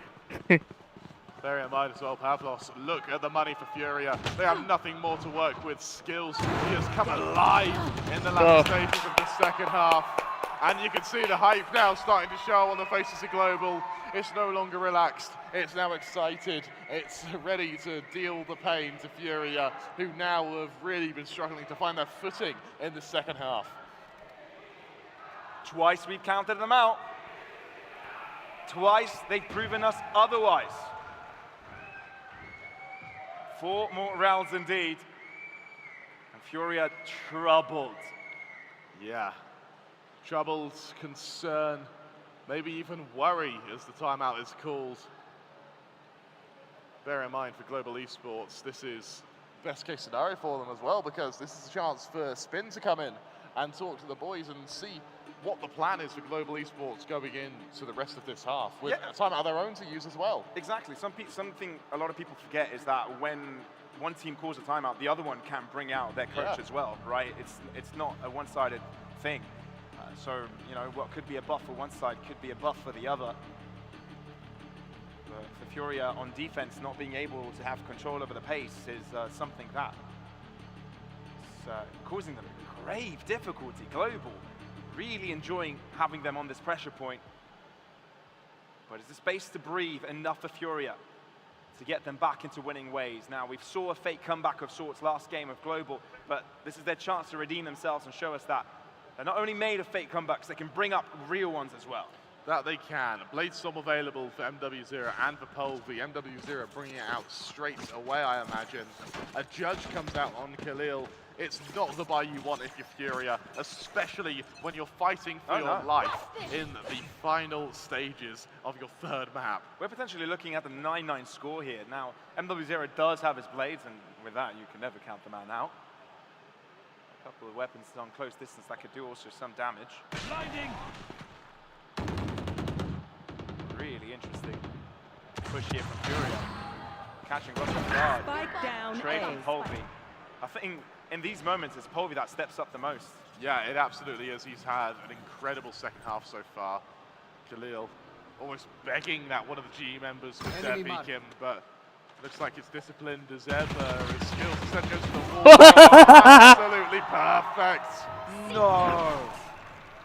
Not only does he wake the wall armor, he just keeps on shooting through and gets a kill. नहीं ज़्यादा push हो रहा है. Furia though, still keeping on top, surprisingly. Plays out for MW0 and just like that, crowd silence, Global. So 1v1 आ रहा है. Needing their star Polvi to pull it all off. And he might be able to do so. Damage onto MW0, and he's got full health himself. Down to 5 HP on MW0. He's only got a judge to back it up as well. Oh, there's a heal though. That being said, look at the weaponry for Furia. It's not the long-range shields that Polvi looks ready to take with them. Not at all. MW0 will be following the Trailblazer, Polvi spotting it. They know exactly where he is unless he's used the timing from that Cloudburst to move into the site. So, a lot of searching to be done. Guiding light, spray down, a little bit rough on Polvi. Wanting to take the fight another time, draws out the blades because he doesn't have time to reload. Shot comes through. Furia pushes and get the win instead. कैसे एक round हार रहा है यार? Solo क्यों खेल रहा है? To hand it over to the Brazilians. My oh my, Pavlos, just when you think this series is out of surprises, I think Furia now have been able to find 3 or 4 eco victories. Eco round il solo കളിക്കോ എന്തോ ചെയ്യാനാന്ന് പറ. A team better when underestimated. Global, a team always underestimated. We'll have to see what they can do now and what is absolutely the apoptosis of this map. A lockdown available, but I don't necessarily think it's the retakes where Global have been suffering. Yeah, it was a bit of a misstep there, not checking over into the long side push. You kind of expect them when a team is struggling economically to pull off a push like that. And yeah, a bit of an oversight that Global will end up hitting themselves for. Polvi kicking and screaming through this map though. Really wants to keep his team on top of this one. It's pride we're talking about at the end of the day. That his team, his fans, this country that supports global esports, the entirety of India can rally behind him in efforts of global, of redeeming themselves in VCT Pacific this year. For now, another operator on MW0, but it's not going to be used for the defensive A. Killjoy ult deployed, and for skills with that lockdown, he's actually going to be pretty apprehensive about the flank here. It looks like G trying to force a reaction rather than force a retake here. It's slow as they get onto the site. However, get onto the site they shall. After plant initiated, Furia, what do you have in store for us? Oh, seems like they might have a punch in this one. Blaze King barely survived for a second. Khalil, wait, peekaboo! Think you're going to be pushing in this one? No. The flanker's got a flank on him. Furia come out on top, even though G had a lot of spanners in the mix. It may not be good enough. Furia poised to get onto double digits. Just 3 away. Just 3 away, making it 11, Pavlos. I can't help but think that for Global, this is when their own timeout might need to be called in. This is when potentially, if there's any new strats, if there's any weird strats, if there's any Hail Marys, now would be the time to throw them out. I think what Furia managed to do is break the momentum entirely. Yeah, I agree. And I think that was a very important thing for them to do. Step 1 done. Step 2 is finish them out. Yeah, and well, if this was anything to go by, Pavlos, they seem set up to do just that. Credit where credit is due to Khalil as well, because he has done so well in these retakes, just being in a position to constantly anchor the one angle which isn't being pushed by the squad. He almost acts like a pseudo lurker on his defense, and it's worked beautifully, and we saw it in that last round there, just holding the push through to CT. He didn't have to leave that position. Instead, he just had to sit there, wait for the enemy to come to him. Sit there, look pretty. Exactly. It's what we do. Sometimes talk a bit as well. Occasionally. Yeah. Here and there. Bit of talking going on within the Furia camp as well. This has been a thinking game, hasn't it? Even the first matchup today, Foot versus Gen G, has been a bit of a chaos series, right? Both teams challenging the opposition's game plan, not allowing them to set up. It's been a bit of a chaotic one. This one, the longer it goes, it seems to be falling in that direction, but that's definitely not how it started. No, it's not. And it's almost heartbreaking to see GE twice now make a comeback, only to fall at the last hurdle. Ults available for both teams. MW0 with this operator trying to get that initial pick, unable to do so. It's that rolling thunder on Rust that I've really got to keep my eye on here. Early usage of the Viper's Pits. That's it. No more lightning fast. Taking charge of it. Current trouble for him to stay alive for a little bit longer. No, Polvi reads the position. G not done yet. Plays deep swing. My ult is ready. And full control over the site and maybe the round. Well, there is the strike back from GE. There is that rolling thunder usage that we were waiting to see from Russ as well. For MW0, holding on to the operator here is imperative to their longevity of this second half, bearing in mind that the economy that they're boasting right now, it absolutely isn't in a strong spot. So you've got about 1 round of reinvestment in. You especially don't have reinvestment when it comes to that. You can only afford to lose 1 more time after this. Operator lost, by the way. In the meantime, GE have built up somewhat of a good economy themselves. Found them. I think they can afford to go after this one, though. Khalil is enjoying getting a few ults for his lockdown, but not this one. I mean, he gets one with death, but there you go, 9-11. 2 rounds between the two teams. Remind you, it was 7 rounds at some point. Yes, the score was 8-1. Yeah. So still a good try for, you know, it feels like Global Esports have just thrown a lasso at Furia and just pulling in their direction. Sometimes they're being tugged. Sometimes they're the ones doing the tugging. They've absolutely performed, Pavlos. However, the show has still got a little bit of life yet. We haven't hit our finale. MW0 19 frags, Polvi 20. This head-to-head has been solo mat खेलो एक और round वही हार रहा है. Down to a rough buy, something which they seem to excel at actually. And GE, under any circumstances here, need to make sure that they do not fall complacent to this.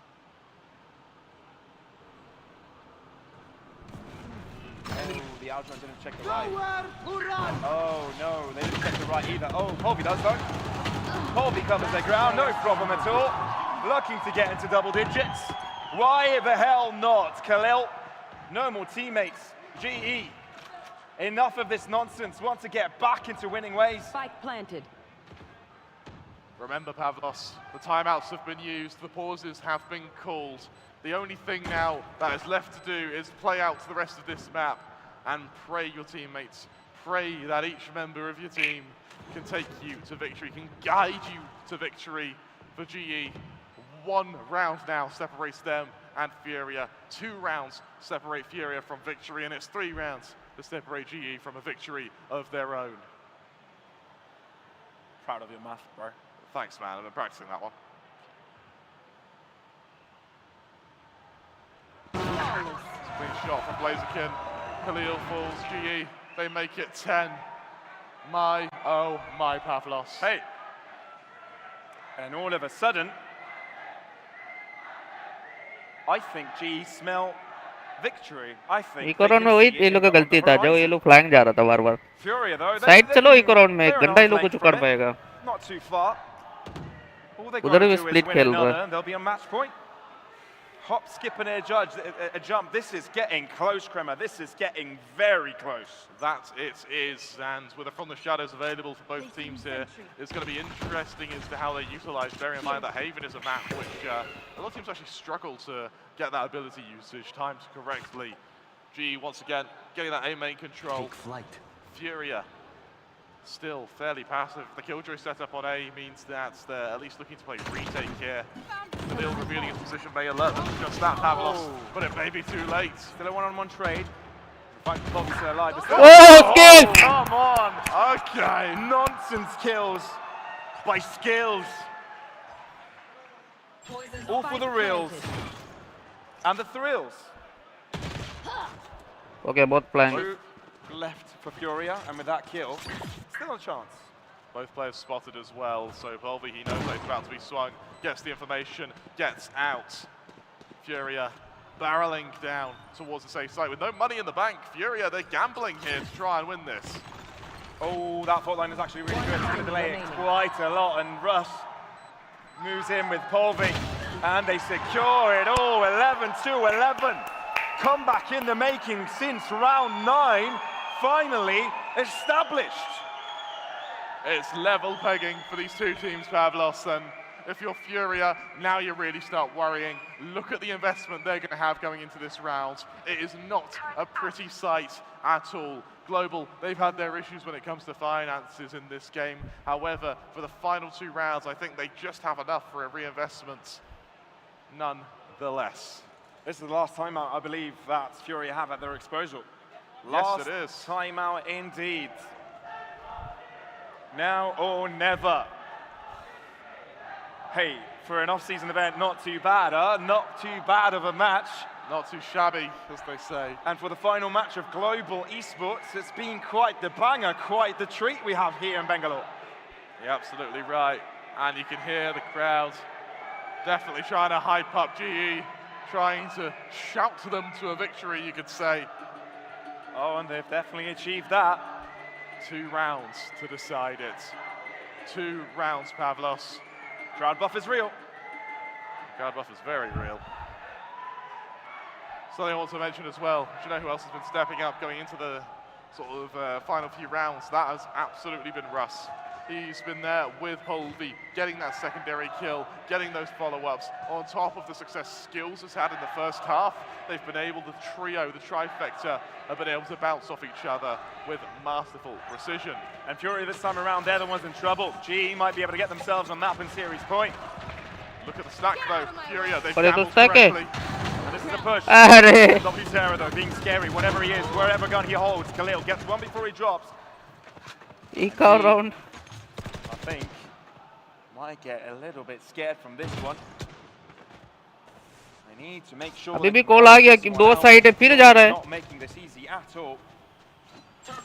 Look at the rotation. Europe got everybody here apart from one. And this is actually helping them out a lot. Havas with a double kill. Blaze King trying to draw it all back, and he might be able to do so. 1 versus 1. Blaze King versus Liaz. All to play for. 10 bullets left. Liazzi coming up from Garage.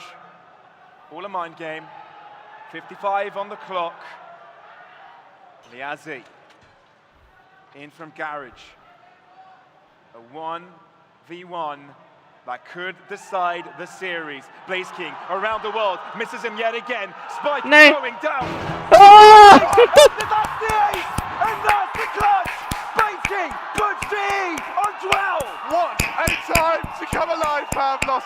Blaze King, immaculate perfection, absolutely tears apart Furia in a round where Furia looked like they had the read. They did have the read, Pavlos. It's a harsh reality that Furia, on mere pistols, on mere judges, made Global sweats to the very last moments. But my, oh my.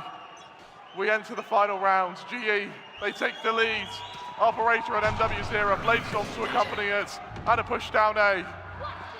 With all that, GE needs to compose themselves to try and close this all out. It's not all done, not all finished. Liazzi picking up the first one.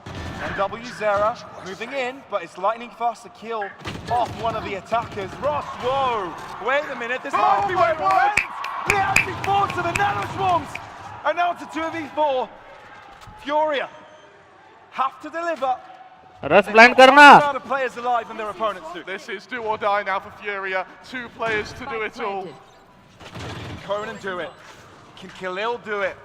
Can they brawl it through an overtime another time, or is this going to be Global Elites winning on their own stage here in Bangalore?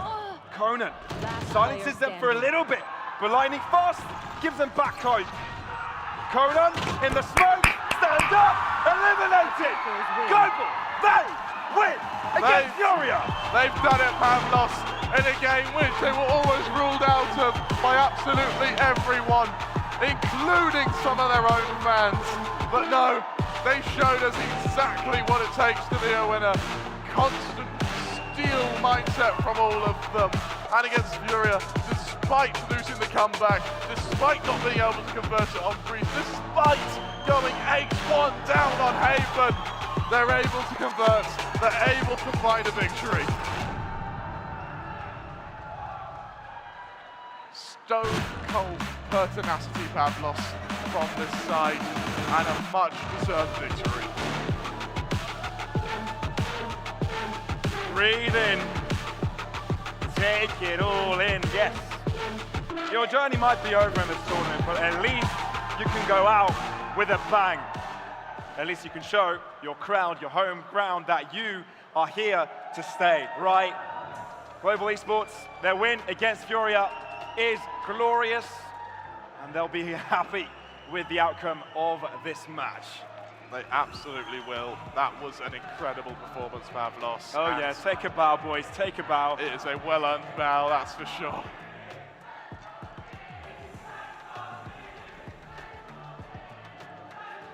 You can hear how much it means to the crowd as well, Pavlos. Oh, it really does. It really does. A new roster, a new project, here to make waves. This is Global Esports.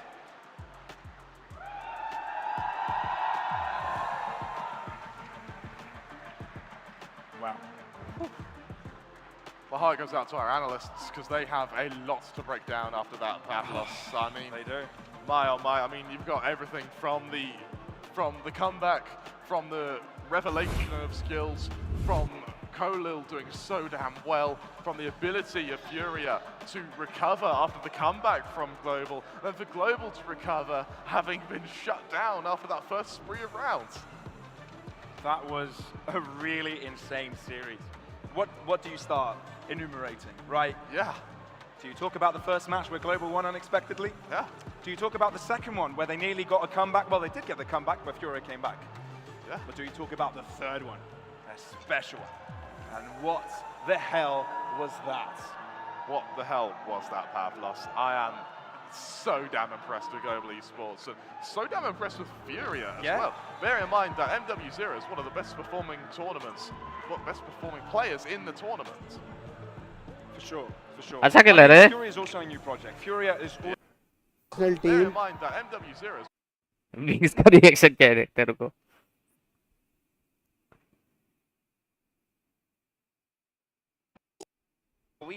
team challenge. Man, I've been practicing that one. I achieved that. Barreling 7 rounds at some point. Been called. The only thing now is this game, however, once again getting that A main control. Furia. इसमें था ना? नहीं, क्या हो गया? Furia, and with that kill, still really good. It's going to delay it quite a lot. Momentum ना तोड़े जी बात कर jubilation time to do a two this one out and then Fury all back and might be able to look at the rotation. God कर सकते निकाल सकते look at the rotation. God. Here, apart from one, and this is actually helping him out a lot. Havoc with a double kill, basically trying to draw it all back, and he might be able to do anybody, it is the man himself, Clutch King. Liazzi coming up from Garage. Clutch King hat possible है. 55 on the clock. Liazzi in from Garage. A 1v1. That could decide the series. Blaze King around the world, misses him yet again. Spike going down. Blaze swings, and that's the ace! And that's the clutch! Blaze King puts G on 12! What a time to capitalize, Blaze King, immaculate perfection, absolutely tears apart Furia in a round where Furia looked like they had the reads. They did have the read, Pavlos. It's a harsh reaction. Here, Blaze to accompany it, and a push down A. What do you think? Oti or finish? They told me who was my prediction, right? 11-13. Picking up the first one, and W0 moving in, but it's lightning fast to kill. Is it like, are you boss? Ross, whoa! Wait a minute, this might be where it went! 4v2. It's 4v2. We won. Furia We won this. When they've got half the amount of players alive than their opponents. So this is do or die now for Furia. 2 players to do it all. Can Conan do it? It's 4v2. Khalil do it? Can they push through it overtime another time, or is this going to be Global Elite winning on their own stage here in Bangalore? Conan silences them for a little bit, but lightning fast gives them back hope. Conan in the smoke, stand up, eliminated. Global, they They've done it for a loss in a game which they were almost ruled out of by absolutely everyone, including some of their own fans. But no, they're able to convert the end to find a victory. Have we seen, have we? Stone cold pertinacity, Pavlos, from this side, and a much deserved man of the match, at least in the first half, right? But where was the point that we saw that it turned around? Of course, in round number 10, I believe it was. Round number 10, where, Duelist में diff Furia कर had दिया. gotten quite some distance and they managed to get a decent lead. But Global Esports Killjoy पे diff कर दिया. manage up and get 4 rounds. Omen में diff हो गया. Stepping stones, right? Initiator पे diff हो गया. A little bit of insight into what the Controller पे diff हो गया. precursor was to them getting into it. I think अच्छा Jet Killjoy Omen अच्छा वाइपर और स्काई खेला है और सोबा और ब्रीच खेला मतलब डिफॉल्ट खेला है दोनों. Very patient. The A pushes as well 3 times in a row, unanswered, forcing these saves from the Furia members, and they just had no answer back, right? So, I mean, just absolute chaos scenes coming out from തോക്കാനുള്ള main കാരണം പോൾവിയുടെ ഇതായിരുന്നു, opera ആയിരുന്നു. ഓപ്പ് എടുത്തു അന്നേരം തോക്കുമായിരുന്നു. അതായത് ഇതെടുത്താലും മൂന്ന് ഇതിനകത്ത് ഓപ്പിലാവാൻ പറ്റുന്നില്ലായിരുന്നു. ഇനി അടുത്ത മാച്ചിന് നാളെ ഇനി എപ്പോഴാ? നാളെ 17 ആരൊക്കെയാ ഗ്രാൻഡ് ഫൈനൽസ്? അപ്പോൾ ഗ്രാൻഡ് ഫൈനൽസിൽ ആരൊക്കെയാ?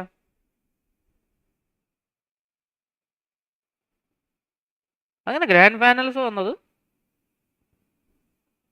അപ്പോൾ ഫ്യൂറിയൊക്കെ മുന്നേ കളിച്ചായിരുന്നോ? Convergence 2023.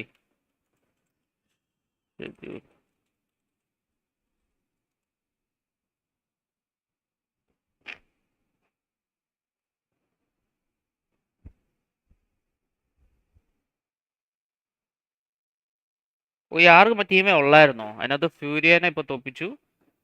ഗ്രൂപ്പ് എയിൽ ടീം വിറ്റാലിറ്റി ജയിച്ചു. ഗ്രൂപ്പ് എയിൽ വിറ്റാലിറ്റി, ഗ്ലോബൽ റിസോഴ്സ് വിറ്റാലിറ്റി ജയിച്ചു. ഫ്യൂരിയ വേഴ്സസ് വിറ്റാലിറ്റി ജയിച്ചു. Global resort versus Furia. അപ്പോൾ വിറ്റാലിറ്റി ഗ്രൂപ്പ് ബിയിൽ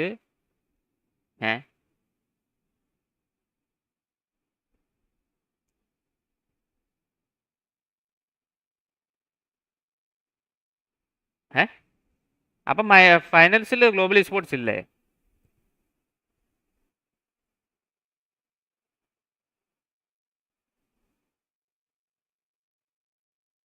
ജെൻജി വേഴ്സസ് ടൂ റിപ്പർ. അപ്പം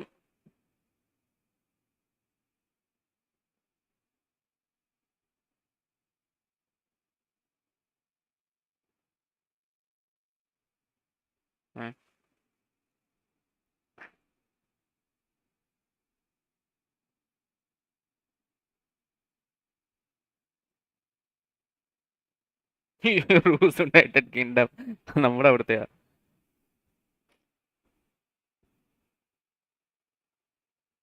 ആരെയോ നമ്മുടെ ഇവിടുത്തെ, പക്ഷെ ഫിലിപ്പീൻസ് അങ്ങനെയാണെങ്കിൽ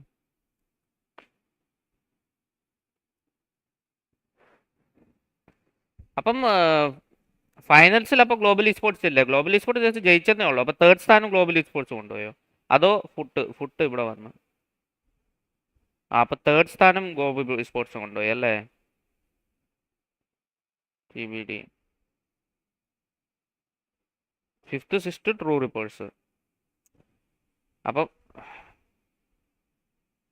അപ്പോൾ ഇതെന്ത് സംഭവം മനസ്സിലാവുന്നില്ലല്ലോ. അപ്പോൾ ഒരു മാച്ച് കൂടെ ഉണ്ടോ ഇനി? അല്ലാതെ ഈ ഇപ്പോൾ ഇതിപ്പം ഫോർ എക്സാമ്പിൾ പറഞ്ഞു വന്നാൽ ഫസ്റ്റ് മാച്ച് ടീം വിറ്റാലിറ്റി ജയിച്ചു 2-0. ഓക്കെ, ഗ്രൂപ്പ് എയിൽ. ഗ്രൂപ്പ് ബിയിൽ ഫ്യൂറ്റി ജയിച്ചു. ഗ്രൂപ്പ് സെക്കൻഡിൽ 1-1 എടുത്തു. ഗ്രൂപ്പ് ജെൻജി 1-1 എടുത്തു. ഫ്യൂരിയ 0-2, ട്രൂപ്പർ 0-2. ഓക്കെ, സെക്കൻഡിൽ ഗ്ലോബൽ സ്പോർട്സ് തോറ്റു VITന്ന്, ഫ്യൂരിയ തോറ്റു VITന്ന്. അപ്പം തോറ്റ ആൾ വെച്ച് തോറ്റയാൾ. ജെൻജി വേഴ്സസ് TR തോറ്റു. FUT versus TR. ഇവിടുന്ന് ജെൻജി താരെ താടിയത് അങ്ങനാ? ജെൻജിയും ട്രൂ റിപ്പേഴ്സും അല്ലേ തോറ്റത്? Okay guys, bye. I'm going off. See you tomorrow. Good night.